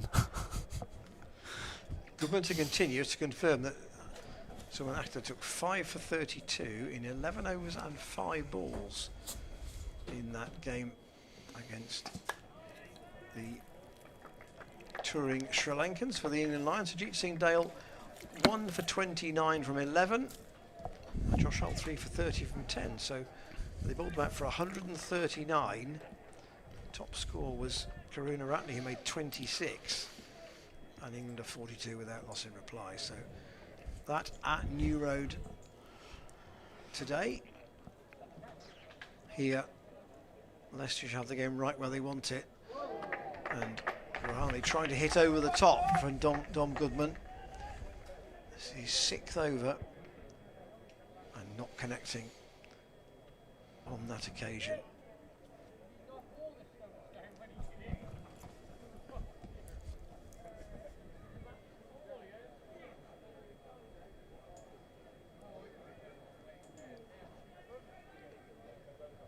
Bancroft just going to have a word with Jack Taylor. There, I wonder what that's about. Good senior man to have around Cameron Bancroft. Goodman again to Rahane, who defends. Yeah, Shaw's bowled. Well, he's actually, I think essentially he may have bowled out. He's bowled 7 overs, 2 for 39. So in theory, he can only bowl 1 more. And Goodman would have bowled 6. So it's Camphor and the spinners, in theory, from here. Sounds like a good name for a pop band there, eh? Goodman in. Oh, miscued by Rahane. He's played some lovely shots. That's not one of them. Out to Camphor on the mid-wicket boundary. But Leicestershire need 66 more. 7 wickets in hand. It would be unusual, very unusual to think of them making a mess of it from here. Still to come, if needed, Kimber, Cox. Yeah, Travaskis isn't the worst bat. Scriven. Nor Scriven. Or Walker. But these two are doing exactly what is necessary. Just calmly ticking the runs up. There were a few scares when they first came in. Yeah, but those scares have become fewer and further between. I love that new track by Camphor and the Spinners, though, Ian. What's it called? Goodman. And that's driven down the ground by Rahane, but on the bounce to Jack Taylor at mid-on. It's called snatching victory from the jaws of defeat. That's what Gloucestershire have got to do from here. And is Jack Taylor going to have a bowl himself? I think he might be, you know. Yeah. Yes, with nothing much happening elsewhere, Taking responsibility. he is going to try and do what he did at Trent Bridge and break a partnership that was threatening a bit at that point. Change of bowler from the Ashley Down Road and Tom Price on the field. Jack Taylor. Price on the field, not sure for who. Change of bat for Rahane, not sure what was wrong with the other one. Maybe the handle had gone in some way. So for Jack Taylor, unsurprisingly, long on and long off out. Is he on for? Is that Van Buren at long off? Yeah, I think so. Just played down the ground by Hanscom. I think it's Charlesworth actually. Sorry. Or is he at long on? Long off, I think, is Van Buren. Yeah, it's Charlesworth then. He's on for. Taylor. Rahane just works that one into the leg side. Obviously turning the ball away from the right-hander, Jack Taylor. Time for heroes. As the Libertines told us, and that's been crashed over. Deep mid-wicket for 6 runs. Rahane, anything slightly short, he's onto really quickly. And Leicestershire should absolutely breeze this from here in. Yeah, the opportunity came at 19 for 3. Cut by Rahane. Good diving stop by Tom Smith. But I suspect, you know, everybody in the Gloucestershire team and the coaching staff will have known that these two got settled. It was going to be pretty difficult. Yeah. Well, we said at the beginning of play there the danger for Gloucestershire as Tom Price is in pursuit of that one. Strangely similar to last year, Gloucestershire batting first, getting arguably Not enough. Not enough. Getting 3 quick wickets at the top to give you some hope, and then of course it's the hope that kills you. Yeah. Yeah. Hope is taken away by one stand. Taylor to Hanscom, who cuts. Tom Smith at backward point. Often you see him at backward point. 139 for 3 at the end of the 25th. Leicestershire 15 runs ahead of where Gloucestershire were at this stage. There's the worm. Gloucestershire were 124 for 5. And all Leicestershire need to do is just work the ball around. Change of ends for Smith. Yeah, and I'm wondering if Gloucestershire just need to try and squeeze this and make Leicestershire play shots, try and force the mistake, and then you never know what could happen. But at the moment, I think if you allow them just to nurdle the singles and to milk them, then Leicestershire are going to cruise to victory. Well, there's a maximum of number 6, Tom Smith. 2 overs left from Gloucestershire's opening bowlers. Camp has only got 2 left if Goodman or Shaw bowl 8. So it's down to the spinners. Smith, in having changed ends, and sees the first ball from Rahane, clips to Jack Taylor up a short mid wicket. Goodman wants another drink. He's been keeping hydrated down on the boundary here, but Tom Price has. Oh, skewed again from Rahane. Was turning, and Van Buren been a bit part player with the ball. I think bowled 1 over, which went for 13. Jack Taylor had to make the instant decision that he couldn't afford another one of those. Rahane waits for Smith. Again, he goes back, and is that out? Yes, Rahane's walking. Hammond has finally, with the assistance of Smith, got rid of Rahane. It's 139 for 4. Given how well he's played, it felt like quite a soft dismissal. Gloucestershire won't mind, but is it too late? 139 for 4. Yeah, good catch from Miles Hammond, but Rahane will be disappointed with that. Just, he was a nothing shot, wasn't he? He neither defended nor hit it. He was caught in about 5 minds there. Well, but that is a real, I mean, that could well be a match-winning innings, and, you know, Jinky Rahane, sometimes it's a privilege to watch a player of Test class go through their thing. Right, Gloucestershire could do with Louis Kimber getting out the same way as he did the last time he played on this ground, obstructing the field. Which won't, I'm sure, be in his mind. So Smith, if he's going to turn this round, he's going to have a really, really good spell. I think it was the game up at Trent Bridge where he took his 100th List A wicket. Now that with a new batter at one end, can Gloucestershire squeeze Leicestershire just a little bit? The rate shouldn't be a problem. If they were to get Hanscom out, it might just become a bit tighter. But that one big partnership has made a massive difference to Leicestershire's chances. 120 they put on for the 4th wicket. And here's Smith to Kimber, who goes back and plays it into the ground. Fielded by Hammond. Another wicket now, though. You never know. There could be a twist and turn. Yeah, you'd need Hanscom, really, wouldn't you? Yeah, you've got to get Hanscom. Smith into Kimber. I wasn't sure where that had gone.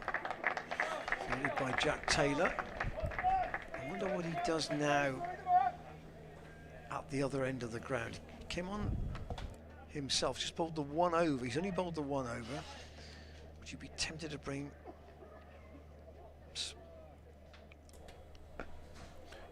Well, it's got to be... Camphor back, potentially? It's got to be... Single from Kimber, gets him off the mark at the end of the over. But a wicket for Tom Smith. And 10 overs to go for Leicestershire. 140 for 4, 56 off 10. I think it's got to be Jack or Graham Van Buren, maybe. It is Van Buren.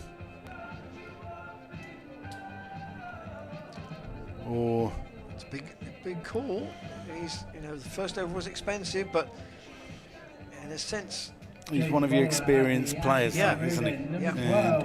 And I think that's...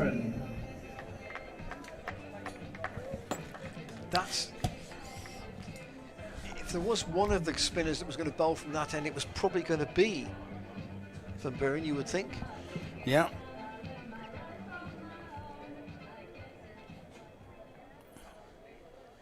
Can he split this partnership and just put the jitters into Leicestershire a little bit? You never know. You never know.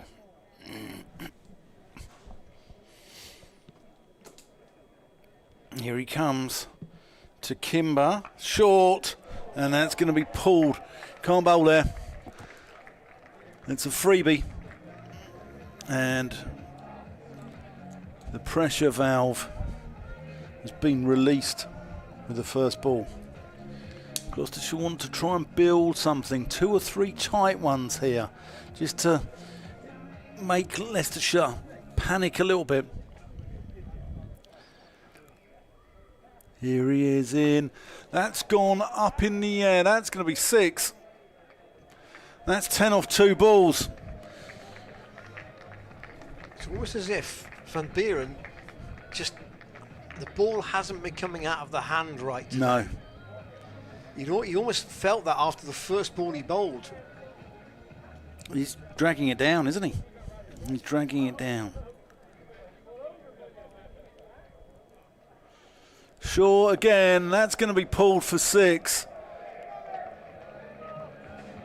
And of course, Kimber did this in the championship game at Sussex when he got that double 100. He had 21 sixes in that innings. Yeah, 43 off and over. Yeah, I had to look it up yesterday. I'd forgotten the actual stats of how he'd done it.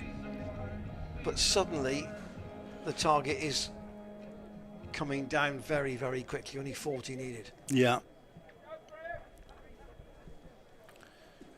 Van Buren in. That's 6 more. Klinger corner getting peppered. Kimber. Well, got a party to go to tonight in Leicester. 22 off 4 balls here. Kimber, 23 off 7. And he's starting to break Gloucestershire hearts. That's better length from Van Buren.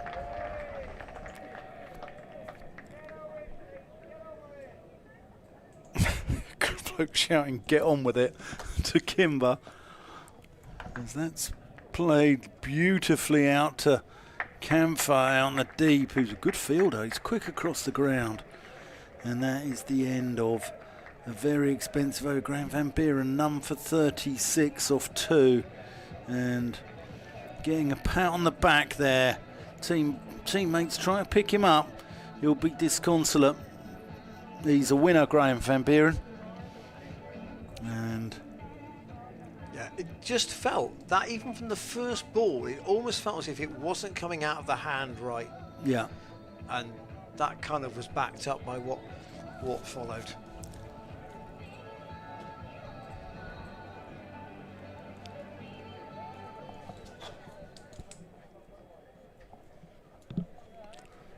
Smith to try and do what he can to pull this back. Bowls from the pavilion end. Hanscom, we watched that over a fireworks from the other end. Pushes it out to the offside. Hanscom won't do anything different. He doesn't need to. Doesn't need to. He just needs to stay there. 33 required by Leicestershire. Make that 32. Hanscom, sorry, Kimber pushes a single.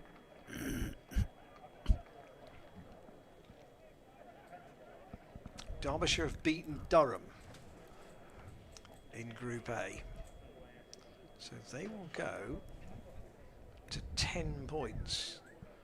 But their run rate will be behind Worcestershire's. A lot behind, or? Sufficiently that if Worcestershire know if they get quite close in that Lancashire game, if they don't win, they'll have a chance. And at the moment they need 51 off 48. Yeah, so then. With 5 wickets in hand, so they're going to get quite close even if they don't win. Yeah. Single to Hanscom, up to Dominic Goodman at long off. Well, I think every neutral wouldn't mind seeing Worcestershire gain some success in this competition after the year they've had, the floods at New Road, the passing away of Josh Baker, and they deserve a little bit of luck. Kimber off the back foot, can't get that away. Fielded by Hammond. So obviously Somerset had finished their games, 12 points. Worcestershire do have to win, they will go to 12, but the run rate inferior. And Derbyshire will be on 10. The only question would be whether Hampshire could get past them. And Hampshire today are playing Middlesex. Middlesex needs 72 or 48. That could be a very tight calculation for third place on run rate. End of Smith's over. He's bowled 5 overs for 13.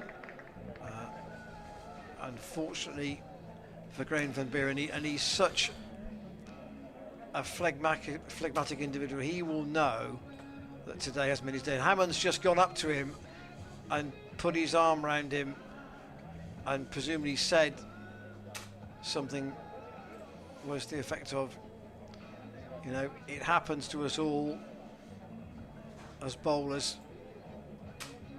But it almost felt as if he got the yips a little bit today, Graham Van Buren, and Curtis Camphor is going to come back into the attack from the Ashley Down Road end. 31 off 8 overs for Leicestershire, and that ought to be a doddle for them. Should be. Here's Camphor back into the attack. Oh, nothing going Gloucestershire's way.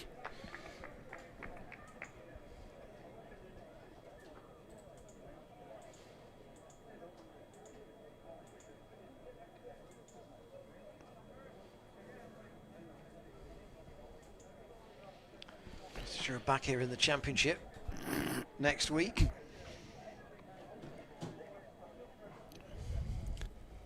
Camphor in, that's gone up in the air. That's going to be out of the reach of Ben Charlesworth. And not a lot of luck. No, I don't say that they've had all of it. Leicester, they haven't had all of it. But Gloucestershire needed to split that 4th wicket partnership early, and there were a couple of occasions where they didn't quite do it. Camphor to Hanscom, who just runs that down. The Rahane shot you spoke about was the one that fell between 3 players. Yeah. He had no control over that. There was a point where he was still getting in. And ultimately, of course, he went on to add 120 with Hanscom for the 4th wicket, basically the difference between the teams.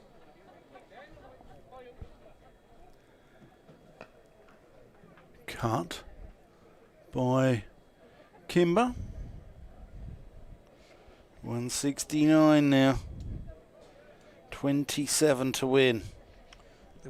I know that there was a degree yesterday of where appropriate hair being torn out about planning potentially for Friday once Gloucestershire knew that Worcestershire couldn't play at New Road and couldn't play at Kidderminster. That's just late. And Shaw kept that in. He has. Done well there. 2 runs. 2 runs. You know, that planning had to be made just in case today had gone Gloucestershire's way. Yeah. But the holders are not giving up their trophy easily, are they? no, they're not. They're not. But, you know, I think that's just defended back to Camphor. When you lose Matt Taylor to the 100, an injury, then you lose Marshall DeLunger. And who else have we lost? David Payne. David Payne.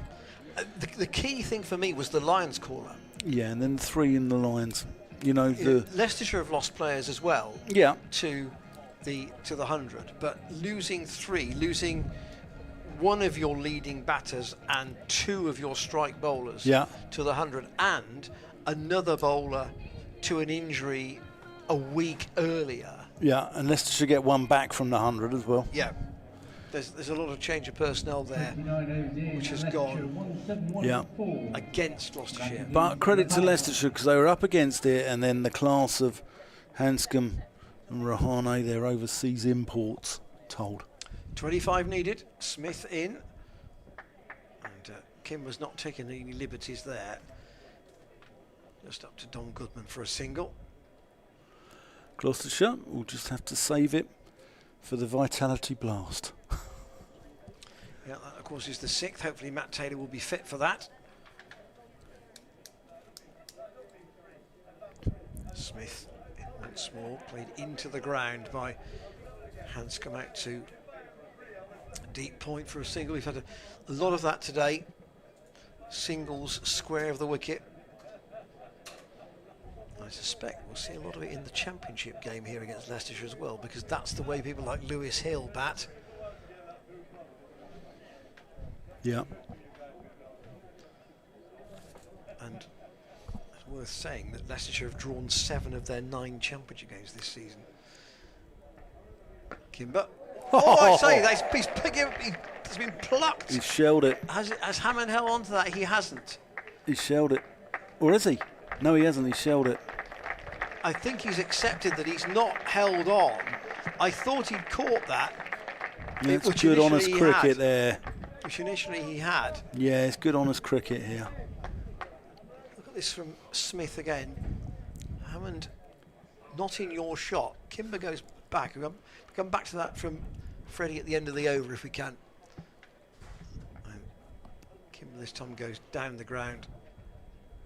And he'll pick up 1 more. I thought initially it had stuck. So did I. said, I mean, it's too late to Would have make been an any difference. outstanding effort. Had he Yeah, done it's so. too late to make any difference.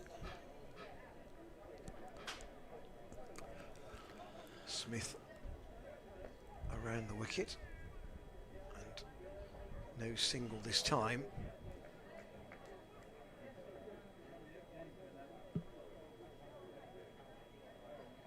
Kimber, with that one over from Van Buren, has taken any tension out of the end of the chase here.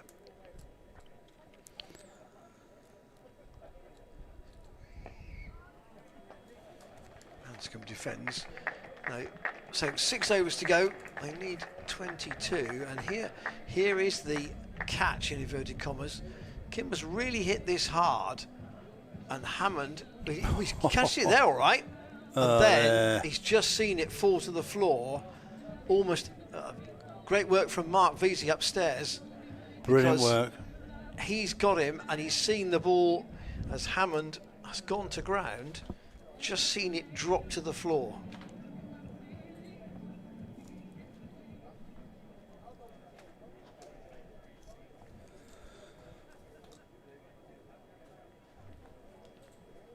Oh, that's got to be close, and Kimber goes. Camphor is off the mark in Gloucestershire colours. Kimber didn't need to do that. First LBW of the day. Yeah, Unfortunately for Gloucestershire, rather too late. yeah. Kimber, 18 balls for his, what did he end up with, 28? LBW for 28. With what, 3 sixes in there? Yeah, just 18 balls. 2 more wickets here in an over would be interesting. Well, you'd have to get, you'd have to. This is Ben Cox coming out. Yeah, he's a number good 7. player. He's a good player. He'll just nurdle it about, work the ball, late cut, dab it. Again, this is Camphor's 7th The over. new batter for Leicestershire, So, number 7. Little bit Ben Cox. like the game I saw last week between Derbyshire and Kent. Gloucestershire have had to bowl their better bowlers to try They've had to gamble. and get wickets. Yeah, they've had to gamble. So Smith has got 1 left. This is Camphor's, potentially his last. Goodall will have 2 left, and then they've probably got to fiddle 2 overs from somewhere, because Charlesworth, Van Buren and Jack Taylor have bowled 5 overs between them.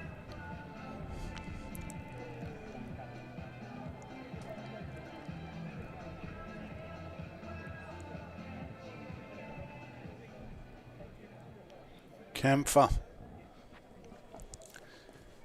Can he be a hero? Cox just plays that one backwards square. Miles Hammond does the fielding. I can think of a few club sides who I would have played in, who chasing 22 with 5 wickets down would have been a real problem. Oh, there'd be pads all over the dressing room, wouldn't there? There'd be panic stations going on. I've been there.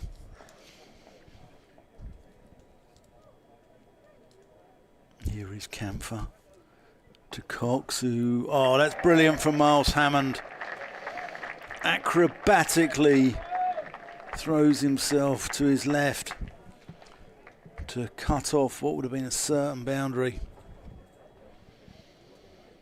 So Just a little bit too much width here from Camphor. yeah, will this be his only match in Gloucestershire colours? In theory, he was only here until the weekend. Oh, that's gone past the outside edge of Cox.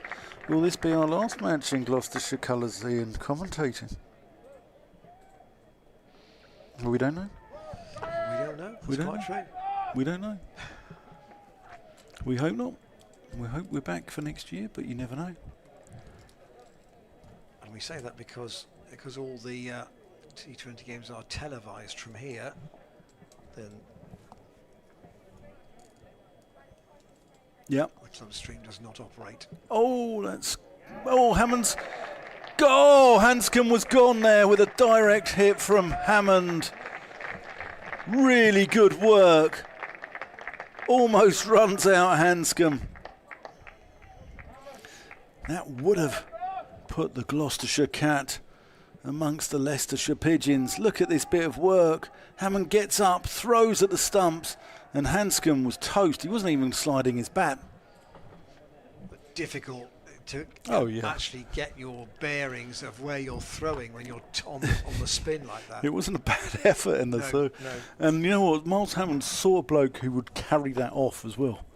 Here's Campfire to Hanscom, who plays a lovely shot.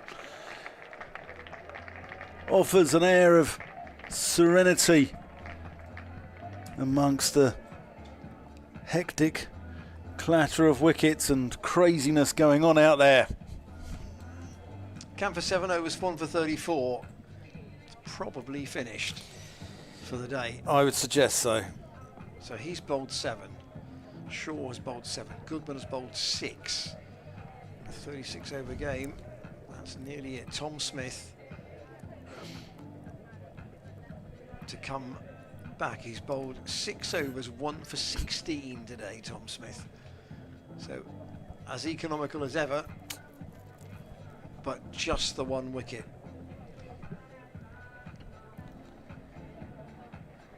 And having a brief chat with Jack Taylor about what he might do.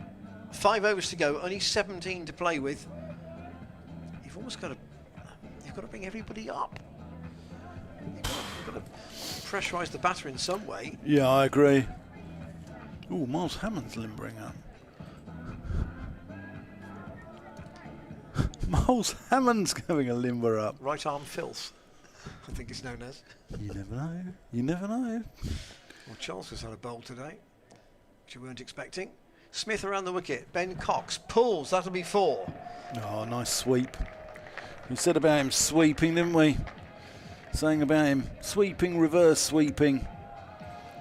Getting the ball into unusual areas. Perfectly orthodox shot, actually. Yeah, it's a good shot. Good shot. Leicestershire nearly there. Nearly into the playoff. Smith up, and then the flat batted swat from Cox goes straight to Hammond.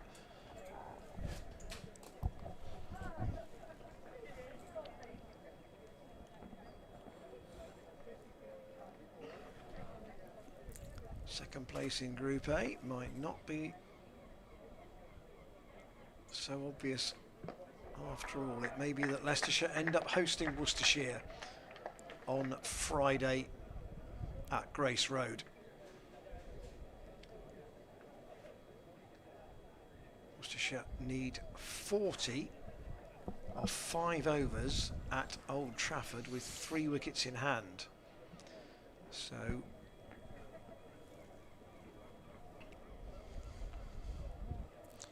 they're going to get close enough, I think, even though they may lose. On the bounce again from Cox out to Hammond at short extra. What about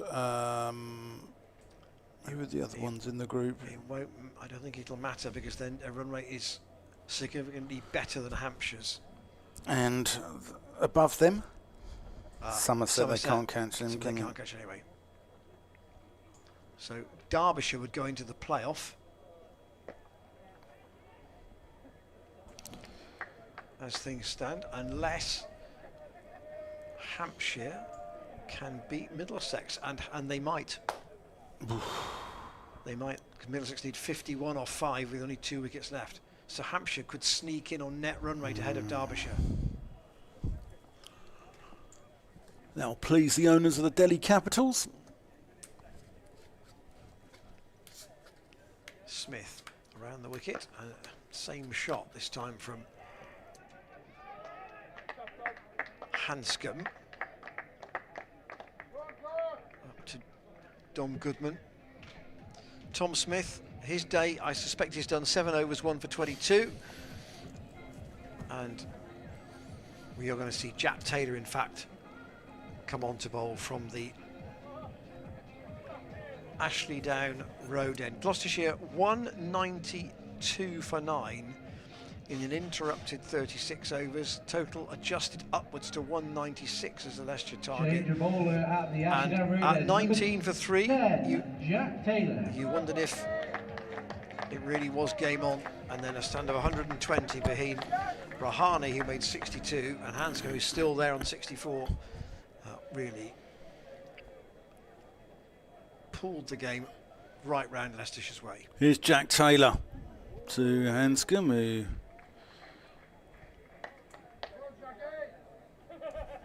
just plays that into the onside. The cry of "Go on, Jackie" from downstairs. The game at rugby has been delayed by rain. It's just a single into the onside. Charlesworth can't stop the single. So Glamorgan have won. So they will go to 13 points. Where are they on run rate with Leicestershire, with Warwickshire? They're quite a way ahead. Well, at least Gloucestershire have taken it to the last game. It hasn't been a dead rubber. No. Yeah, there's been a decent crowd here for a Wednesday. As that's just played back up to Taylor. And it certainly wasn't dead at 19 for 3. No, certainly wasn't. But credit to Peter Hanscom, credit to Ajinkya Rahane, as their test class has shown. That's short and pulled by Cox for 4 runs, just 6 to win now. 1 hit will do it. And I suspect this is Jack Taylor saying, I'm not publicly conceding, but I'm accepting that the game is up, and that's why I'm bowling this over. Yeah, and he's taking responsibility. That's played out into the covers to Camphor. I think Camphor's got enough about him, though, to possibly look at getting him in for the whole of this competition next year, if he's available. Tossed up and hoiked by Hanscom. Heaved, hacked, and no run. 191 for 5, 3 overs to go, 5 to win. Leicestershire cruising to victory here in Bristol. You're listening to Dan Whiting, Ian Randall for the last time this season on Gloucestershire Cricket TV. Thank you to the fans who've interacted with us over the white ball season during all the T20s and during this Metro Bank One Day Cup campaign. We've had a good fun with you all, haven't we? And thanks to Kelly Barlow for the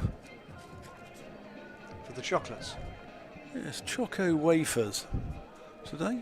Very kind of you. Thank you to Jacqueline Forsyth as well. I know she's tuning in as well for her cake contributions. So Tom Smith then to bowl what will be his 8th over, the only bowler to bowl 8. And one blow might do it. Cox strips it up in the air and Smith will take a return catch. Oh, it's a soft dismissal for Ben Cox, but Tom Smith gets another wicket to add to his telly, and Leicestershire 191 for 6. The Gloucestershire victory starts here, Ian. Good over to take a hat-trick. This was a very soft dismissal. Like he was in 2 minds what to do. Oh, and he got a leading edge. And Smith said... Just the horror on Ben Cox's face. Ben Cox was caught and bowled by Tom Smith. I think they're both laughing about it.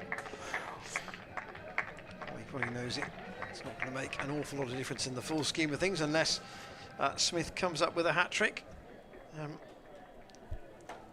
don't think of Gloucestershire bowlers I've seen take a hat-trick. Tom Price at Worcester, Liam Norwell at Lords in a 50-over game. Tom Price? Tom Price, yes. Yeah. New batter for Liam Travaskis number in 80, for Liam Travaskis. the Foxes at number 8. I haven't seen that many live. Toby Rowland Jones for Middlesex to clinch the title in 2016. That was no one on the ground really knew, because it was spread over 2 overs, so no one really knew. There was just a clatter of wickets going. It was a bizarre one.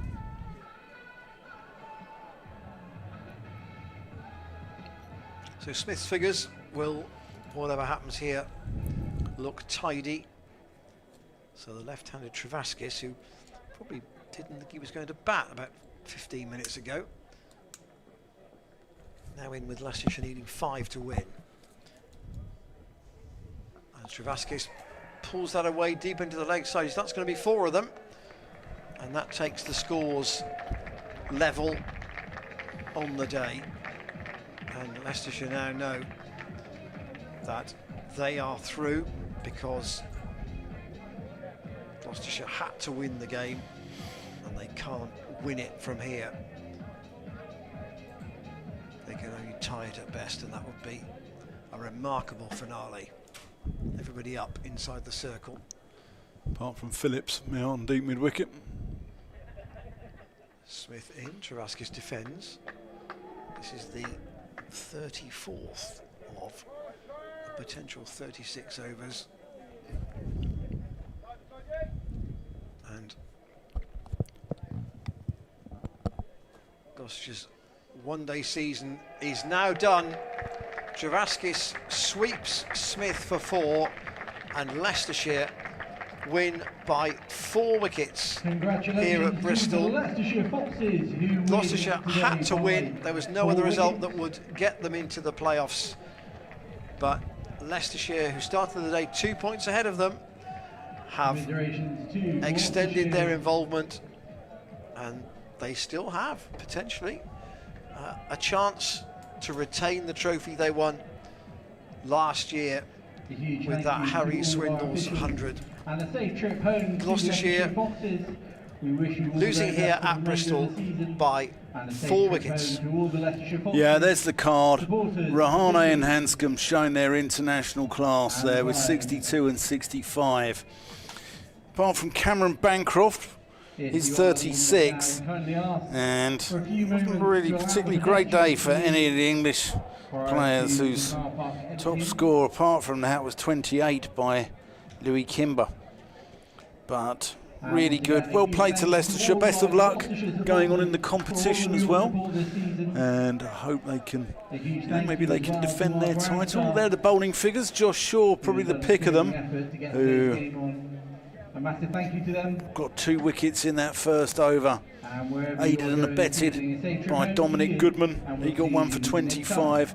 Camphor bowled well, 1 for 34 of his 7. Charlesworth bowled the first one extremely well, but then got a little bit of tap. But credit to Leicestershire. They fully deserve their victory, and best of luck going forward.